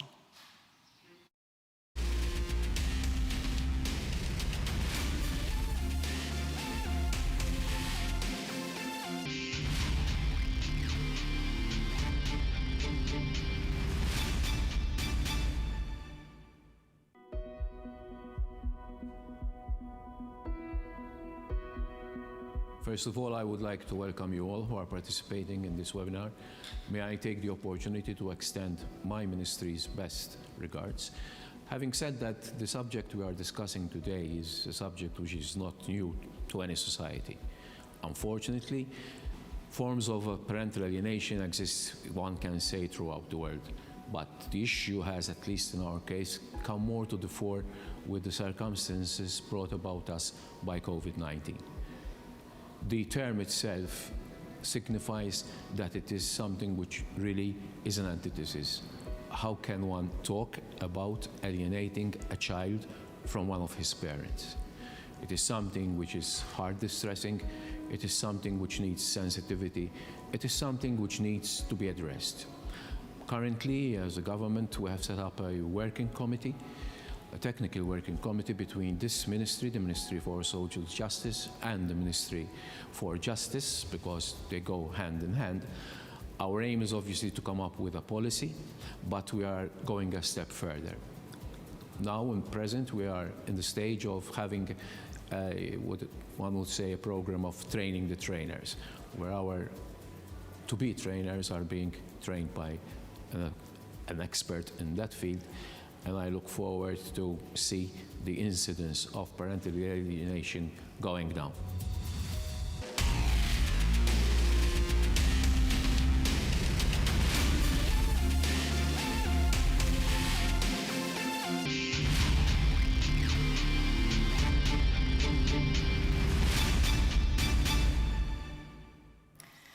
Thank you, Minister Falzon. We turn now to the third keynote speech of the day, focusing on early detection of parental alienation.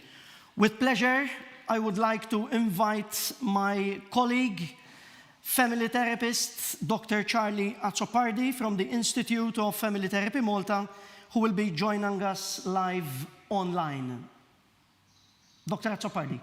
Thank you, Carl, for the invitation. Thank you, Happy Parenting Malta, Anthony, Mary, everyone. Thank you so much for this invitation. I would like to start off by the title itself. It's from crisis management to risk assessment, because as we have seen already today, we have spoken a lot about managing the situation, which is very, very, very important. We've heard also talks about this by Claire, by Ivan as well, who was mentioning about court proceedings, and Sean as well, and everyone. So that's very, very important. But I'm moving a bit further away from this into thinking about risk assessment, that is detecting parental alienation before it is even conceived. So I'll be talking about these aspects, marital separation as a process that starts much earlier than legal separation. Alienating behavior starts very early on in the process. All family and in different ways, both parents contribute to it during these very early stages. This is very blind culturally, but we do have a lot of cultural contributors as much as there are legal contributors to alienating parents. Children are very sensitive to parental alienation and to parental conflict especially, and such anxiety is often presented very early at our clinics, and we're privileged to be working with families many, many years before actual parental alienation happens. So we can work with this and do a lot. We'll see to that later on. Earlier presentations often include alienating behaviors from both parents and children, and using these presentations as an opportunity to prevent parental alienation. That is very, very important. So developing a risk assessment tool to help professionals identify very early signs of risk assessment and work to mitigate them. Apparently mild and innocent manifestations we often take for granted in our clinics become significant in our risk assessment of parental alienation. So we shall also be looking elsewhere, for example, in other situations where parental alienation exists, and that is, for example, the fostering area and adoption area.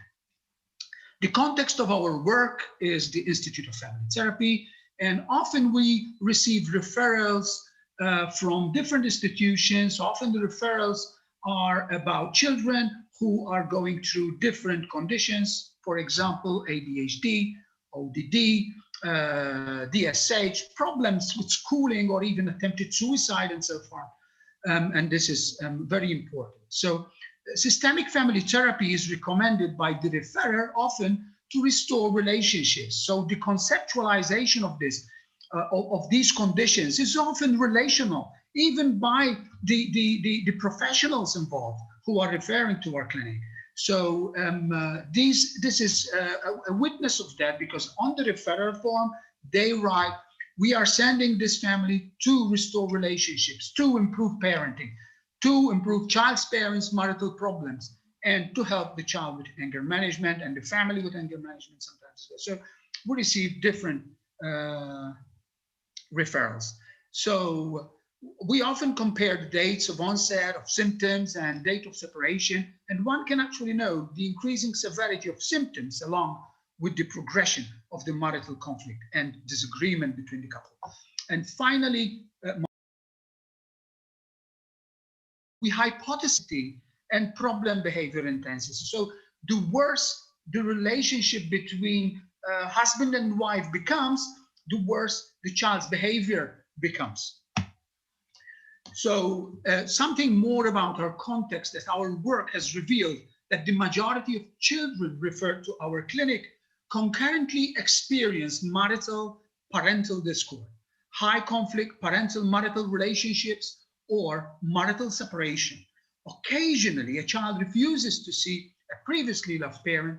This is typically visible during the course of a legal or de facto separation process, or high conflict between parents, not in the context of legal separation. So frequently, parents report their children telling them things like, why don't you leave him or her and we go live elsewhere? So this statement, we hear it many, many, many times. And this is when the couple is still living together and apparently happily living together. Children recommending one parent to leave the other is becoming more frequent, at least in local context in Malta. This is becoming quite a popular kind of statement that parents tell us that their children tell them. And sometimes children say it to us as well in the clinic, that they see their parents better off separated than together. We have learned that such a statement is dependent not on what happens between the parents, but on how the child interprets what happens between the parents. It's all about perspective and interpretation. We have not yet located such statements in relation to the separation timeline. In some cases, there is no impending separation at all visible, but the child still feels that his parents would be better off separated. So what are we saying here? What we're saying here is that, number one, children always pay a price for marital conflict and separation, especially separation. The price is often visibly present symbolically through disruptive and dysfunctional behavior or somatization in the child. And behavior is often gendered. Boys and girls behave differently in these circumstances, in these situations. The onset of problematic behavior often precedes the visible onset of marital conflict. So apparently children are very, very good at calculating distance between the parents, especially the growing distance between the parents. Often we hear parents say, but yeah, we do fight in front of, but they don't understand anything. They're so young still, they're small, they don't understand. But what the parents don't understand is that children are well equipped, even neuronally equipped to connect with others, especially with their parents. And so they are very much aware of the distance between the parents. So keep in mind the context. Children are living in a context where marital separation is increasingly common. This is a very important context to consider at our clinics. They are very likely to have quite a few friends or relatives whose parents have separated. And they are also increasingly likely to be themselves in a reconstituted family made up of previously separated or divorced parents. So they are very much aware in different ways and sensitive to the possibility of separation. Sorry. So that makes them increasingly sensitive to parental conflict and possible separation. A specific separation anxiety that we have noticed has developed over the past 20, 25 years. It wasn't here. I never saw any children so sensitive to separation 30 years ago or 35 years ago when I started my career. So this anxiety is reportedly expressed by children according to their age. So here are different ways of how children experience this and express it, especially babies and toddlers express it differently than children or adolescents or whatever. So these are some symptoms that I have listed in there, which are very familiar to people who work with children, you know, return to nocturnal enuresis, whatever. So they're listed there and people can then have a copy of them. On the other hand, both clinical experience and literature have taught us that the process of marital separation starts much earlier than the actual legal filing of the request or de facto separation. And this has been very well documented, that separation processes don't start when someone or one of the parties goes to the lawyer and files a separation case to the other partner. Separation process is much longer than that, and the onset and process of marital separation has been taken for granted in literature as well as in research, especially in research, I would say. The clients, let me, sorry, a bit about this because I need to, sorry.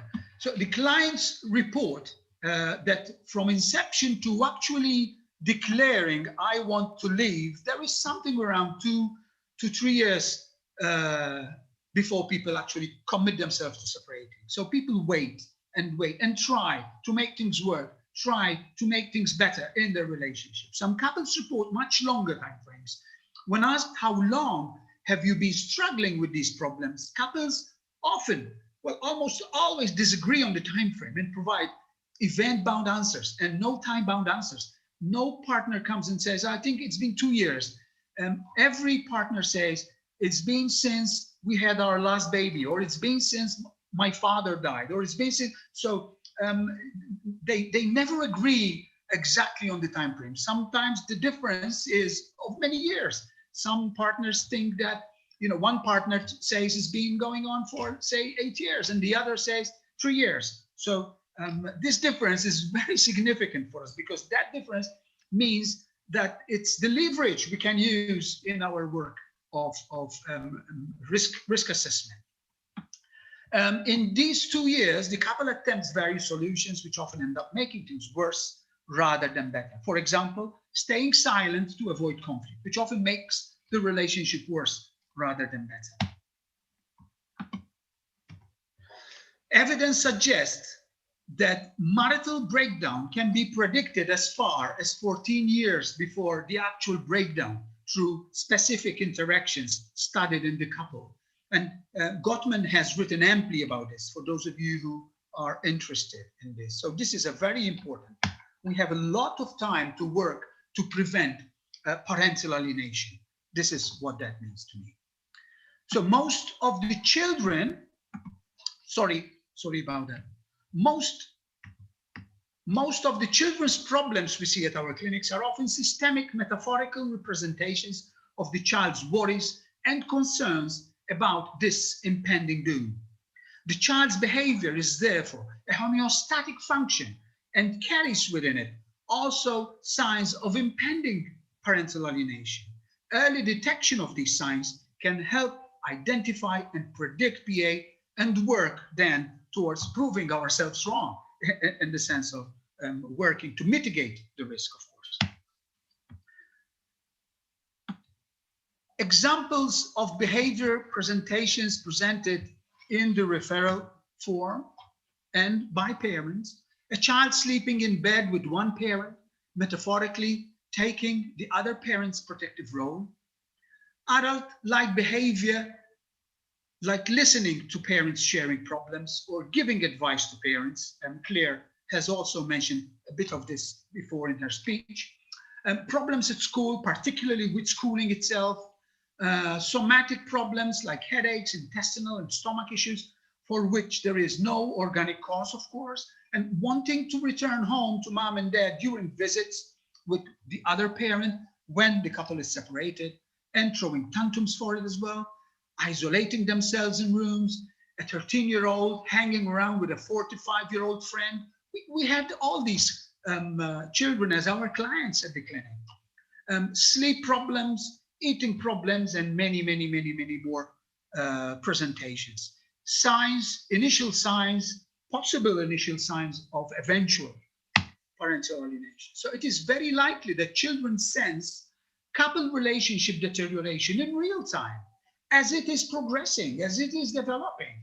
It is often adults who deny it or postpone addressing it, does make it worse. Children often sense it and try to do something about it. Parents often deny it and postpone it, hoping that things will be better, things will get better on their own without any intervention. Children also start sending signals of their distress. These have multiple functions: signaling one's fear that parents may eventually separate, a metaphorical and symbolic representation of the parent situation, distracting parents from each other's claws to refocus on child's problems. We see this at the clinic in terms of couples coming for help, to help us help them solve their child's problem. And as soon as the child comes into the room and meets the therapist, we've had children telling us, "Can you please take care of our parents, my parents?" And we often invite the child out of the room to have an adult chat to see their interpretation, free interpretation of what the child is experiencing. And we had actually some children telling us, "I trust them in your hands. I give them in your hands so that you can take good care of them." And the child stood quietly in the waiting room, waiting for his parents to finish the session. So this is all very, very real, or even surreal, I would say. You know, to have children preoccupied about their parents, often more than their parents are preoccupied about them, or as much, I would say. So when a self, this is a statement I took out from George Herbert Smith's book, Mind, Self, and Society. So when a self does appear, it always involves an experience of another. There could not be an experience of a self simply by itself. This other does appear in the experience of the human animal, in the presence of that sort of stimulation, in the cooperative activity which arouses in the individual himself the same responses it arouses in the other. So this made me think to reflect a bit about something which is very important, and that is neuroscience, especially or particularly mirror neurons. Neuroscience studies may help us understand better how children assimilate parental distress very early in the progress. Sean earlier highlighted this a bit. Neuroscience may also help us understand better how children's behavior can be unconsciously and functionally representative of their distress reaction to dysfunctional parental distress.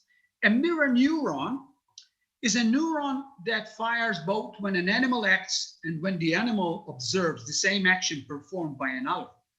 So in some way, mirror neurons explain what Sean was portraying earlier, the film about children's lies, if we can put it that way. So does the neuron mirrors the behavior of the other, as though the observer were itself acting. And this is fundamentally important. This is crucial to our work.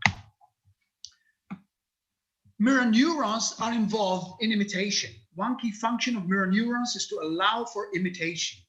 Mirror neurons believed to act as social glue to build and maintain interpersonal relationships. They are there to help us predict a stable, consistent, reliable relationship. And they are very important in that sense. Imitation of facial expressions between mother and infant plays a key role in making early dyadic interactions predictable for the child, of course, and also for the mother in that sense. When we talk about mimicry, initially mimicry may have had several value by helping humans communicate. We propose that the purpose of mimicry has now evolved to serve a social function.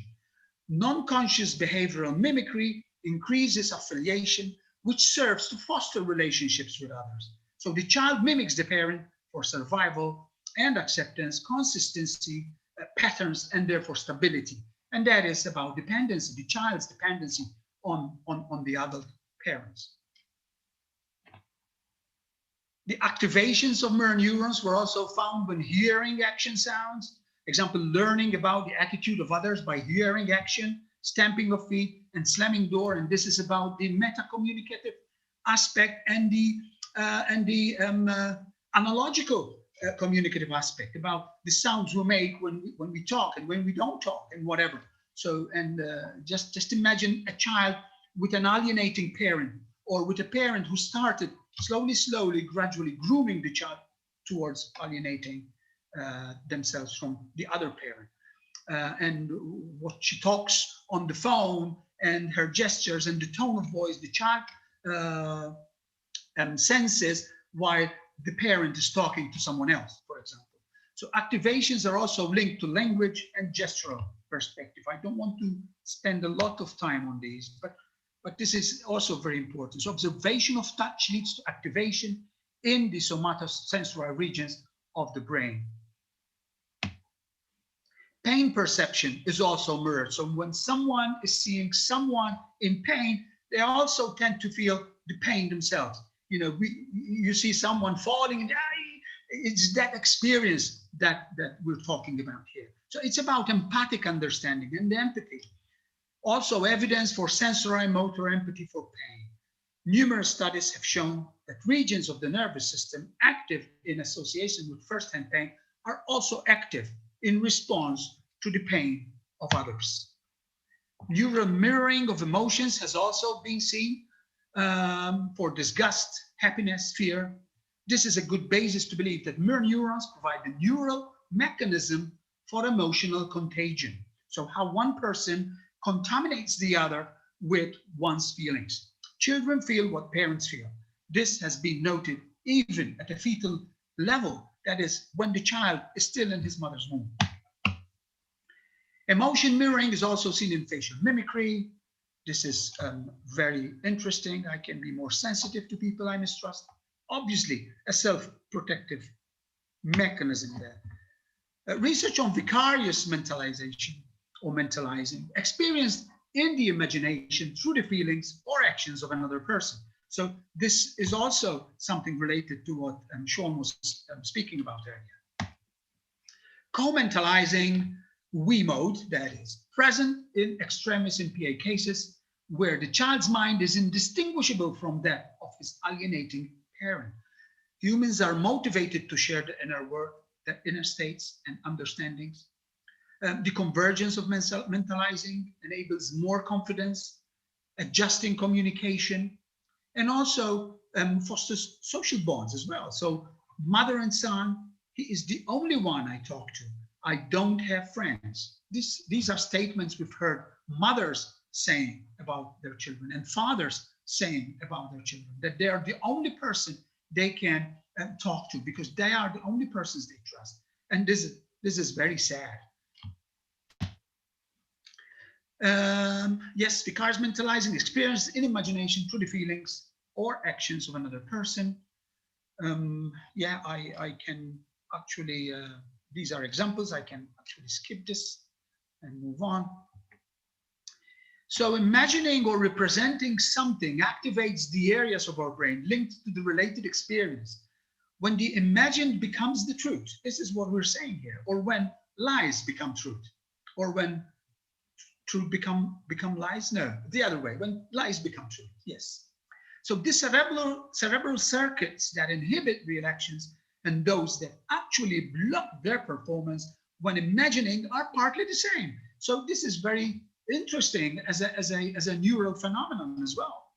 we're saying that the circuits that inhibit real actions, that use real actions, are the same circuits that we use in our imagination. So now from that neuroscience evidence that shows us that children can be very, very sensitive to their parents' state of being, state of being of the parental and marital relationship, we are now trying to think about charting a new territory, which has not been charted before. And this is about very early detection of signs, that is the risk assessment, and obviously the management of it then, and the prevention of alienment and alienation, parental alienation. From the parental alienation study group prevention project, it emerged that in our view, prevention requires us to review other ways to talk about parental alienation. Until now, prevention has focused on early intervention, that is when the court case starts and when cases become visible in the court.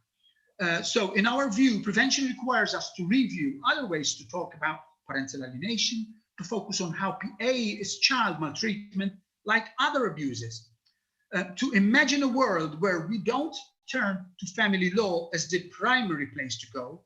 So we think these are not just possible, but desirable too. And obviously they are possible, and we hope to be making them possible as quickly as possible, because we need them. And this is maybe more for the clinicians and the researchers, because by the time we encounter these issues, people would have not gone to court, hopefully. Clinicians are often privileged with early signs. I think we do a lot of this work already. I think we do a lot of work of assessing behavior, family behavior, and try to prevent marital separation. I think all our work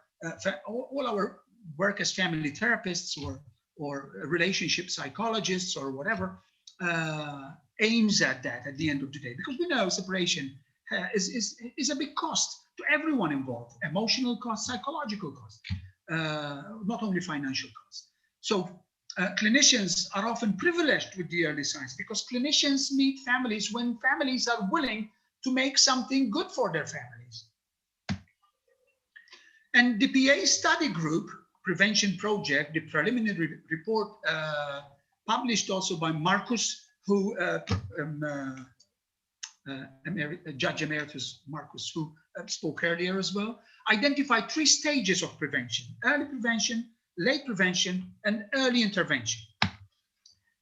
But there can be earlier prevention interventions by integrating a risk assessment strategy into our clinical work with families, couples, and individuals who seek help early and very early in the separation process, even though we don't consider it as part of the separation process, but it is. If we fail as therapists to help these families effectively, then they will go for separation. So we have a lot of responsibility here as well.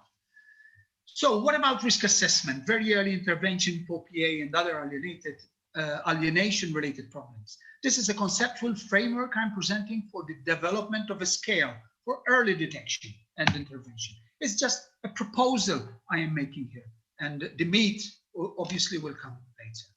So parents' alienating behaviors can be detected earlier, very earlier than actual separation, when relationship between the partners is still manageable.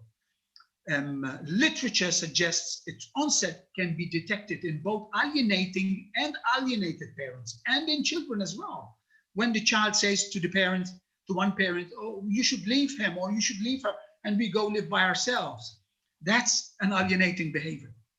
Attentions to cultural myths supporting alienating behavior. We have a lot of cultural myths around us, and the more you see social media, the more you understand how many cultural myths, even at a court level, we have cultural myths about separation. You know, sometimes you hear professionals say statements about cultural myths about separation and alienating behaviors. You know, when we talk about alienating behaviors, we're talking about, you know, for example, a child sleeping in bed with his mom and his father is sleeping in another room.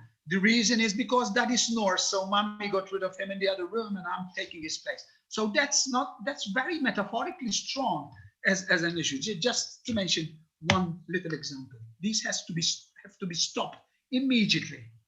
Can the detection of the 3 primary patterns of parental alienation syndrome be used by clinicians as basis to expand upon?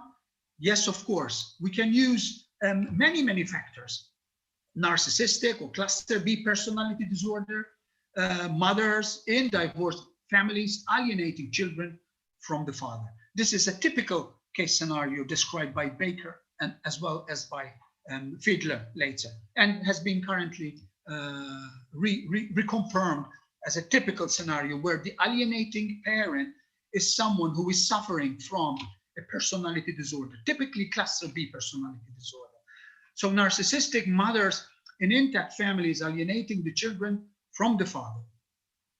Cold, rejecting, or abusive alienating parents of either gender in intact or divorced families, alienating the children from the targeted parents. So these are all typical behaviors that we can use in helping us identify very early detection. You know, that the one current trend is for people to work very long hours, and the parent who works very long hours and is away from his family or her family is likely to suffer parental alienation, for example, especially if they don't spend time with the children.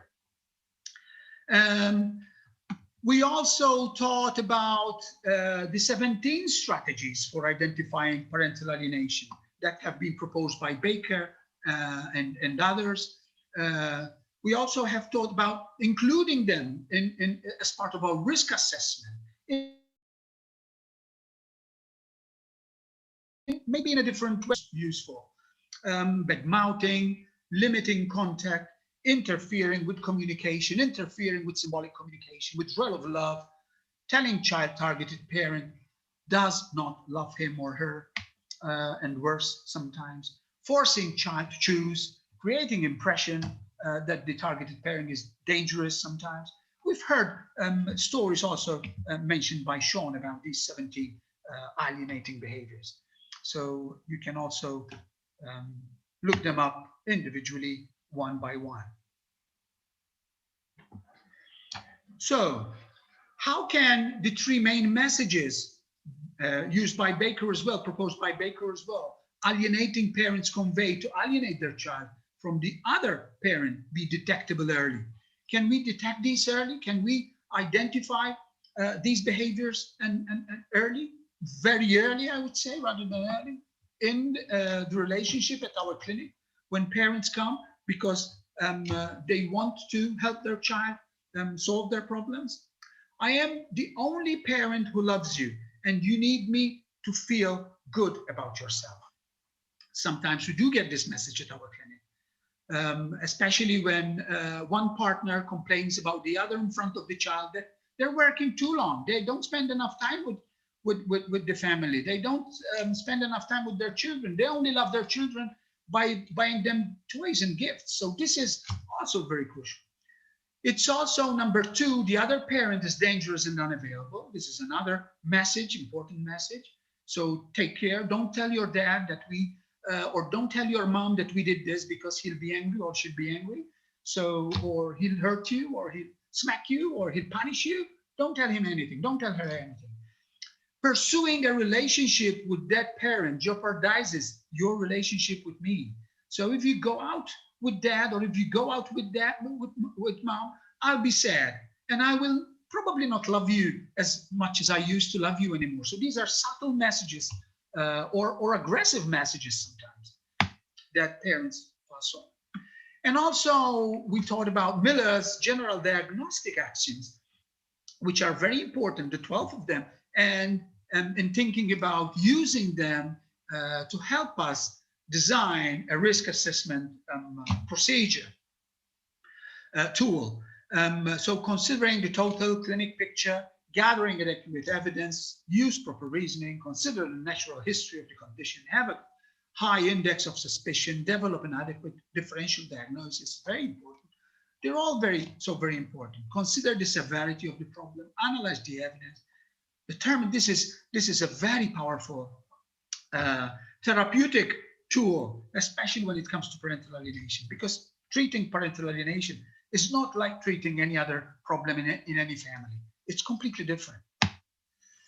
So what about the future? The future is to identify and list reliable, fixed, and fluid factors involved in risk of parental alienation. I'm rushing now. And these are some of the risks. We thought of distinguishing risks between fixed factors and fluid factors so that we can have factors to help us identify risks that we don't need to ask questions about. They're present there in data, in the person in front of us, and fluid factors which we need to ask people about. You know, how hopeful you are, for example, about resolving this problem. That's a fluid factor. So fixed and fluid factors can be derived from research and with adult victims of parental alienation, as well as from the analysis of case studies that help us create a profile of typical factors involved in mild, moderate, or severe parental alienation. Obviously, training is key here, and in help us identify the earlier risks of parental alienation. We need to have specialist training, psychotherapists, counselors, educators, psychologists, psychiatrists, social workers, lawyers, coaches, because sometimes people go to the lawyer and the lawyer says, sometimes there are generous lawyers, of course, and say, go talk to a family therapist so that you can have your problems probably resolved. Why don't you do this? You know, so, and people come. And this is very interesting. So even lawyers would be included in this, in the early detection of signs of parental alienation, which may be key in preventing children of separation and divorce from the risk of parental alienation. That is psychological abuse, isn't it? So likewise, more training for mental health and legal professionals working with separating families may allow for intervention prior to alienation occurring. Because when alienation occurs, then I sympathize a lot with what Claire was saying and with what Brian and others also would talk about. It's hard. And the hardest thing about that is not the legal system itself, it's colleagues who try to say that you're wrong, who don't understand what you're talking about. This is very frustrating as a professional. So our aim remains that of primarily preventing abuse on children. This is our aim at the end of the day. Abused brains cause a child to live in a persistent state of fear, are not enabled to regulate emotions and stress, don't reach standard development milestones, confuse love and their ability to love and be loved, cultivate difficulties in developing effective social interactions and relationships, and also develop a skewed sense of intimacy and attachment. And I would sum this all in some kind of personality disorder as well. So early detection of these signs can help identify and predict PA. We need more research, of course, on this, on the early signs of PA. A reliable instrument to help professionals identify the risk of PA is now inevitably needed in our attempt to develop interventions to prevent parental alienation, in which the best interest of the child and family bonds remain a priority. We need to work at strengthening families, not crisis management only, but also need to prevent families from breaking down. And this is one proposal. With the aim of contributing to prevention, intervention, and further research, a collaborative effort has joined myself, from the Institute of Family Therapy Malta with Brian O'Sullivan from Changes in Ireland. He is present here as well, to design and launch an accredited foundational postgraduate course for professionals working with families and children. This course is intended to eventually grow into a specialist course, a master's, in the next year, as well as to courses for different populations, including parents and children. We thought that there is a gross need to develop such courses, accredited training, which professionals will find useful in learning, not only learning about the theory of parental alienation, but also about the practice, especially the clinical practice of parental alienation, which is so different from standard practice. And the course provides theoretical, phenomenological skills and competences, and legal foundations that enable professionals to familiarize themselves with contemporary issues in the literature, to develop skills in evidence-based best practices, to enable learners to identify relevant interventions, to qualify learners to practice evidence-based effective interventions, and to introduce students to optimal legal report writing, which is another flaw, especially when it comes to report writing, at least in our legal system. So professionals, all professionals can benefit from this, of course, and that's very, very important. So the course is in the process of being accredited by the Malta Further and Higher Education at level 7, and that is crucial. Maybe we will also be accrediting the training in Ireland at the Irish Authority for accrediting training. And as Dame Joanne Bracewell observed, early intervention would achieve savings in money and court time. Thank you so much for being present in this presentation, and I welcome any questions people might have. Thanks, Dr. Azzopardi, for that valuable contribution, which highlights comes at the very end. I mean, because we spoke a lot about training, and you have announced that there will be hope also in this area with training by the Institute of Family Therapy Malta. Thank you very much, Dr. Charlie Azzopardi. We move on towards the end of this seminar. We have a few more messages lined up. I immediately invite Ivan Bartolo, a Member of Parliament who supports Happy Parenting Malta for Happier Children by providing time on his weekly radio program. Honorable Ivan Bartolo.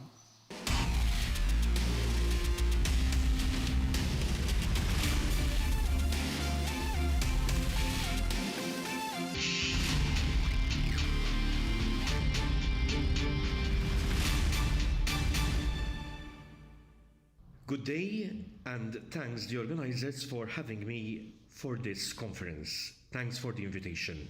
As a Member of Parliament, I am very pleased with what you're doing.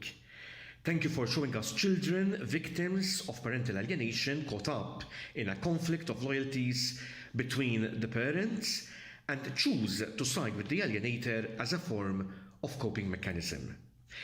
It is a sad situation seeing children brainwashed to the extent that they genuinely believed they are better off without the targeted parent.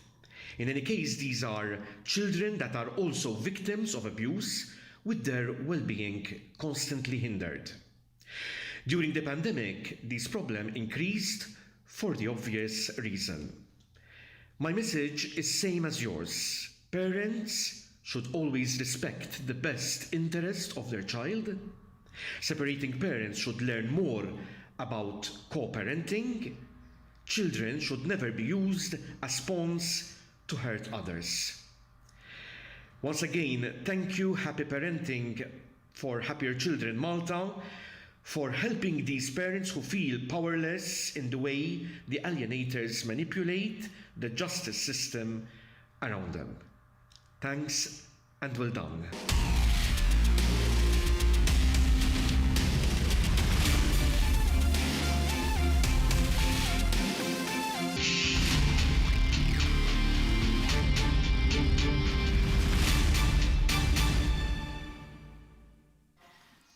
Thank you for that. One other reality some of Happy Parenting Malta members end up facing is poverty.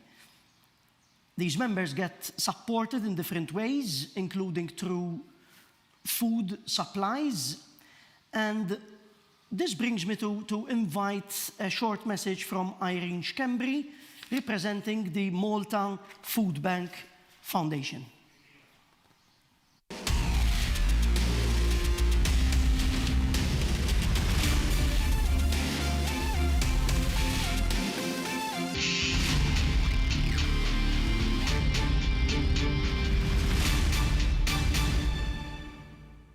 want to introduce myself first. I am Irene Schembri. I am the founder and chairperson of the Malta Food Bank Foundation. Our foundation is affiliated to a European Food Banks Federation, and we act according to their principles. One of our basic principles is to eliminate poverty and social exclusion, and as well as fighting against food waste. We are very happy and proud of helping those organizations like Happy Parenting, because we know that while they're giving those services to the members, they can also give some food from what we can afford to give them. Therefore, we do collect food and we distribute it to NGOs such as Happy Parenting. From the feedback that I get from the organization itself, they are very happy to receive our donations of food because they are helping us in our mission to eliminate poverty, or rather help in eliminating poverty and social exclusion when they feel that their members or some of the members are in need of some of our food. This is for us an honor to help and keep on helping, hopefully in the future, even in a better and bigger show of collaboration, support, and working together with one sole aim: to help people in need.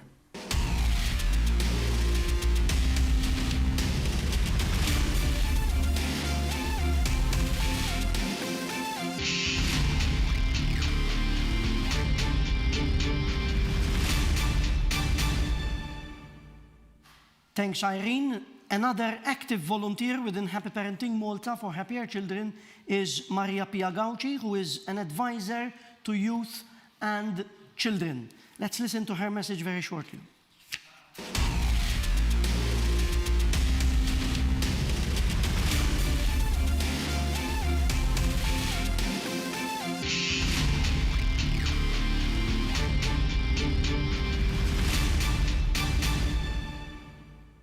I met Mary Gauci 3 years ago, and since then we have been in constant collaboration, especially within the Happy Family Social Club, focusing mainly on prevention. The reality of alienated fathers and mothers is a social wound that festers unless properly attended to. Its effects do not only mar the serenity of the alienated parent, but unfortunately leaves an indelible mark on the children. What happens in the early years of childhood is the blueprint to what their future would turn out to be, with the main victims of parental alienation being the most innocent parties. Society will be negatively characterized by depressed or violent youths and mentally disturbed adults, and will roll out a vicious circle that is not easily controlled. Within these parameters, Happy Parenting Malta is constantly putting in an unprecedented effort on our islands to cater for the alienated parents, so to alleviate their predicament.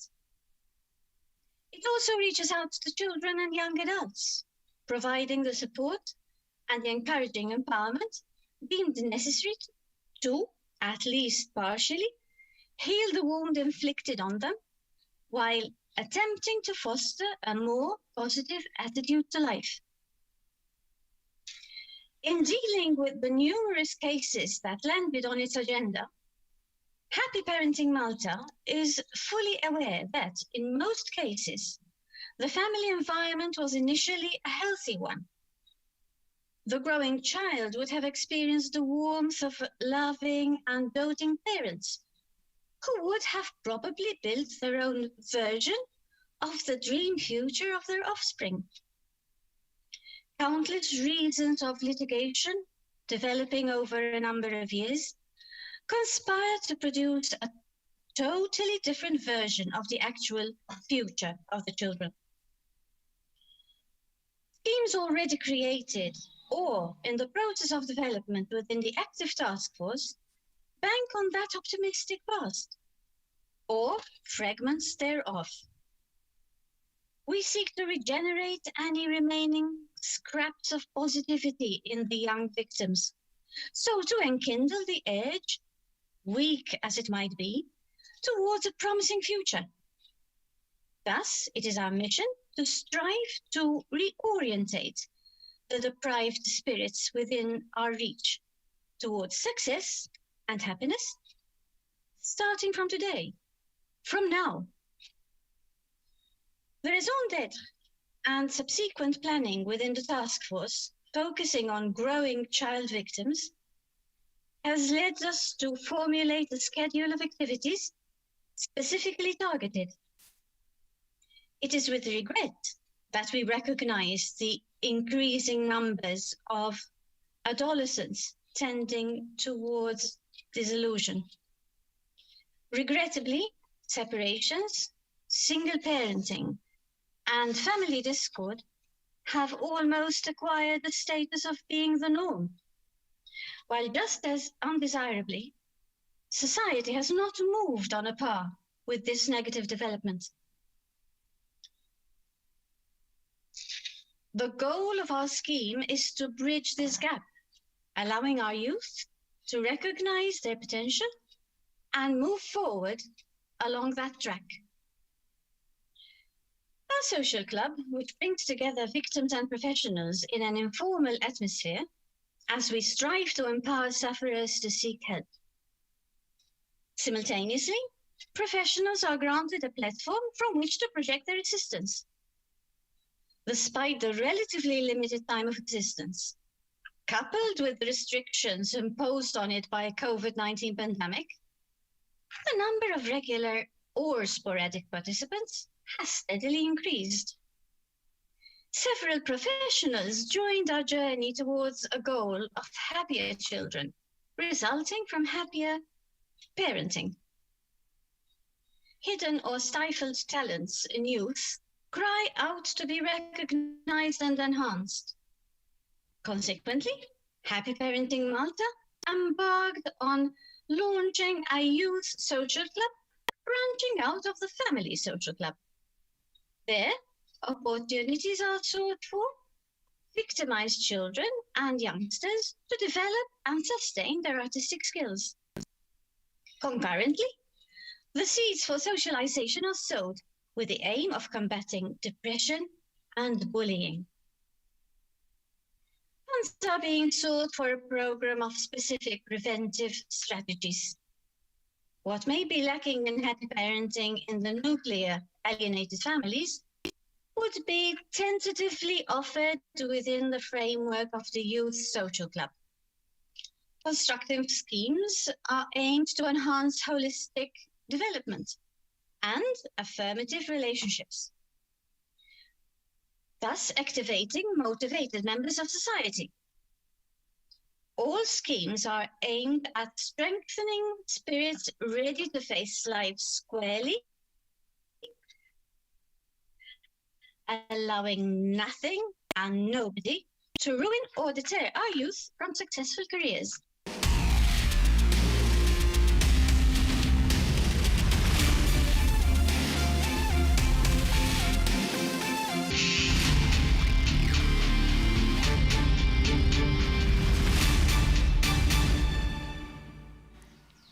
Maria Pia, we thank you very much. We thank all of those volunteering and giving their time and collaborating with Happy Parenting Malta, including a good number of others whom we had no time to fit into this very, very back-to-back busy schedule we had today, including, for example, Philip Kirkhope from Nannit Malta, who had a very good message on parental alienation. Unfortunately, time is against us. And we finally take the opportunity to present the Christine Gauci Award, an annual award given by Happy Parenting Malta for happier children to a family distinguishing itself through its noble values amongst volunteers. Let us see who will get this year's award.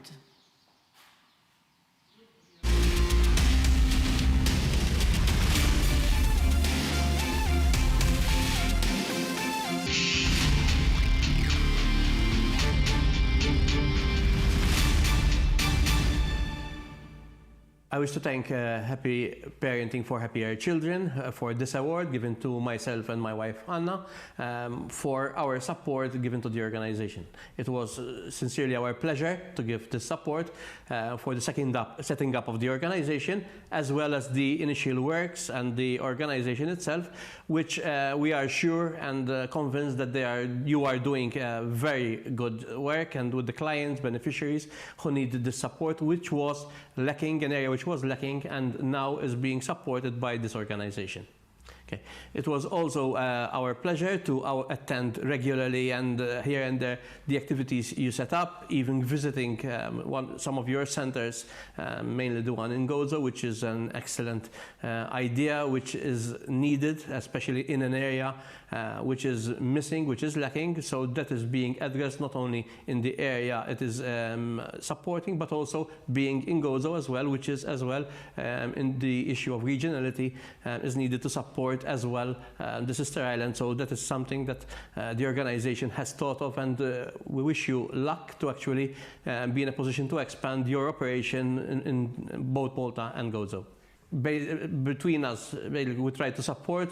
My side technically is my main profession, supporting VOs, and Anna as a teacher herself can actually and did actually give advice that we can actually help the organization to actually focus and think and brainstorm how to move forward.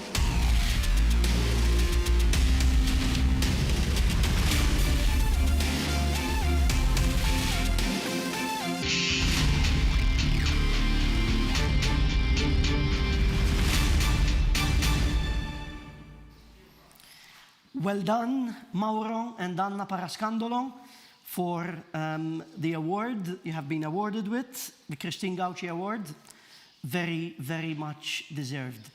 And that brings us towards the conclusion of this whole day marathon of valuable insights into this very sensitive phenomenon of parental alienation.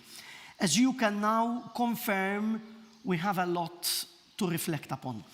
I invite now Mary Gauci, President for Happy Parenting Malta for Happier Children, to give her concluding message and declare the seminar closed. I wish to thank everyone and also those who tried to join us, but time cannot permit. I'm said a bit about Grandparents Foundation, which we didn't have the time to listen to their message because we were very close together. We went to Parliament together 3 times. And here I wish to thank Philip Kirkhope and Nanit Malta. I wish also to thank Charles Spiteri Magri, whom we couldn't have his comment as well. He has been key to our organization. He was last year's winner of Christine Family Award, he and Gracelyn Spiteri Magri. Apart from having 4 children, Charlo, they find time to help the NGO as well. He did the statue of my daughter, Christine Gauci, and also Charlo is positive for the group, the social club, in many ways. He created also the song. He's also a sculptor and artist in various ways. He's doing online session now with the positive parenting. So I thank everyone from abroad and from Malta. Those who wish to join us on Facebook page, there is much to be said and discussed. Hope this seminar was helpful for you, but this is only the beginning. So please reach out to us on Facebook and on YouTube channel. Register on YouTube channel, and this is all from us here. I declare the seminar as closed. Thank you very much, Mary Gauci, President for Happy Parenting Malta, for Happier Children. We thank also the founder, Anthony Kauki, for his endless efforts into the work being carried forward. Dr. Ivan Sammut, Secretary and Legal Consultant also to Happy Parenting, and also other members. We really hope that you all found this seminar useful in different ways, as Mary said. We continue to welcome your feedback. I repeat after Mary, do subscribe on the YouTube channel and also visit the Facebook page of Happy Parenting Malta for Happier Children. Let's keep in touch, and we do our very best to keep the awareness going. Hopefully, as we listened, even in the last keynote speech by Dr. Charlie Azzopardi, Director of Institute of Family Therapy Malta, we'll have also the training to different professionals, which is close to being officialized. So the awareness, the education, let's keep on going. Let's keep also the talking and the lobbying going also to changing our laws, family laws and procedures, to discuss and collaborate together, because we have all one common aim. From our side, that's all for today. We will end the seminar by listening again to the song written by Charlot, which gives hope to the alienated children. Unfortunately, they are the most vulnerable, and they deserve our attention and action. Carl Wright, family therapist, consultant to Happy Parenting Malta. I thank you very much for being with us all this day, and goodbye.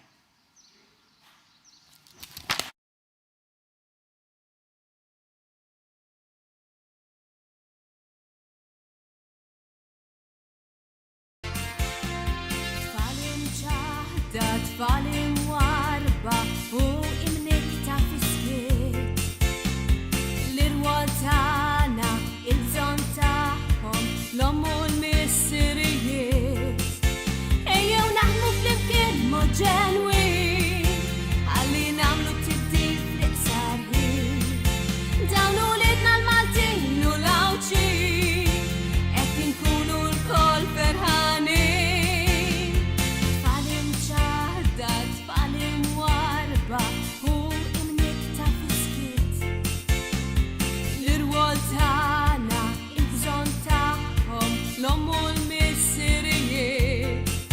Ġenituri mitnejja bl-inkwiet unu li tirfaw il-biżijiet dal-pajjiż ħaqqu l-aqwa tibdil fl-interess tal-familji mġarbin.